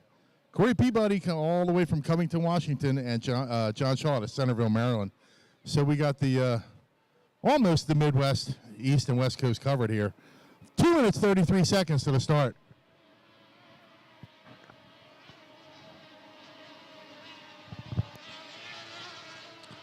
We saw last time, Mitch, there's no records on this course or anything, so Corey is fine with going to the outside in that Y41. That boat holds every single record in this class, the Y boat class. That boat owned by Tim Collins out of the state of Michigan. Driven this weekend, as we said, by Corey Peabody. Normally driven by J. Michael Kelly out of Bonnie Lake, Washington. But Corey, who is his teammate in the H1 Unlimited Series, takes over the ride here this weekend. Be interested to see what happens next week. If Corey's going to keep driving in Hampton or if J. Michael's flying in, we'll have to wait and see next. Can't wait to see. We'll be there, Hampton, Virginia, next weekend. Any you hardcore fans, maybe we'll see you down there. John and I will be there. I'll be crewing. John will be announcing. Can't wait to get to Hampton. Always a good show. 1 minute, 36 seconds to the start.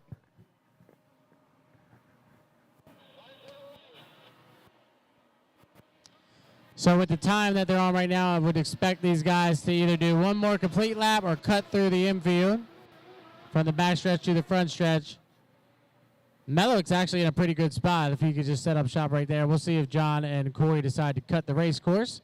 And it looks like they're both going to do that, as they were up a little bit early for that score up. So they'll have to cut through, come from the back to the front, and get themselves back in line. Looks like Shaw wants one.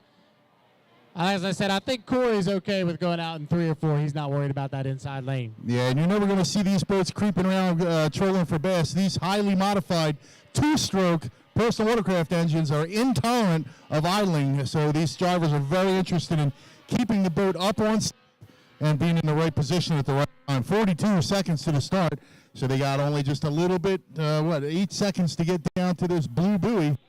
Be 30 seconds till the start. So we got John Shaw inside, Corey Peabody on the outside, and Scott Miller up the middle. Is that what it? Yeah, I think that's Scott's what it looks all the like. way out. Yep. Scott might be out in lane 3, but running out in front of the pack here. 19 seconds till the start. Coming through turn 2. We are 14 seconds till the start, John. Bring him on up to that green flag. 8, 7, 6, 5, 4, 3, 2, 1. Mark. It's a clean start. John Shaw lead him across with Peabody in the middle and Melick on the outside. Shaw in the 80. He'll get down here and turn left first. He'll hold that buoy line. He's got about a 2-buoy-like advantage here early in the running. Remember, we go 4 times around. John Shaw in the 80, the Outlaw, with Corey Peabody right there in the shenanigans. The 41, the two are going to be side by side, Mitch, as they come off of 1. John Shaw coming into 1 here.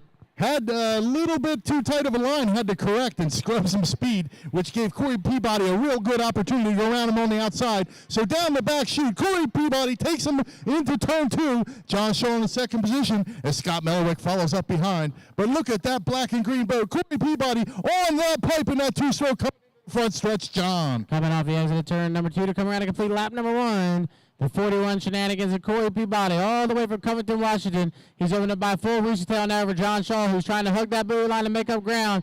But this Y41 been untouchable so far here in 2020. And Peabody looking to put another win in the bank for Tim Collins as they go through turn number 1 here on lap number 2.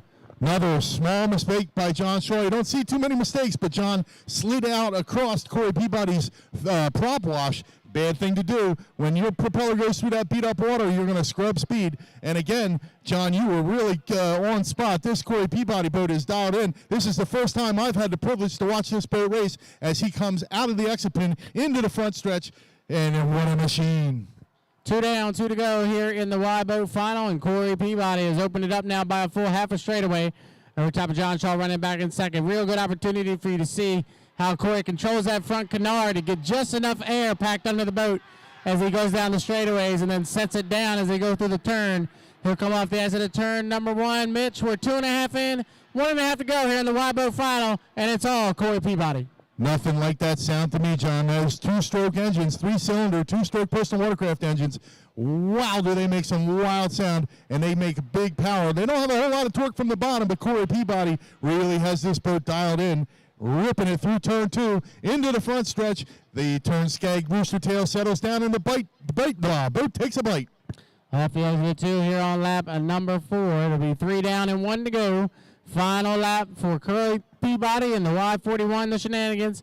Open up by almost a full straightaway now over top of second position in John Shaw. But you can just see how good that boat is set up here with this nice small course. That boat has won everything on mile 2/3, mile 1/4, and a mile course. Led him really well here at Lake Hopatcong. Half a lap away for the 41, the shenanigans. Boy, what a treat for me to see that shenanigans boat run. What a machine.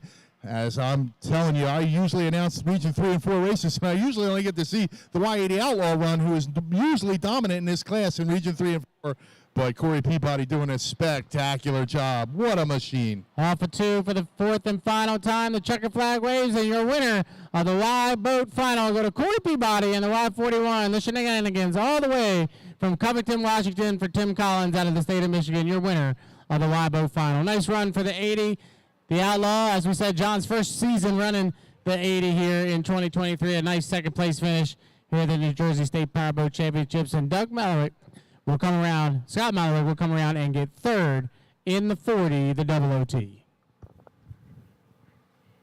Here's a little tidbit just to run in the back in this class. Scott Melwick has a ride of a lifetime. And these boats, even in the back of the pack, what a ride, 85, 95 miles an hour toward the end of the straightaway in a 13-foot boat that only weighs about 750 pounds. What a ride that is. So, again, thanks to the 3 teams for making the call here at Lake Hopatcong, the New Jersey State Powerboat Championships and the New Jersey Governor's Cup. All right, race fans, one more heat to go today. The Jersey Speed Skiff Final will round out the Saturday edition of the Lake Hopatcong Racing Association's 2023 event. Skiff Final.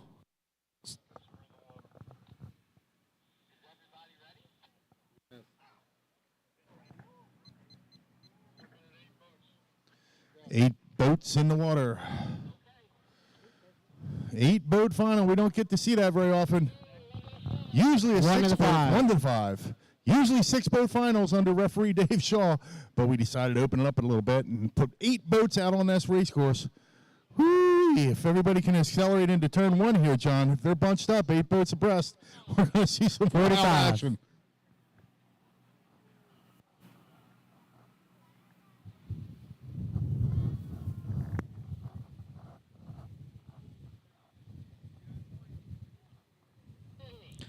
Seconds. We have brothers and sisters, fathers and daughters. 20. Fathers racing sons. Can't wait. Love this skiff class. 8, 7, 6, 5, 4, 3, 2, 1. Mark. 5-minute gun. All right, here we go. 5-minute period has begun in our last racing final for the Saturday edition. We're going to start early tomorrow because of a couple finals we were unable to get taken care of today. So we'll be getting started at 10:30. Get out here early tomorrow. Bring some cash. You got to get one of these T-shirts. They're beautiful. All right, we got the JS10 Yumpin' Yiminy, the JS113, another one.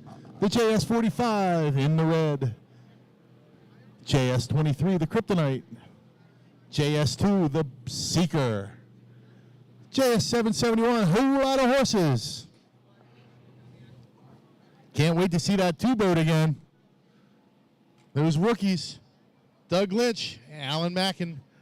Very impressive effort. Roger Mahan's first effort for this season in a Jersey Speed Skiff. So, glad to see it. Davey Greenlaw and his daughter, Sammy Jo, headed out in the 99. I haven't seen an 8-boat final in a long time that I can't even remember. Really? Well, on one of these small courses.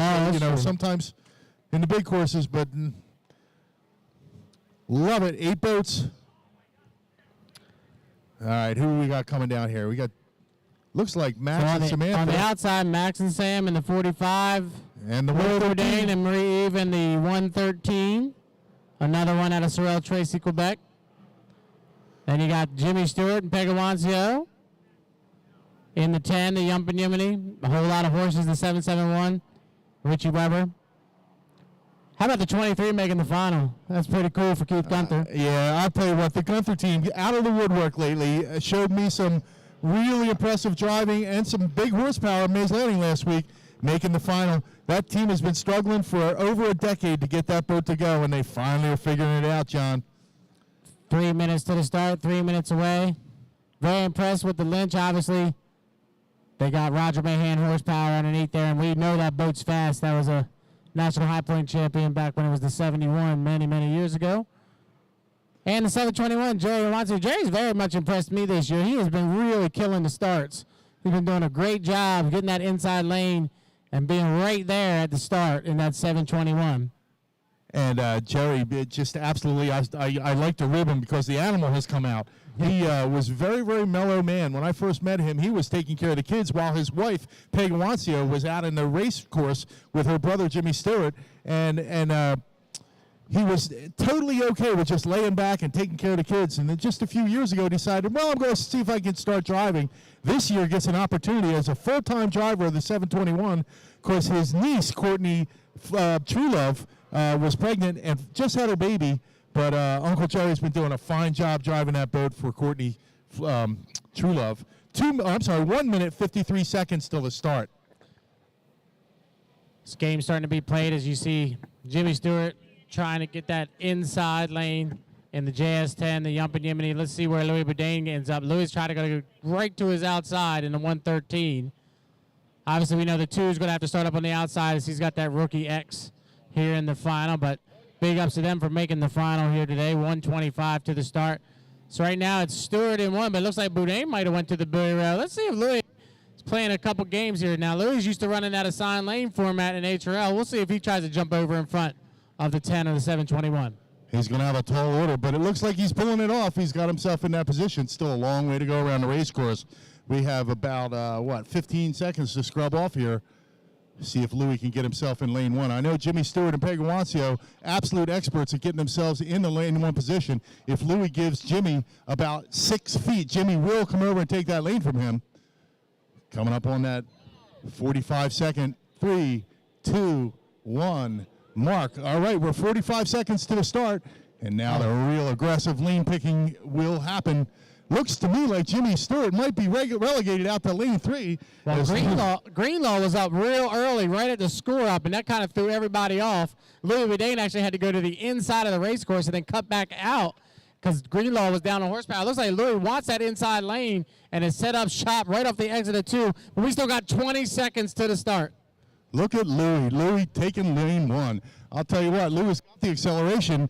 He's got the top-end speed, but I'm a little bit nervous about him being in lane 1, and hopefully 8, he can get out in front 7, of everybody. 6, 5, 4, 3, 2, 1. Mark. Looks like a good start from here. All 8 of them are going to come across together. Boudin did secure lane number 1 with Jimmy Stewart on the outside of him, and Max and Sam Awancio out in lane number 3. Max and Sam will lead him down into turn number 1 with Jerry Awancio on the outside. Jimmy Stewart is getting all sorts of wet back there in the JS10. Right now it's Max and Sam Awancio with Louis Boudin on the inside of them.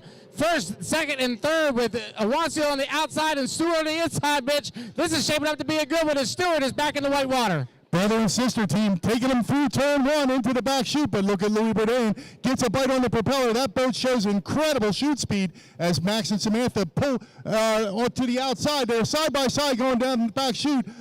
Jimmy Stewart Pegawancio on the inside in the 3rd position, trying to stay in front of, looks to me like Davey Greenlaw in the 4th position, but Louis Boudin and Max Awancio duking it out through turn 2 into the front stretch.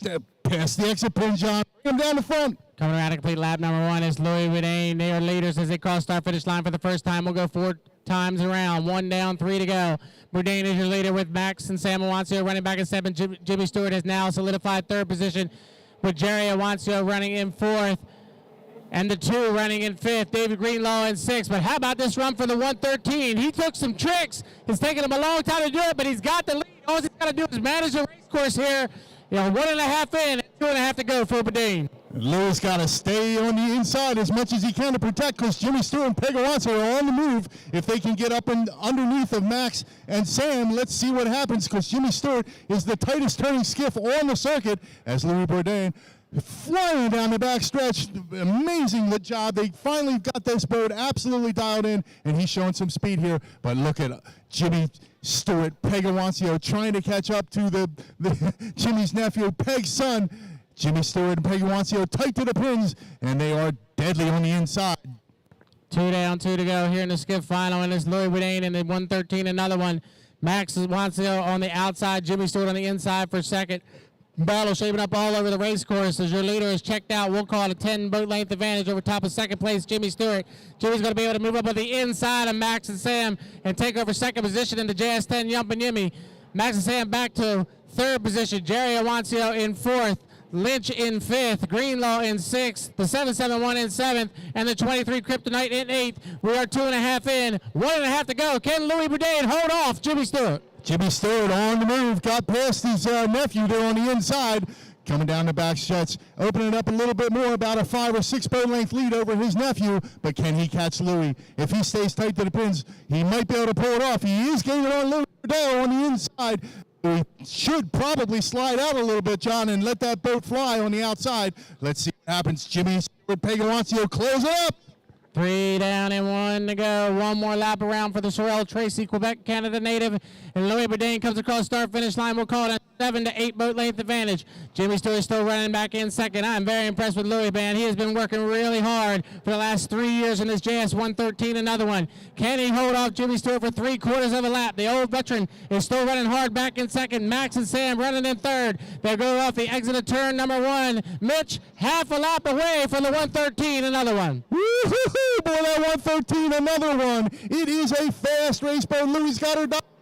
He's got the seat time now. Absolutely doing it right. I don't think Jimmy's going to get it done. This is the last lap. Checker flag will be up as they come through the turn. Third position, Max and Sam from Awancio.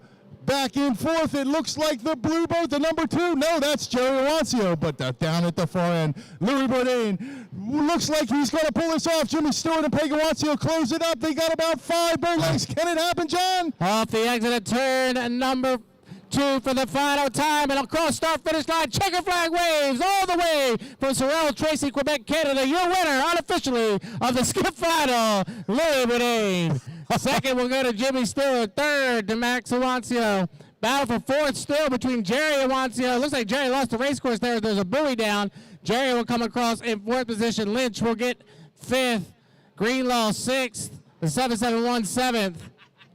And eighth will go to Keith Gunther in the Kryptonite. But hats off to the 113 team. It's been a long time coming, but they get it done over top of Jimmy Stewart. Hey, that was an impressive show after the finish there. Louis decided to chair, gave us about 3 sets of angel wings there, and we're really funny. If anybody caught it, Jimmy Stewart and Peg Awancio tried to wet Louis down as they came around him, but that's the second time that Louis Bourdain has been able to beat the JS10 Jumpin' Yiminy, and Jimmy Stewart, Peg Awancio, good sports, come over there to try to give him a little bit of a congratulatory spray down. So that's it for our Saturday edition of the New Jersey Governor's Cup.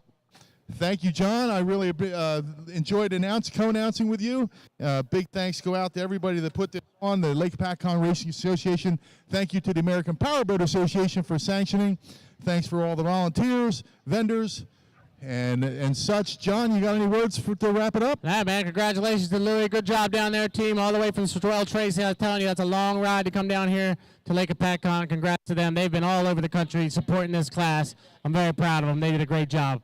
We did 113. Okay, I'm Mitch Brown for John Toomey and the Lake Hopatcong Racing Association.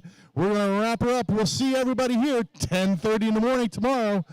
On your way out, get something to eat and drink at the vendors. Pick up a T-shirt. Thanks for coming out, folks, and we'll see you at 10:30 in the morning tomorrow.